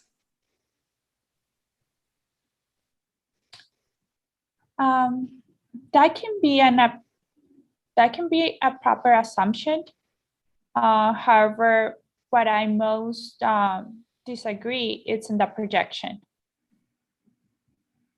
She projects a 2.8 growth factor for EVs. You don't accept that? The projection from yes, okay. From from 300 to 900 vehicles. That's your projection or that's her projection? Her projection. And what is EPE's projection? Do you know off the top of your head? For 2023 is 416, I believe. 16. Okay. You had some conversation with Ms. Stevens about the EVs for sale in the EPE service territory. As far as you're aware, are there any EVs for sale in the service territory right now at new car lots? Can a person go buy a new EV in EPE service territory? Yes. Okay. We have the partnership with Bravo Chevrolet, where they are able to issue also a discount rebate for Chevy Volts. And we know that they have inventory. So I think it was in your supplemental testimony, you wrote that EPE examined the inventory of 5 local dealerships to assess availability of the plug-in and a plug-in hybrid and a plug-in electric. And you reported that there were no vehicles available at the time of that review. So how, I guess when I read that, I thought to myself, all of this is for nothing if you can't buy an electric vehicle. And that's what we, exactly because of that, when we started developing this plan, that's what we noticed. There's no inventory. The dealerships, they don't have electric cars. So we started engaging with them. We were able to work with the automakers, have this discount available, and this discount is attracting many customers to purchase EV owners, and these especially these local dealerships that have already this partnership, they're ordering larger amounts of electric vehicles so they can have it in the inventory. So this is part of our customer outreach program that it's showing success. We're bringing electric vehicles up, increasing the access to them in our region. Okay, I want to shift over to the DCFC charging station and the credit card reader. Why do you believe it's necessary to have credit card readers in the DCFC charging portion of the TEP? Like, why is that a requirement that EPE thinks essential?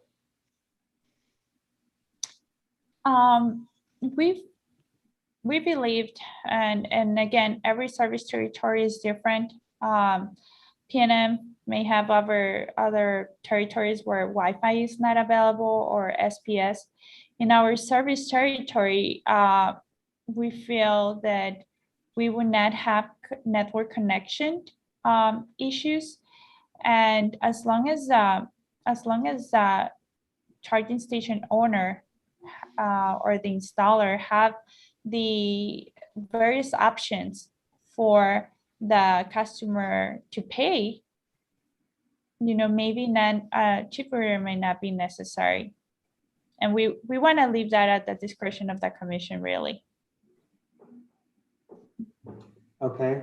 But I guess since it's in your plan, EPE must believe that having a credit card chip reader associated with a DCFC fast charging station is important. It is important. But again, technology is advancing, evolving so quickly. I What really is, want what is to. what is the reason why it is important? What is the principal reason why you believe it's important? We want to have any option of, we want to have as many options available to their customers. We don't want to have limitations for our customers to access these charging stations. And do you believe that the potential for being defrauded or somehow having your credit card information stolen, that whatever the cost of that is, simply does not outweigh the benefit of having the card reader, because that's the way people typically are, accustomed to paying for fuel for their vehicle to move? Is that the basic thought that's underlying that requirement?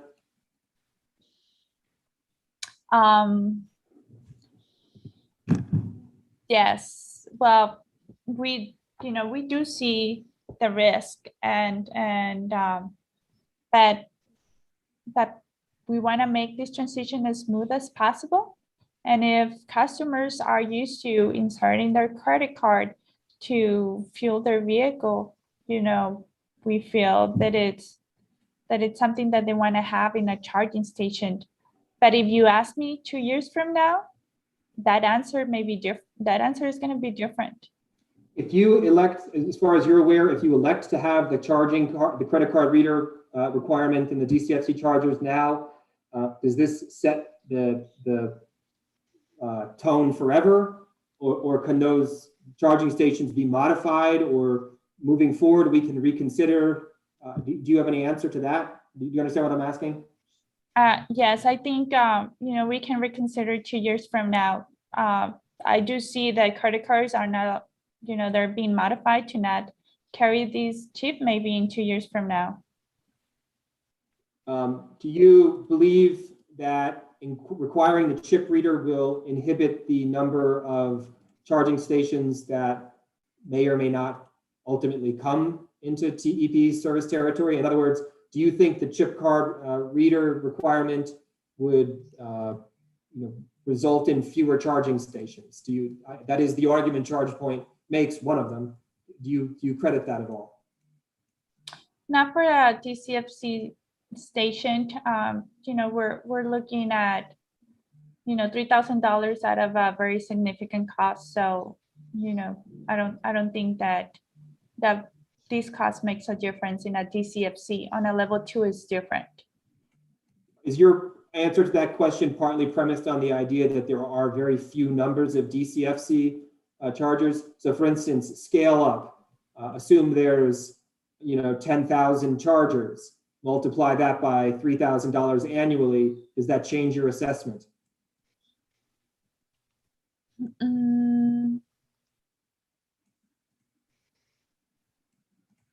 No. Does not. So even if it ends up being a sizable amount if every gas station tomorrow was magically a DCFC charging station, that'd be a lot of $3,000 annual expenses, right? And I think that's the argument. And I understand Basic ChargePoint's position is, when you hit a critical mass of these stations, the number 3,000, while if there's only a few, doesn't sound that bad. At a larger number, it ends up taking a big bite into what would otherwise be funds available for chargers. And I'm just curious if you believe that's a meritorious argument or not.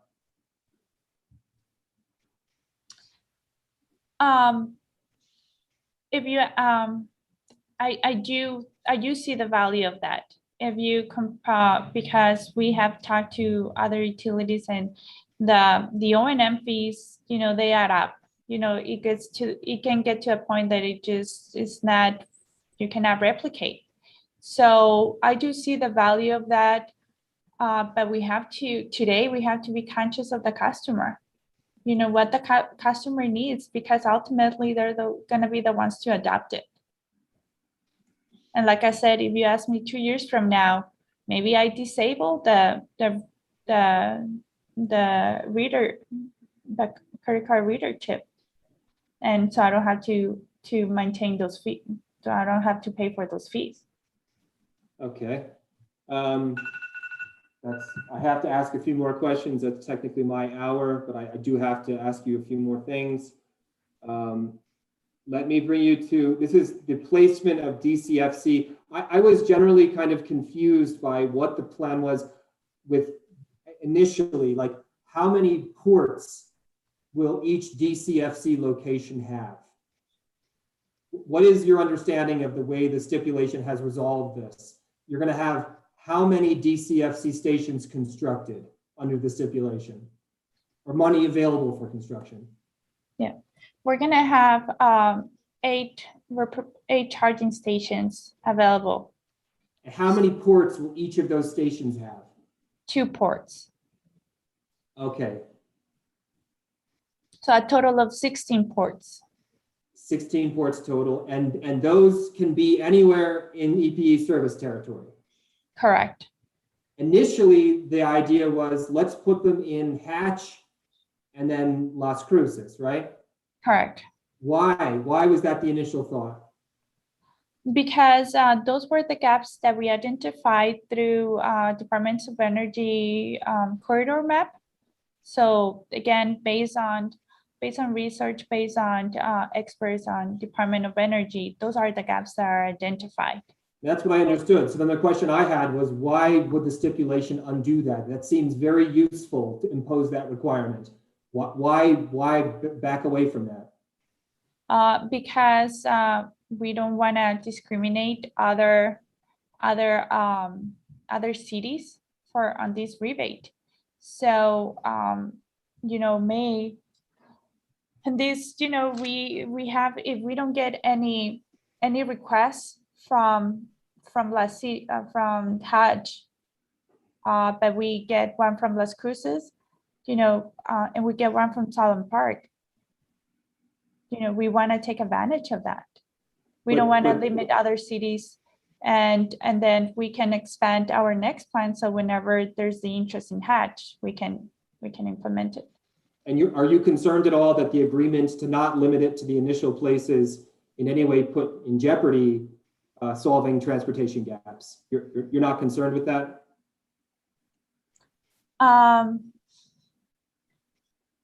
So that's why we have this stipulation that allows us to expand whenever the market demands it. Okay.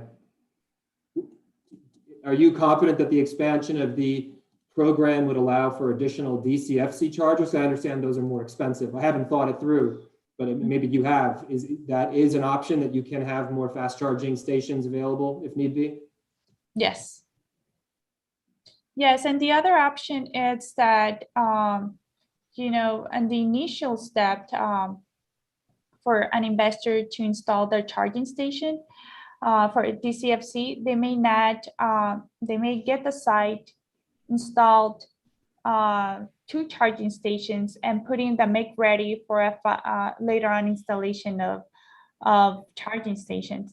So right now we included the cap of no more than 4 stations per site, but maybe an investor, they only want to do 2 at a time and come back in the next 2 years, install, the other, install 2 today and wait another 2 years to install the other 2. So we will have money to put in another site. So okay. they will have the site ready for the other 2. So now the future expenses will be much less, but there will be funding available for another location.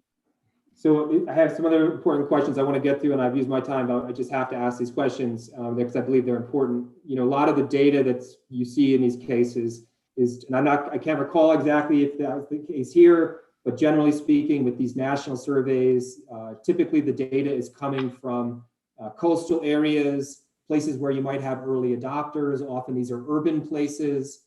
And I want to know whether or not when the EP was fashioning its initial plan, or then ultimately when the stipulating parties settled on what they did, was this driven in any way by the demographic, socioeconomic, and other education, other socioeconomic data that exists in EPE service territory? What do we know about people like those who live down in EPE service territory And how did that data drive what was developed here? Yeah, so we conducted our regional residential survey where we have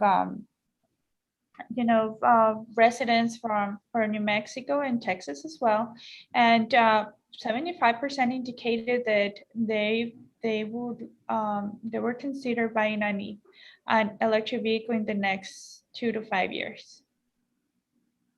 So there's Okay. interest. People are willing to consider electrification of transportation. I think it's just a matter of educating them. And we found through this survey that, not only, educate, people with high salaries or that own rooftop solar, we also find young people that are interested in knowing more about electric vehicles.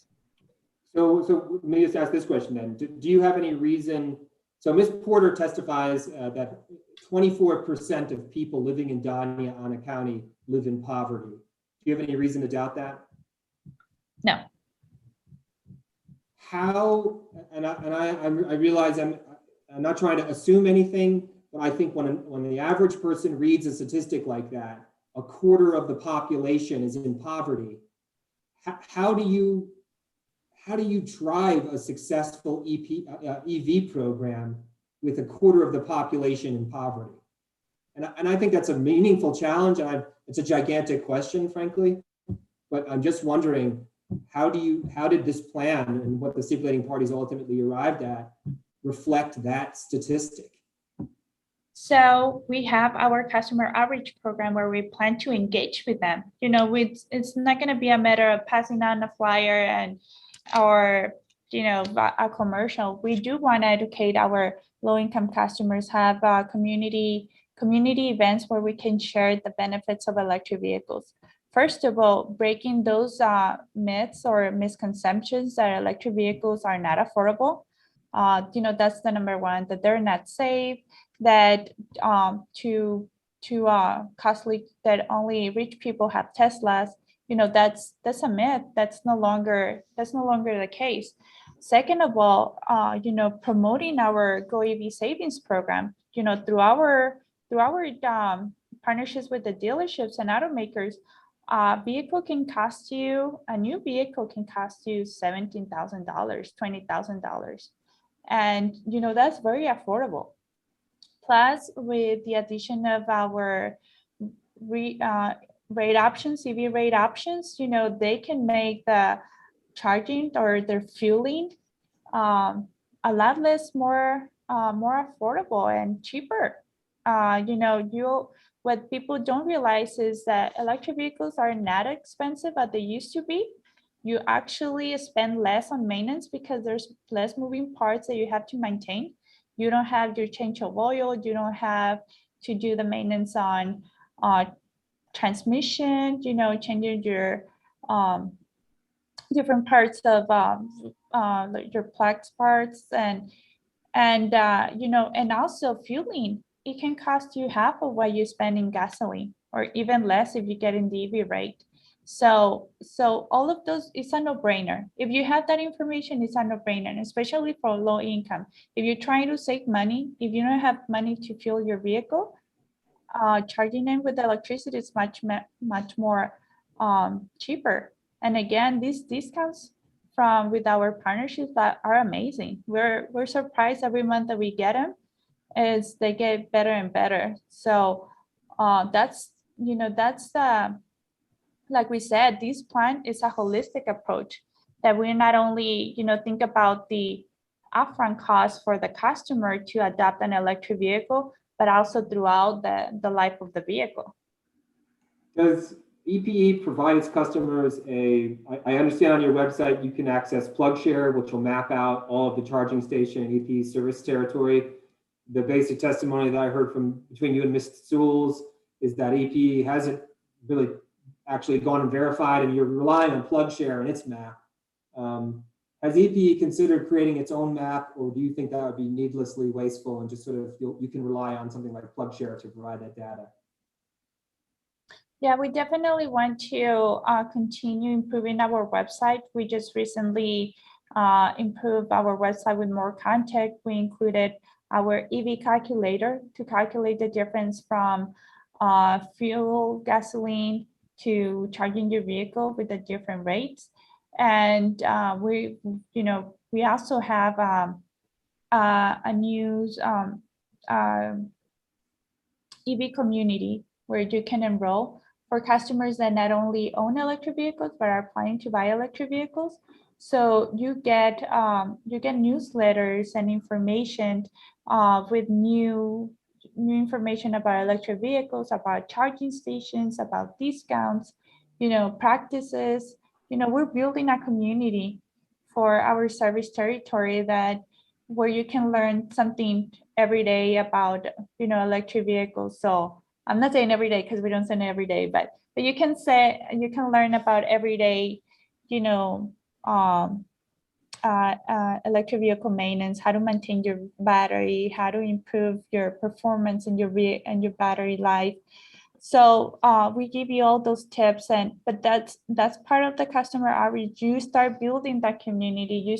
And people start passing out, that good word that, oh, I changed to a level 2 charging station, and I only have to move my outlet from my laundry to the garage, and it was very inexpensive, and now I only charge my vehicle once a week and cost me $40 versus $250, or it's. Okay, so I just want to make really clear about this though quickly. So back to the question of the PlugShare is a service that you rely on, and it doesn't sound as though you're saying that EPE intends to produce a map of the plug of the outlet of the charging stations in its area. It's going to rely on other third parties to do that. Is that accurate? We haven't thought about that. We can consider it.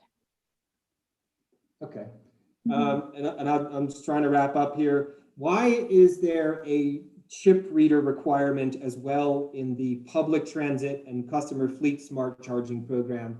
I'm trying to understand if you're charging a bus, an electric city bus, why would there be a credit card charge associated? Like, why would anyone put a credit card? I guess maybe I don't understand how buses get fueled is what I'm really saying. So explain that to me. Like, I would assume you're driving a bus, you show up at the bus depot, and of course you just start charging because you're like the bus.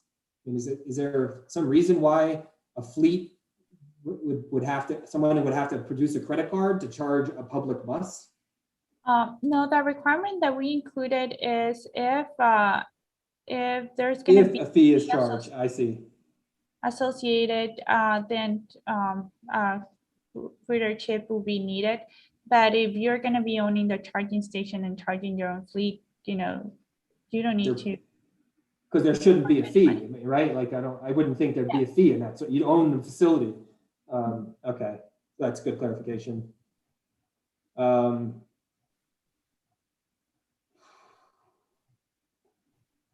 Just let me see if I have any last things. I have many more questions, but I won't take more time than I've allowed for everyone else. So I will stop there. Thank you, Ms. Arispe. Thank you. Mr. Hearing Examiner? Yes. I apologize for interrupting. Ms. Aripe, we did not reserve any time for Ms. Aripe because her testimony did not actually describe any reasons as to why the company proposed or supports the chip reader requirement. And I certainly, of course, have no problem with Your Honor asking her the questions that you did, but I believe she made a statement that I think is based on an inaccurate assumption that I think the record would really benefit from clarifying it. So I wondered if I could ask some 5 minutes or less. 5 minutes of, 5 minutes of, if you're requesting 5 minutes of, it is recross technically, but I mean, you didn't request cross-examination, but technically it's asking questions about what I've asked. So is there any other parties gonna have wanting redirect of any kind with Ms. Arispe? I will want to redirect. Ms. Olson, you will, Ms. Souls. So we'll try to limit it as much as we can. So Ms. Gerson, was that your indicating as well? Yeah, I think I might want to follow up on this as well, but if you put me last in the queue, I might waive. Okay, so Mr. Dunbar, you go ahead and we'll try to move along as fast as we can. I'll give you 5 minutes, sir. Thank you so much, and I think it will be less than 5 minutes. Good afternoon, Ms. Aripe. I represent ChargePoint. My name is Scott Dunbar. I believe you stated in response to the hearing examiner's, one of his first questions about the chip reader requirement, something about lack of cell phone coverage. Do you recall that testimony? Yes. Well, okay. And if I could be a little bit more specific, I believe what you suggested or stated was that that chip readers are important because there might not be a cell signal at public charging stations, but that a chip reader would allow customers to still make payments at that charger even if there was no cell signal. Was that well, is that accurate with what you were saying? Not entirely. You know, you can still make payments with your mobile tap credit card. You know, you not necessarily need to have your phone or Wi-Fi to make a payment. You can have other options of payment like the mobile tap, correct? Well, let me try to ask the question a different way. What I believe you said was that one of the reasons the company thinks requiring chip readers is important is that there's not always cell coverage at EV charging stations. Was that what you intended to say, or did I misinterpret that? I wanted to say that our region doesn't have that challenge of cell coverage. I think my point was more guided to people are used to paying with a credit card, inserting it in their charging, you know, to pay for fueling, and that's you know, maybe, and that's a transition the customers will need to face. Okay, so is it your understanding that most charging stations, whether they have chip readers or not, and indeed most credit card payment terminals, rely on an internet connection to process payments?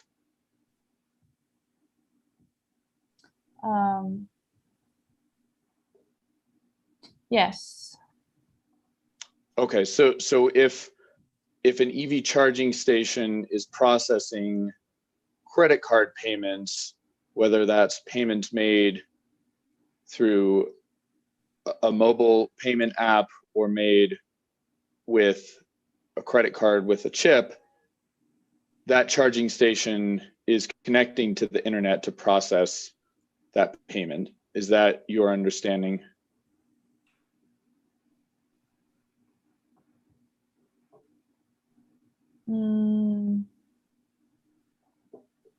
I would think so.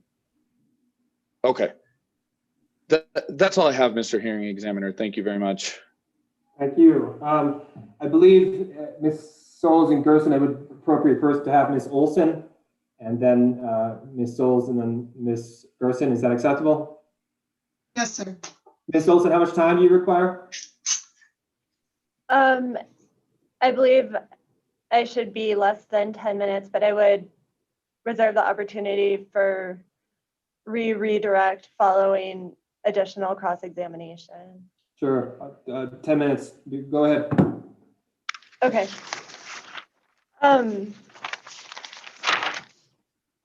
Ms.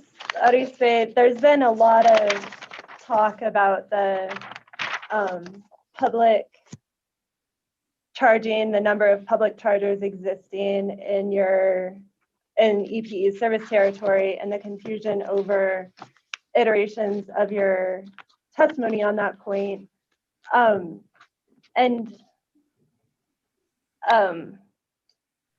apologize to keep this brief. I'm just going to ask you,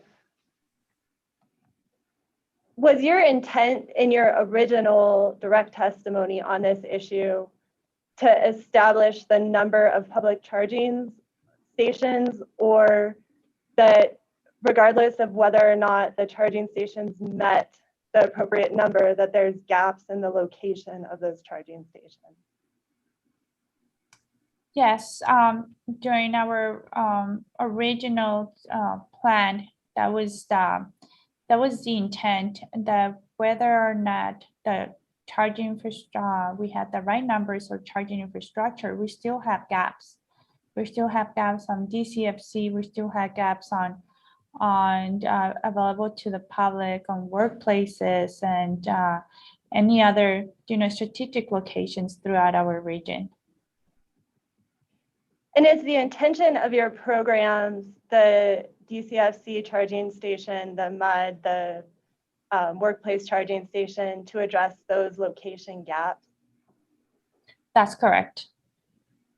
And do you believe that the modifications to that plan made by the stipulation further support EPE's effort in this initial TEP to address those location gaps? Yes, definitely. They just support the flexibility on expanding these public charging infrastructure. And does the TEP modified by the stipulated agreements provide a program to incentivize installation of public charging in EPE's New Mexico service territory? Can you repeat that?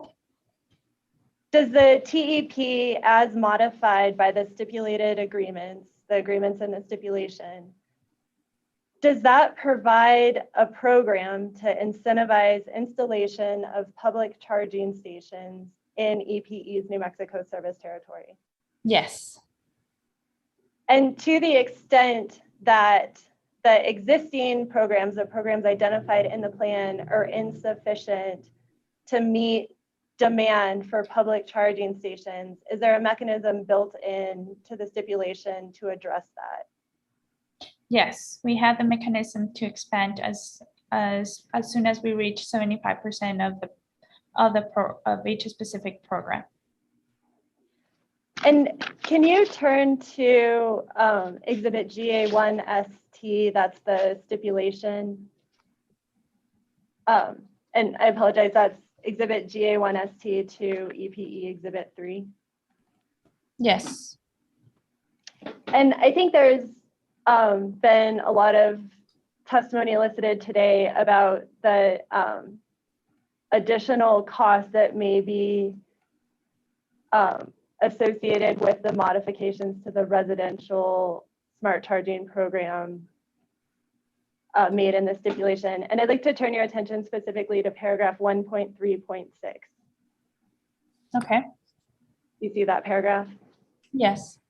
And looking at the end of that paragraph, do you understand that paragraph to mean that the added costs, that would be the costs for the increased incentive amount, as well as additional administrative costs for providing instant rebates and charger installations without upfront costs, should be included in the budget allocated to the program? Yes. And is it your understanding under the terms of the stipulation that if EPE exhausts the budget for that specific program, meaning the residential smart charging program, that there's a mechanism built into the stipulation for EPE to then go to the commission and ask to expand that program to meet demand? Yes.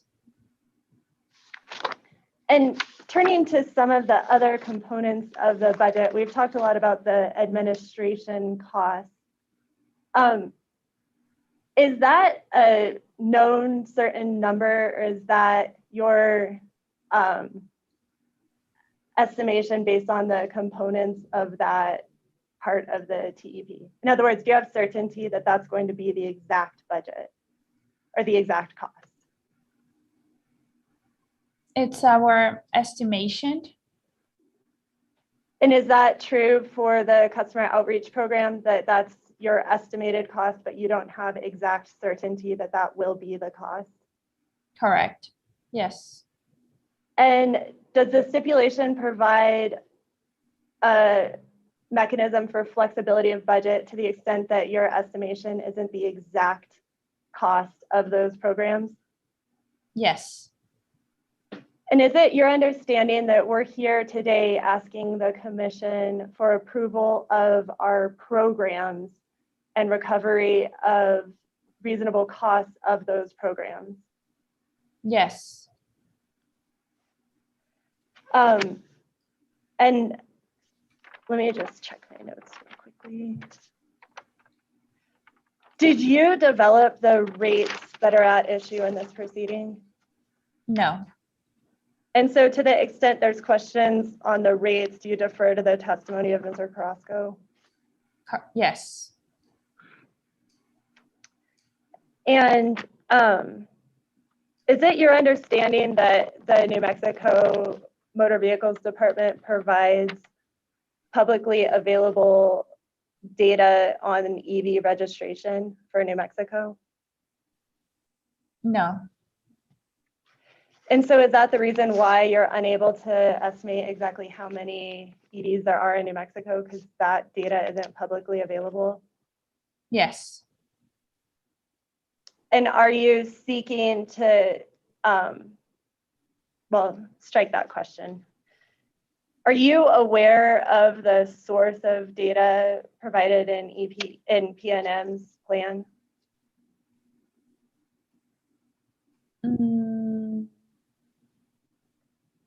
I'm familiar. So you have personal knowledge of how PNM obtained their EV registration data? Yes, but that data was confidential.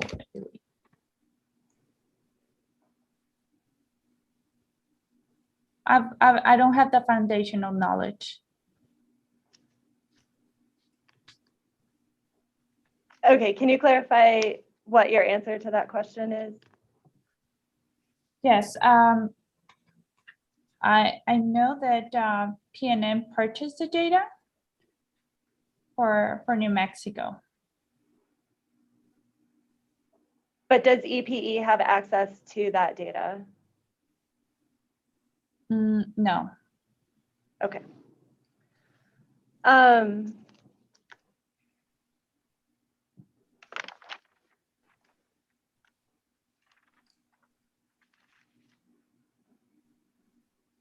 And then there's also been some testimony elicited on the agreement in paragraph 1.8.1.3, which refers to the motion to modify our program components during the course of the stipulation. Do you understand that paragraph to relate to an agreement by stipulating parties not to oppose a motion for reasonable expansion? Yes. And do you understand that irrespective of whether it's an opposed motion, are you aware of anything that would prohibit EPE to file motions with the commission to make modifications to its programs? No.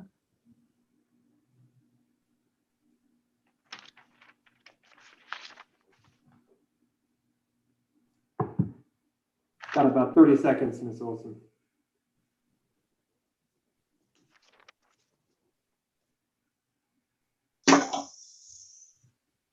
And my final question is, those additional administrative costs we talked about for administering the residential smart charger program, are those costs dependent on the number of rebates that may be issued under that program?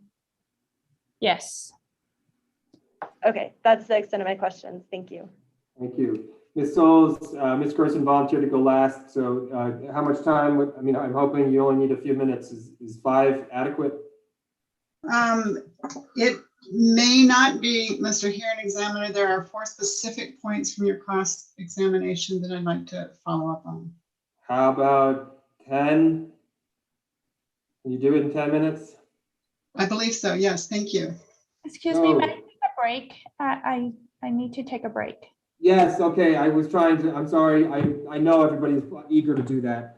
I'm just trying to move us along. Let's take a quick break. It is 3:57. Let's be back at 5 after 4, okay? Very well. Thank you.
Okay.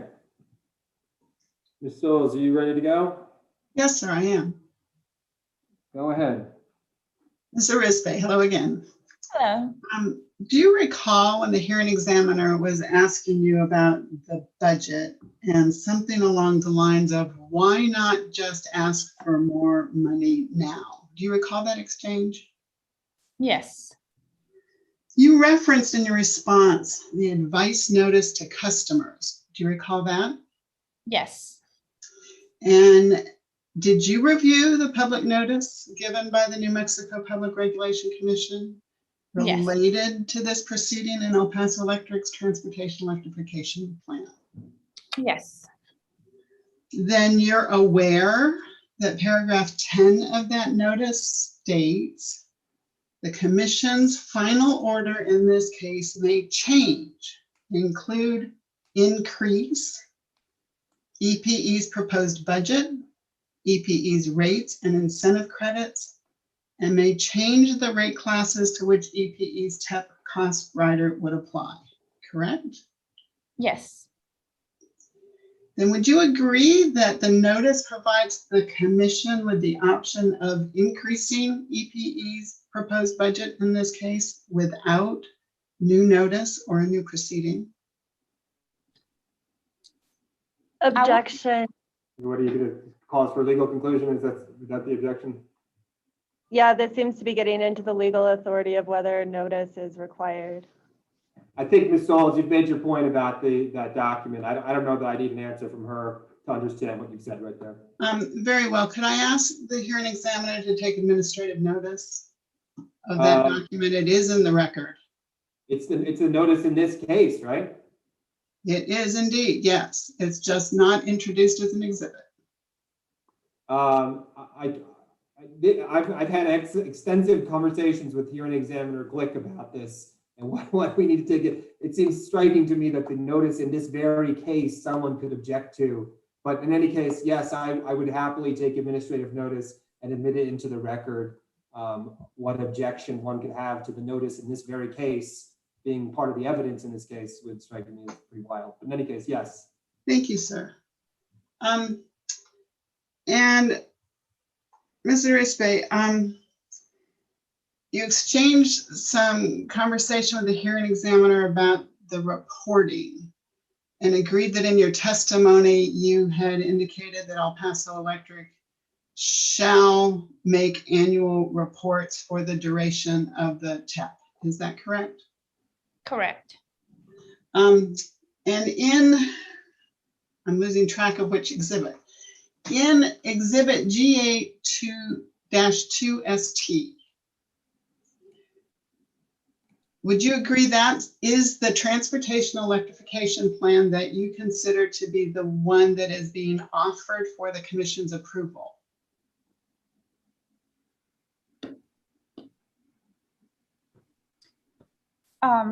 Yes, and as noted,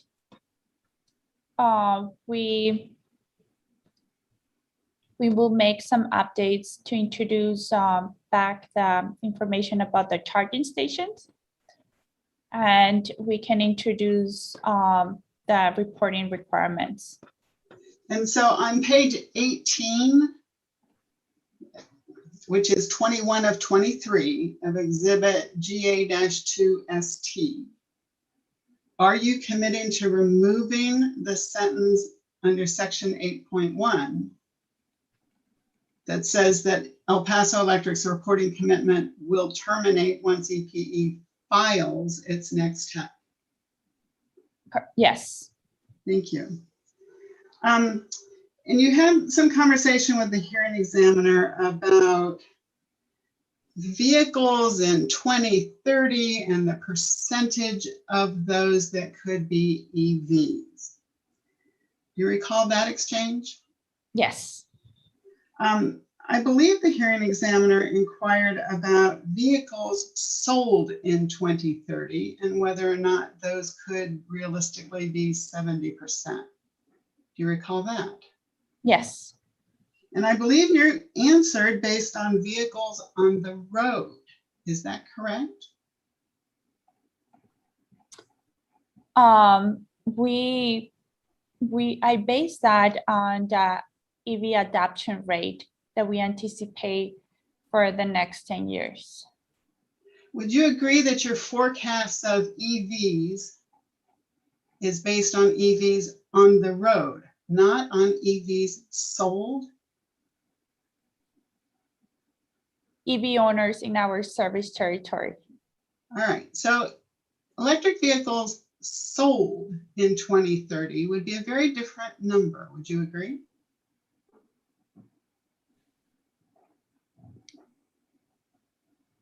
Yes. And are you familiar with the initiative that President Biden seems to be taking regarding electrification of transportation, and the number being somewhere between 60% and 80% of vehicles sold in 2030 being the objective he's setting out to create? Hearing Examiner Ryan, I'm going to object to this line of questioning as being far beyond the scope of this transportation electrification plan, which is intended to cover the next 2 years. Yeah, I'm in agreement. I mean, Ms.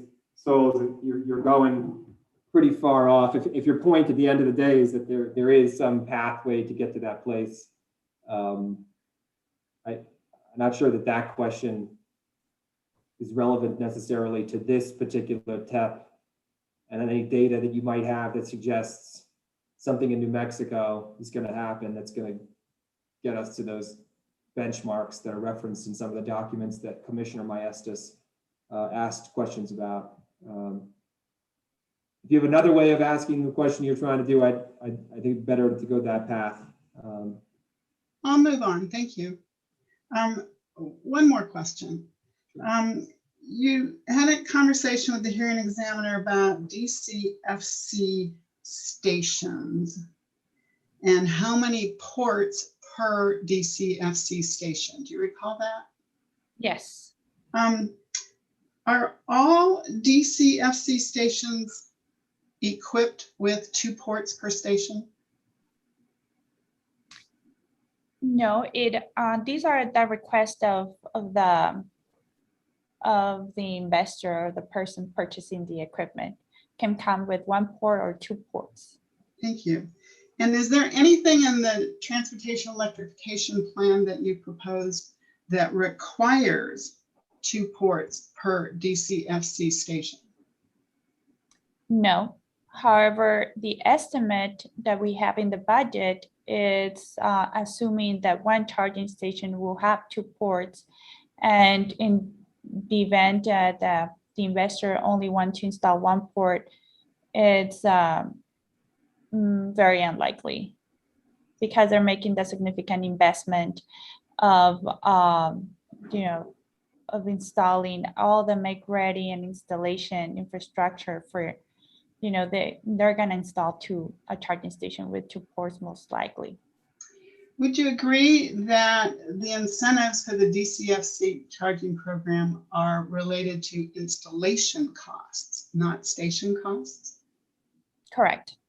Yes. And therefore, would you agree that if the installation costs are significant, that you get a rebate for that, and that a 1 port DCFC station would cost less than a 2 port DCFC station?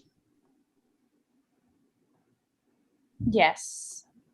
Then go back to your statement that your premise is 2 ports per station, and show me where that is. No, we don't have any specific requirement to make the investor install a charging station with 2 ports. Thank you. That's all my questions. Thank you, Ms. Souls. Ms. Gerson, how much time would you like, ma'am? Let's say 5 minutes. 5 minutes would be great. I was hoping you were going to say. Thank you. All right. Good afternoon, Ms. Arispe. My name is Sarah Gerson. I'm representing Prosperity Works this afternoon. And I have a couple of questions following up with previous testimony you gave about the basis for EPE's decision to propose that chargers in the DCFC program that charge fees have chip readers. So I'm going to name a couple of factors, and I'm curious to know if these were other things that you considered that motivated your decision to propose that chip reader requirement. Did you consider best practices in other utility programs? Yes. Did you consider the Rev West standards? Yes. Did you consider the Oh, I'm sorry. Go ahead, Ms. Dunbar. What was the objection? Yes, thank you, Mr. Hearing Examiner. I know this is not my witness, but you know, this being the one contested issue among the settling parties, this just feels pretty out of scope of what Ms. Ripe testified in her brief responses to your questions on this issue and my questions on this issue. You know, as I pointed out earlier, Ms. Ripe didn't provide testimony on this issue, and now Ms. Gerson's trying to, I think, supplement the record through Ms. Ripe, even though obviously Ms. Ripe could have provided testimony about the factors that she considered and other things like that in her direct testimony. It's just, it just doesn't feel like appropriate cross. Ms. Gerson, what do you think? What do you say? I think that this is well within the scope of recross. Your Honor, you asked about the basis for the company's decision to propose this requirement. Oh, she locked up on a, sometimes they unfreeze. Inconvenient, this is inconvenient, but I wonder if Ms. Gerson knows that she's frozen.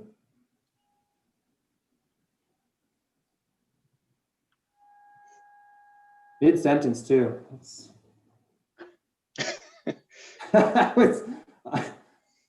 Maybe that's like fate playing you a hand there, Mr. Dunbar. I'm guessing she's gonna have to log out and come back in, because that usually with this level of lockup, you get the next thing that's gonna happen, she's gonna go away. Yep, and then she will be back momentarily, since I don't put any of the, I don't put people in waiting rooms. I find that to be a waste of time. It's just another thing to have to pay attention to. Yeah, and Mr. Hearing Examiner, WRA does support allowing Ms. Gerson to continue with this line of questioning. This issue has been opened up on previous questions, and Mr. Dunbar is protecting his issue and not his witness. Sure, let me just, before, I appreciate, we're still on the record, so that was recorded, but let's make sure Ms. Gerson comes back before we have any, so she can have the benefit, and I will relate what you just said when Ms. Gerson reappears, which I assume she will. Your Honor, may I insert a little procedural thing into the to take advantage of this little break while we're waiting for Ms. Gerson? Yes, and I Ms. Hoyman, if it's more beneficial for you to stop, I mean, we just want to go off the record for 2 minutes until she reappears, or if you want to, that makes sense? Okay. It could be on the record. Your preference, does Mr. Simpson wish to be on the record? We could go off the record. This is probably doesn't need to be part of the record. I'm not sure. I just realized today that I uploaded an improper, immature exhibit to Dropbox, and in the last hour or so, I emailed the correct exhibit to the service list. Yes, I saw that. I saw that. Okay, email. and I just wanted to point that out and ask if I need to do anything further and apologize for the inconvenience. These things happen. I will, at the end of the day, it's Ms. Hoyman's, responsibility to keep all the records. So she'll, but she and I can coordinate. It's not that big of a problem. And I saw your email. You're just substituting one for another. That should be straightforward enough. That's And- correct. And Mr. Simpson, I don't believe I received that email. I may have been added to the service list late in the game. If Or you might not be on it, Ms. Hoyman, right? That might be an issue because if he's responding to the service list, that typically wouldn't involve the court reporter. So, Mr. Simpson, do you have why don't I do this, Mr. Simpson? I'll just cut you out of it and I'll get it to Ms. Hoyman directly. That'll be simplest. Thank you. Thank you. I appreciate that. No problem.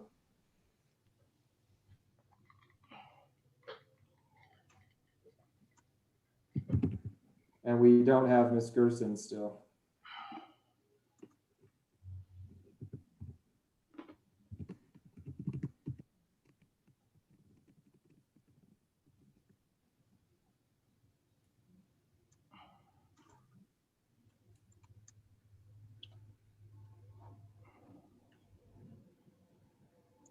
Ms. Gerson's Wi-Fi connection went out, and so Oh. she is just rebooting and figuring out how to get that back up. Well, since she is, we're obviously way behind schedule. Folks were talking about, will Friday be necessary? I don't see how we're going to dodge Monday at this point, frankly. What I was going to ask is, since we have just rather significantly, I assume today, eliminated a fair degree of the need for cross-examination of Mr. Carrasco, and I don't want to assume too much, but Ms. Stevens and Ms. Sewell's, that rate 42 issue is now gone. Are you going to be able to recalculate perhaps the amount of cross you would want on Mr. Carrasco, or are you going to still want the times you requested? Mr. Hearing Examiner, I will waive my cross for Mr. Carrasco. Okay, very helpful. Ms. Stevens? Mr. Hearing Examiner, I would be helpful to see what he's actually striking, because the incentive credits are pretty closely tied to the rider, to the rate 42. I think it should be quite a bit shorter, but I cannot say. I'm afraid I'm not going to know till tomorrow. We're doing this live. It's my I understand. That's a fair response. I think Ms. Soule's concession of her willingness, that creates a big chunk of additional time for us to make up ground. So if there's in any way tomorrow, Ms. Stevens, if you can just kind of let me know as we're going to go, how much time you're going to, and we'll just do the best we can to get through as many witnesses as we can. So I'm going to have to make some informed guesses tonight. What can I tell you? I don't see any. I mean, we're just very, very, very behind. And, No, I understand. If the company had put it out on paper, I could be giving you some idea, but right now I'm just going around circles, kind of. Fair enough. But if the best you can do is just let me know tomorrow when we start the proceedings, that's going to be an improvement. And besides, what Ms. Soules just told us helps greatly. So. So, Mr. Hearing Examiner, if it makes any or all of us feel any better, the first day of the PNM Transportation Electrification Plan hearing was like this too. Okay, well, that's good. That's supposed to make us feel good or bad? I'm not sure. That's why I said if. Wow. A lot of attention and resources are devoted to the first witness. Yeah. Mr. Hearing Examiner, I'm in communication with Ms. Gerson via text. Would you like me to suggest to her she could call in? Yes, that's what I was just thinking. I was kind of hoping she would get there herself, but that's a good suggestion. She should be able, she shouldn't have any problem just calling the number if she has the invitation. And then she'll just be dumped in as a phone number. I'll be able to see it.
You all received this email about the article about our Attorney General?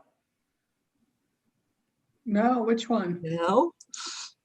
It's a story in which there's some sort of it is Joe Monahan's New Mexico.blogspot.com. The headline is "A Sad and Unseemly End for Once Rising Political Star Hector Balderas. Expose of money connections in PNM Avangrid merger sends AG to a final fall." Whoa, are we off the record? It's news. It's news. I was just going through emails that I received, and that's one of them. Wow.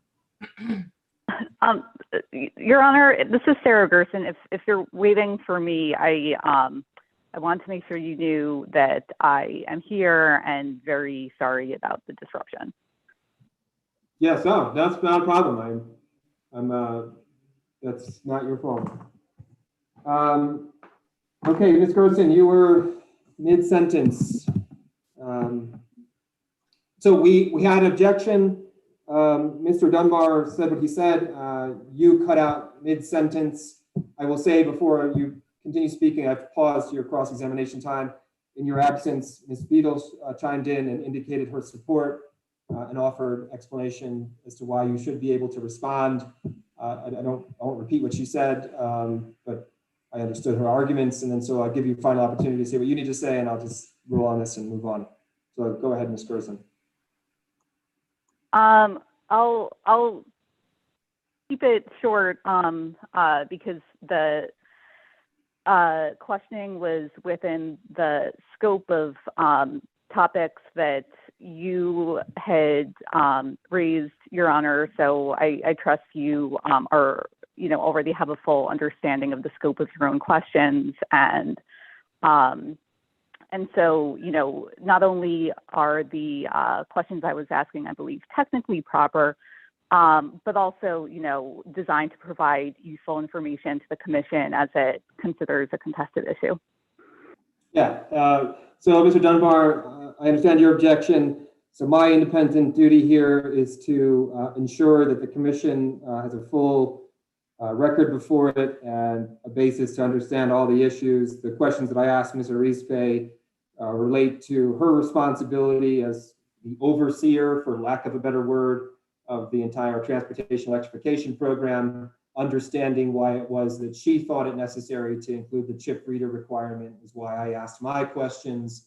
And then we are now having questions from Ms. Gerson that follow up that I think are related to my questions. So I understand your argument, understand why you're making it, but I'm going to deny that the objection is overruled. Ms. Gerson, please continue to speak.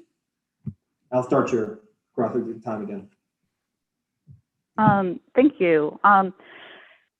Ms. Arispe, I want to keep asking you about other factors you may or may not have considered as you developed your proposal to have a chip reader requirement in your DC FC smart charging program for chargers that accept payment. Was one of the factors you considered the statutory goal of increasing access to electricity as a vehicle fuel, especially for low-income customers?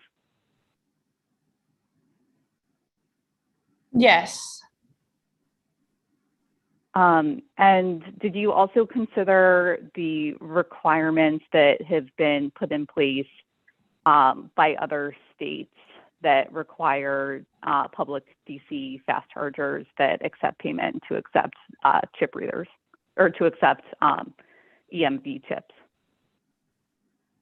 Yes.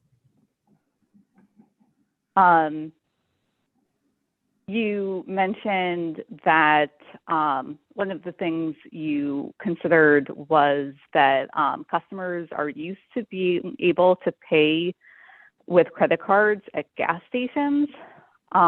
So to clarify that, are you aware of any gas station in EPE's New Mexico service territory that does not accept credit cards?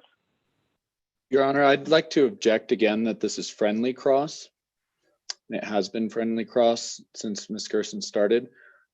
EPE and Prosperity Works are, I believe, 100% aligned on this issue. That I'm going to sustain. All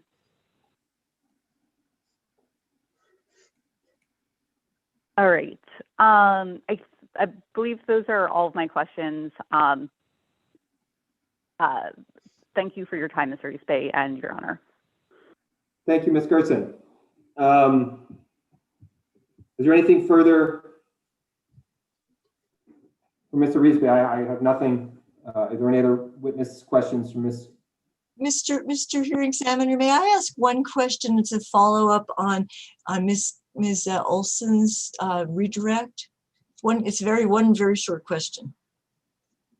I just want to ask now before I consider that, is any other party asking for additional questioning of Mr. Eastbay at this point? Mr. Hearing Examiner, depending on the scope of Ms. Stevens' question, I may have redirect. This is the problem. Ms. Stevens, can I ask, do you believe your question is likely to elicit further, cascading of additional questions upon additional questions? We need to move on and move forward. I certainly hope not. I think it's a clarification. Okay, so go ahead and ask your question and do so as swiftly as you can. Hi, Ms. Ripa again. So when Ms. Olson was questioning you, she asked, we were talking about the mechanism for adjusting the costs, and her question was, does the application here, as it now stands, ask for approval of program and of the reasonable cost of programs? And your answer was yes. My question is, at this point, what you're asking the commission now, are we defining reasonable costs as those that are numerically identified in the stipulation and TEP, or is there some additional category of reasonable costs that relate to the implementation cost for the rebates? It was in the context of the rebate provision. And so, Ms. Stevens, so for purposes of Mr. Eastbay, because I was listening to your question and I was struggling to understand, but I think I understand what you're asking. Are you asking basically whether the reasonable increase in the budget that they are permitted is something other than what is specified specifically within point 1 and point 2, those provisions? Like they can go beyond 15% otherwise, is what That's not quite what I was asking. What I was asking is, for the purpose of this, your order, the commission's order in this case, are the only reasonable cost that the commission is approving at this point the numbers in the table, which I don't have in front of me, but you know what table I mean. It totals up to the 568,000 plus the 15% margin. The 15% that doesn't require commission approval.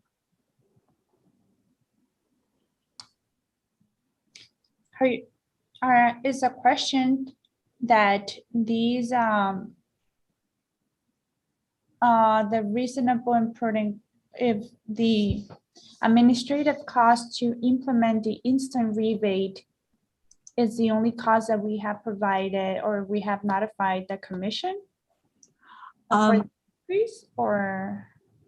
I guess I'm trying to ask whether by approving the stipulation and the plan, your GA2ST, is the commission giving the imprimatur of reasonable to the as yet unidentified, unquantified administrative costs that we understand are going to happen, but are they being approved without a number? Does that make? Mr. Hearing Examiner, Yeah, this seems I don't like understand the question either. the statute and what the statute means by approving the reasonable costs of programs. And Yeah, so I think that's a that can be addressed by lawyers in briefing. Hey, Stevens, I'm not sure I'm following, and I was happy to extend you the opportunity to ask it, but I think whatever question you're trying to ask, I don't think Ms. Reese. Yeah, no, I'll accept that we can brief it. I thought that there might be a nice, clean answer, but I'm obviously slogging here and not asking a nice, clean question. Thank you, everybody. I appreciate your forbearance. Ms. Olson, do you have anything as a result of that exchange? No, hearing examiner would request that Ms. Arispe be excused. If there's nothing else from any other parties, I'm going to excuse Ms. Arispe. And there is not. Thank you, Ms. Arispe, for joining us today. You are free to leave. Congratulations for surviving your first PRC hearing. Thank you. Very good. So that moves up to Ms. Christensen, EP Witness 2. Thank you, Mr. Hearing Examiner. My name is Jordan Kessler. I'm in-house counsel with EP. Very good. How are you, Ms. Kessler? I'm doing well. Thank you for asking. Where is Ms. Christensen? Thank you, Mr. Hearing Examiner. With your permission, I would ask for just a moment for them to swap out witnesses. Okay, let's take a short break off the record. We'll just give Ms. Hoyman a break for 2 seconds.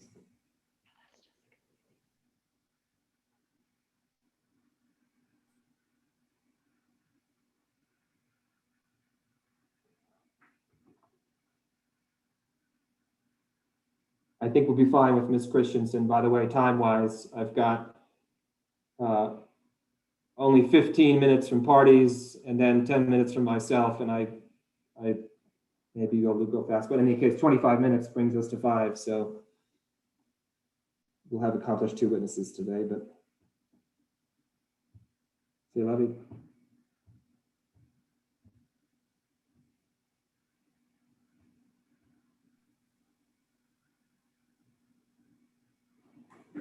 Okay, I think we're ready here. Thank you. How are you, ma'am, Ms. Christensen?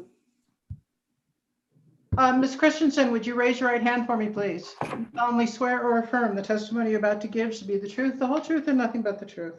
I do. Thank you. Okay, Ms. Kellison, go ahead. Or Ms. Kessler, excuse me. Thank you, Mr. Hearing Examiner. Good afternoon, Ms. Christensen. Will you please state your full name for the record and spell it for the court reporter? My name is Jessica Christensen, Jessica, Jessica, Christensen, Christianson.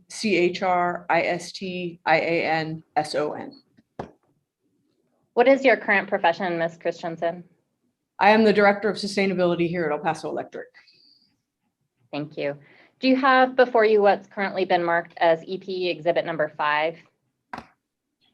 I do. That is my direct testimony in this case. Thank you. And was that direct testimony drafted by you or under your direct supervision? It was. Are you sponsoring any exhibits for the record? I am not, no. And is the direct testimony that you prepared true and accurate to the best of your knowledge and belief? It is. If you were asked those same questions today, would your answers be the same under oath? Yes, they would. Okay. Mr. Hearing Examiner, El Paso Electric offers EP Exhibit number 5 to Ms. Christensen, which is Ms. Christensen's direct testimony. Are there any objections to the admission of this exhibit? Hearing none, we'll admit Exhibit 5. Thank you. Moving on, Ms. Christensen, do you have before you what's been previously marked as EP Exhibit number 6? I do, and that is my supplemental testimony in this case. Okay. Was that supplemental testimony drafted by you or under your direct supervision? Yes, it was. There are no exhibits to that testimony, correct? That is correct. Do you have any corrections to your supplemental testimony? No, I do not. And is the supplemental testimony that you prepared true and accurate to the best of your knowledge and belief? Yes, it is. Thank you. If you were asked those same questions today, would your answers be the same under oath? Yes, they would. Thanks. Mr. Hearing Examiner, EP offers exhibit number 6 into the record. Are there any objections to submission of EP 6? Okay, we'll admit EP 6. Thank you. At this time, EP would tender Ms. Christensen for cross-examination. Very good. According to my chart, if I understand correctly, we have the City of Las Cruces. Ms. Stevens, you've requested 10 minutes. Is that correct? You're muted, Ms. Stevens. Sorry, thank you. My mouse went running away. Good afternoon, Ms. Christensen. How are you? I'm doing well, thank you. I have just a couple of very basic questions for you. In your direct testimony at EP 5, exhibit 5, at page 7, I'm looking at the paragraph that starts on line 5, finishes on line 14. My question to you, and you talk about curtailed towards the end, excess or curtailed renewable energy. Do you believe that when do you believe that excess renewable energy occurs on EPE's system? If it. So that's really beyond the scope of my testimony. I think as I reference here, our witness Manuel Gomez speaks to system resources on our system and times of generation, if you will, for solar resources. So you're saying you're just summarizing their testimony here? Yes. This paragraph? Okay. Yes. Yes, well, then I'll move on to the next question. You said I really can keep short. On your supplemental testimony, please. Okay. And this is, I'm on page 3 here, and I'm not going to try to repeat these numbers. I just would like to know whether when you calculated the EPE emissions rate, and I know you said very generalized assumptions about charging needs, but when you calculated the EPE emissions rate, did that include, did it included, what kind of generation did you include? Does that include any renewables, or is it all gas and nuclear? No, that includes our entire generation portfolio. So that's our entire carbon emissions, which obviously comes from our natural gas generation. And it's essentially divided by the entirety of our generation portfolio. So to answer your question, yes, it does. So the numerator is the sum of all the carbon emissions, right? And then the denominator is the sum of all of our generation. So that includes gas, nuclear, renewables. And does it include any off-system purchases or sales? So our annual CO2 emission rate is a function of primarily the direct emissions, and then for I'm sorry, you asked for off-system sales. I was thinking purchase power. That includes the entirety of our generation, whether it's used locally or sold off system. And does it include any off-system purchases, or short-term purchases as opposed to the standard, the long-term renewable contracts that the company has?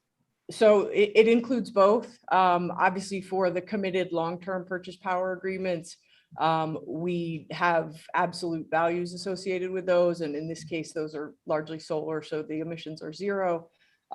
For the short-term system purchases, we have a regional emission factor that is assigned through EPA's eGrid system that we substitute in as a placeholder based on purchases, short-term purchases, system purchases. And is that regional placeholder higher or lower than the company figure? Or if there's no company figure, then the 0.542 pounds, You know what, off the top of my head, I am not sure what the current regional carbon emission factor is. I am inclined to say that it's slightly higher than EPE's emission rate because our carbon emission rate is relatively low based on the large contribution of nuclear, among other things. Thank you. That's all I had. It was very interesting. Sure, thank you. Okay. Staff, Mr. Black, you have allotted 5 minutes for Ms. Christensen. I'm not sure if you have any questions, Mr. Black. You're muted, sir. Mr. Black, you need to unmute yourself. I couldn't hear you. I'm not a good court reporter. I'm sorry about that. Thank you, Ms. Christensen. Staff has no questions. Okay. Moving right along, that would be then my turn. Hi, Ms. Christensen, how are you? Doing well, thanks. Good. In your direct testimony, you reference, oh no, excuse me, I jumped ahead one question. So the Commission Exhibit 7 that I introduced early this morning is PNM's Transportation Electrification Plan. And you don't need to look at it. I'll just tell you that's what the document I'm referring to is. And in that plan, they indicate that there are currently 3,300 electric vehicles in the state of New Mexico. As far as you're aware, is that a correct figure? Can you comment on that in any way? I really have no knowledge. I have no reason to suspect it's incorrect, but I am not really involved in anything that has to do with the quantification of total EVs in New Mexico. Okay. In page 5 of your direct testimony, you use the reference, or you use the words, high penetration of electric vehicles. I was wondering if you could clarify for me, what are you referring to when you say high penetration? So I believe, and I don't know if you have a line number handy there, I could speak to it exactly, but generally high penetration is increased adoption and increased and not only adoption, but displacement of internal combustion engines with electric vehicles. Does high penetration denote something sort of, I'm struggling to remember the exact context of your answer here. So you before this question, you say, this is page 5 of your direct testimony, by the way. Oh, okay. Yeah, I'm with you. In recent years, greenhouse gas emissions from the transportation sector have met or surpassed, blah, blah, blah, according to EPA. And then that goes on. And then you say, does high penetration of electric vehicles reduce localized air pollution? And I guess the question I had was, well, what do you mean high penetration? Are you talking about a certain percentage of vehicles being EVs to reduce localized air pollution? And I'm asking this question, I guess, to get the context of like, how aggressive of a program does EPE need to get to high penetration of electric vehicles? Because that's what the question you're answering. Right. So I think, at this point, we specifically haven't defined what high penetration versus low penetration is. And I think the purpose of the response here is to say that greater penetration is going to result in greater benefits from an emissions perspective, or more significant decreases in localized emissions. And that those benefits, if you will, would be proportional to the degree of penetration. Okay, I understand generally what that's about. And so, so at page 7, turning over to there at lines 1 through 4, you write, increasing the penetration of EVs in EPE service territory while mitigating increases in peak load. I'm not sure. Well, no, I don't know if the sentence was important. I'm just trying to understand. Is there a degree to which you're talking about increasing the penetration there? Why are you clarify, I suppose? Sure. So my intention there, being responsive to the question, and I think the statute that says that the plans and programs should be designed to contribute to decreases in greenhouse gas and emissions and air pollution. And so the reason that we reference both of those mechanisms are, I think, again, the benefits of EVs are first and foremost not going to be realized if our customers don't adopt them. If people don't start driving EVs, obviously we're not going to recognize the net benefit. But then once EVs are on the system, that net benefit is going to be further enhanced if and when vehicles are charged, when our cleanest resources are providing generation. And so there, when we talk about peak load impacts, certainly during our time of peak operation is when our natural gas units are firing, is when our emissions profile is greatest, if you will. Is that responsive to your question? It is. Well, I apologize. I'm not asking. I'm trying to remember why I asked these questions at some level. So I think why I asked that, why I was sort of signaling this, is because you're right in the page 6 there going over, EPE's TEP is structured to reduce customer barriers to EV adoption by increasing customer awareness and incentivizing installation, thereby increasing the penetration of EVs. And I guess I'm wondering, well, sure, you can, and remember the non-stipulating party's position here is that this program simply isn't enough. And so one question I have is, well, yes, we can increase the number of EVs in the penetration of EVs down there by like a couple, and that's still increasing the penetration, but is it meaningful? And does the TEP, really meaningfully increase the penetration levels of TEPs down there? And I don't know, obviously you didn't say any of that, but I guess that's what I'm ultimately, maybe the question I'm just asking you is, you're in the company, is this increasing the penetration of EVs sufficiently as far as you're concerned? Well, I think meaningful is a little bit subjective, and I guess within the scope of my testimony and my expertise specific to this proceeding with respect to reducing environmental impacts, reducing emissions, greenhouse gas and air pollution emissions, I think every increment is meaningful, right? Every improvement is beneficial. Certainly more is better, but I think there's also a scope of things that need to be considered concurrently. And so I would suggest that that again, because the net benefits from specifically an environmental perspective, cannot be achieved until people really adopt electric vehicles. I think the focus of this plan with education and outreach to really, and then secondarily to remove some of the barriers to adoption with respect to the rebates and associated with the charging infrastructure. I do think those contribute to, maybe small at first, but I think you've got to start somewhere with respect to the environmental benefits. Okay, and I understand what you're saying there, and that's what we've heard a lot. It's a pilot program, it's first steps, it's this. I guess the critique again from the non-stipulating parties is that this just doesn't do enough. And so I wonder, in the statute itself, it talks about these programs have to contribute. And I don't want to get fixed on the language of the statute itself, but is there a certain point at which a program just doesn't do enough to comply with the statute? And how is this TEP not sort of falling into that fate? I'm not sure I'm the best person to establish what the criteria for sufficiency of compliance with the statute is. I'm not asking a good question. I'm asking you as an expert in sustainability. Look, the next question I'm going to ask you is about that E3 report about deep decarbonization in the state of New Mexico.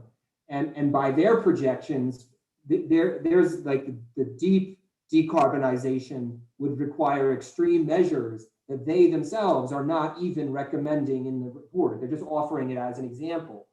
So if that's your baseline, we have commissioners who are very actively interested in very aggressive targets. And so if their pushback is this plan doesn't do enough out of the gate, how does EPE respond? And from your perspective as the person speaking about sustainability measures, what's your response to that? So I think I guess first and foremost, I think I would disagree on the surface that it doesn't do enough. I do think that, again, because the scope of this plan is to contribute to the reduction of emissions, I think that, again, we can't do that until people start adopting EVs. And I think, Ms. Arispe's testimony has really spoken to the fact that we're really trying to drive the education and the outreach to get us there. And I think within the scope of sustainability type initiatives and environmental initiatives, and even as articulated in the E3 report that you're referencing, the transportation sector is not the only solution to that. And so if EPE is concurrently, and all the other investor-owned utilities in the state of New Mexico are concurrently increasing their renewable portfolios, greening their generation portfolio, I think there are complementary actions that move us towards those greater, deep decarbonization efforts that you mentioned. So I think you've said something interesting there. I mean, like this idea, and perhaps I should have thought about this earlier, but I didn't. But your point about, is there some cycle in which we need to have folks getting on board with the very concept and being drawn towards EVs before we can anticipate the type of major reductions in greenhouse gas goals we're after? I mean, like, it seems like in some ways those seem like related concepts, but doing what's necessary to get to either perhaps are separate things. Is that an accurate statement? To get people interested in electric vehicles to begin with is one thing, but the greenhouse gas emissions problem is a much bigger one, and whatever electrical vehicles are going to do to that. I would agree that they're separate yet related issues, that certainly transportation electrification absolutely drives greenhouse gas emissions reductions. But I do think we've got to really drive the adoption, overcome the obstacles. But the greenhouse gas issue is solved by a myriad of solutions beyond just transportation electrification. Yeah, and I guess, in some ways it's sort of like, I understand your comment. I guess I'm wondering if strategically, if one thinks about where we are at present and how does one incentivize and encourage folks to adoption of EVs, really maybe the steps aren't in focusing on greenhouse gas reduction as much as it is, what are the practical things we need to do now to get people interested in electric vehicles? Right. And I think I would fundamentally agree with that, but I think one of the follow-ons, that will result from implementation of this plan is that as we start to have more and more adoption, more and more smart charging integration, that we can really detail those benefits, right? Because I think it's going to be easier to quantify those benefits for us once we have these from an emissions perspective, quantify those benefits once we have these programs in place.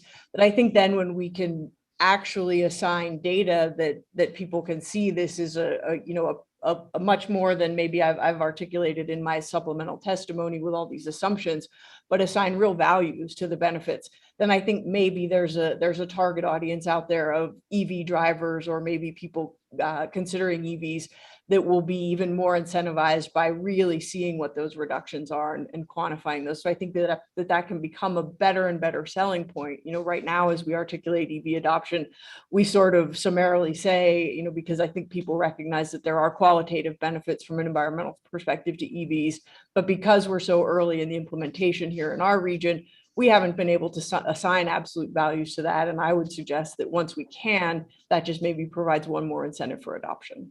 Well, yeah, and having the data set is itself a step, right? And how do you have the data set? Well, there's a step to get there. Right. And in some ways, to jump right ahead all the way to reduce greenhouse gas emissions by 70% really diminishes the difficult work that needs to be done and the sort of the labor, frankly.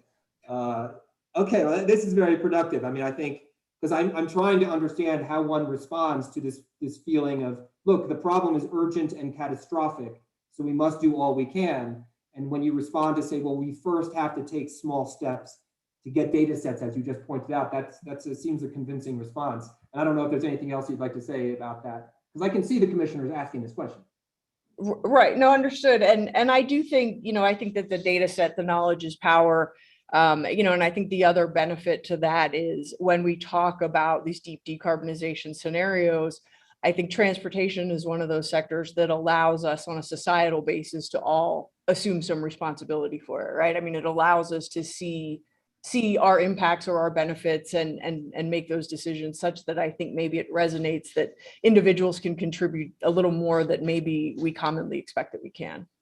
Okay. I was trying to ask Mr. Rispe, and she deferred to you. It's just questions about, again, these are sort of the documents that were submitted in varying places, and I won't ask you to turn to them, but there was an exhibit associated with the testimony of Mr. Madsen. It's an MGB&A document. I don't remember the exact one. Perhaps you're familiar with it. It doesn't matter. But they're talking about there needing to be something along the lines of 110,000 plug-in electric vehicles in New Mexico by 2025 to hit certain targets.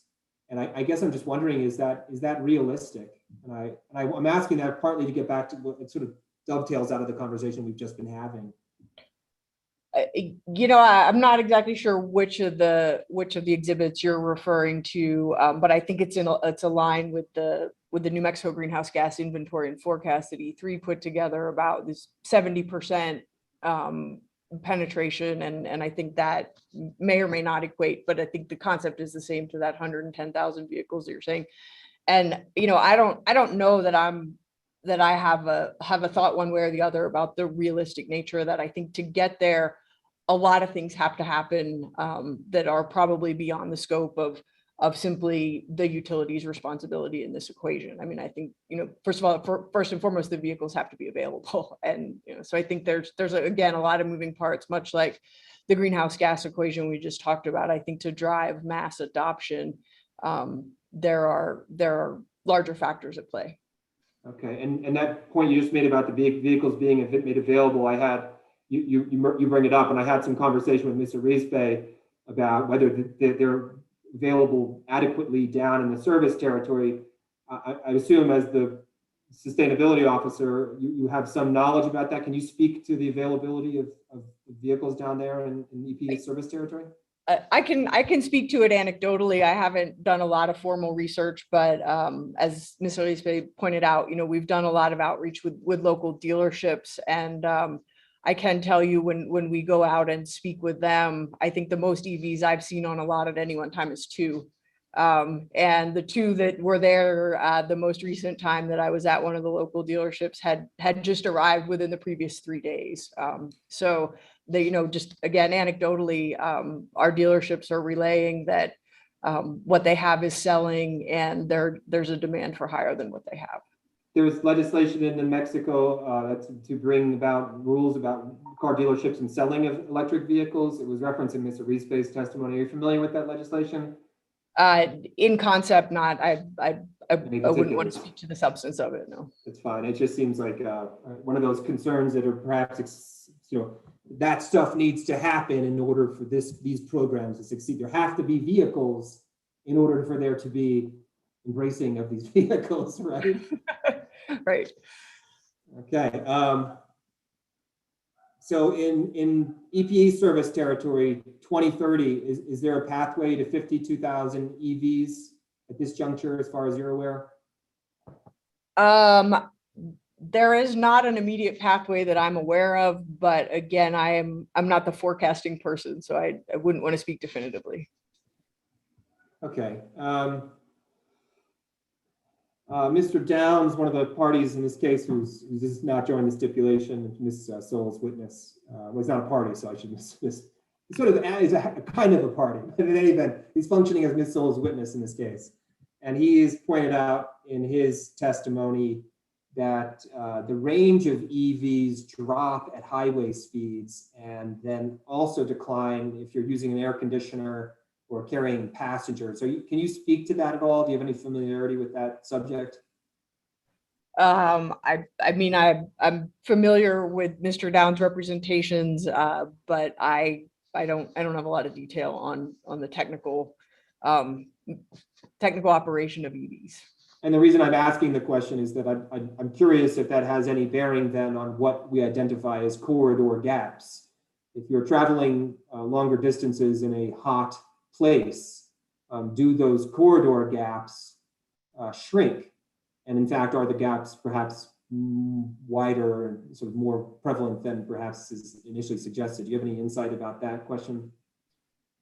I mean, I think it would stand to reason that if EV range is diminished because of air conditioning or ambient conditions, then gaps may be narrowed. But I again, I know that we use various third-party resources that show charging station infrastructure availability, you know, across our service territory. And I do not know if the way that gaps are defined there, if those account for those diminished range capacities or not. I can't speak to that. Yeah, and I guess the point Mr. Downs is trying to make on some level is that we think about these things as sort of microclimates also, like in some ways that an EV in a particular environment is going to perhaps perform less range-wise than in other areas. And does that have to be factored into EPE's planning to the extent to which it has unique, you know, geographical and weather events, like lots of heat all the time. Okay. One question I was curious about, and perhaps you could speak to it if you don't have expertise in the subject, it's fine. What is going to happen with all of the conventional vehicles if they're replaced by EVs? Where do they go? I think that's a really interesting concept, right? And particularly when we talk about environmental impacts beyond the scope of simply greenhouse gas and air pollutant emissions, is this life cycle analysis, right? And if we're taking any vehicles off the road prior to the end of their life cycle, you know, is that the most or least impactful operation?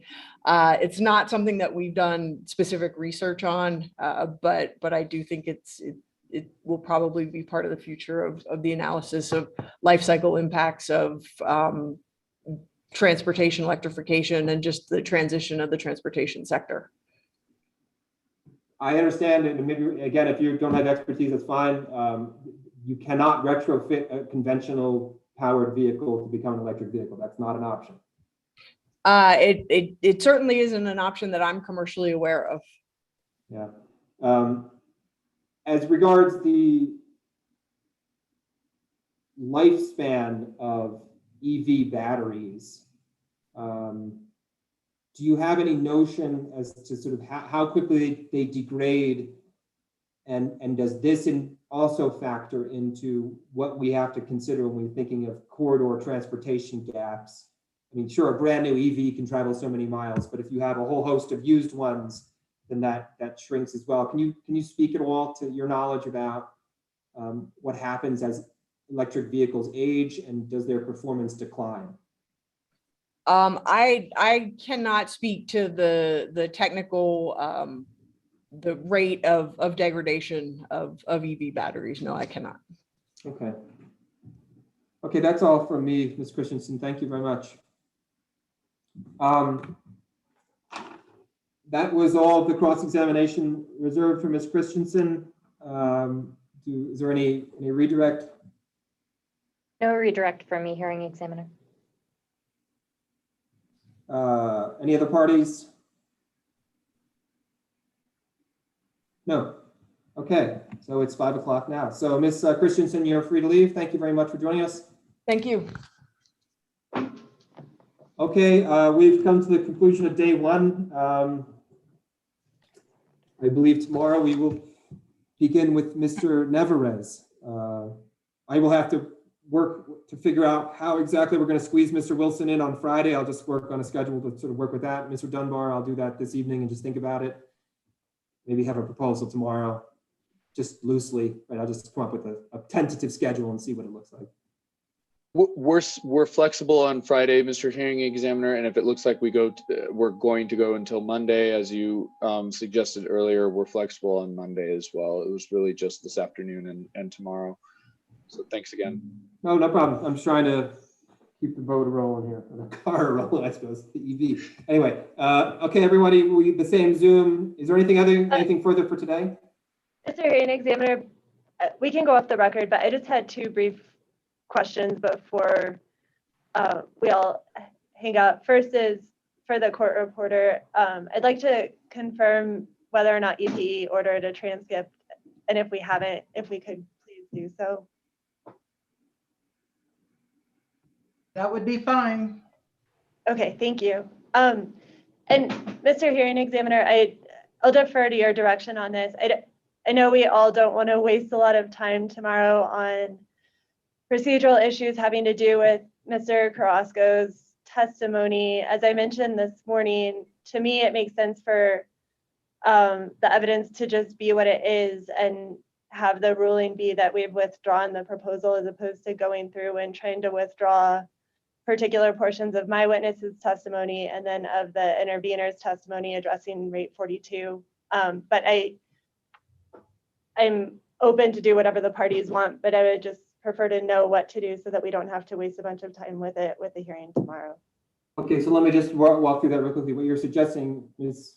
Olson, is you will admit, you will have Mr. Carrasco appear, you will present all of the documents you've indicated you will seek to admit.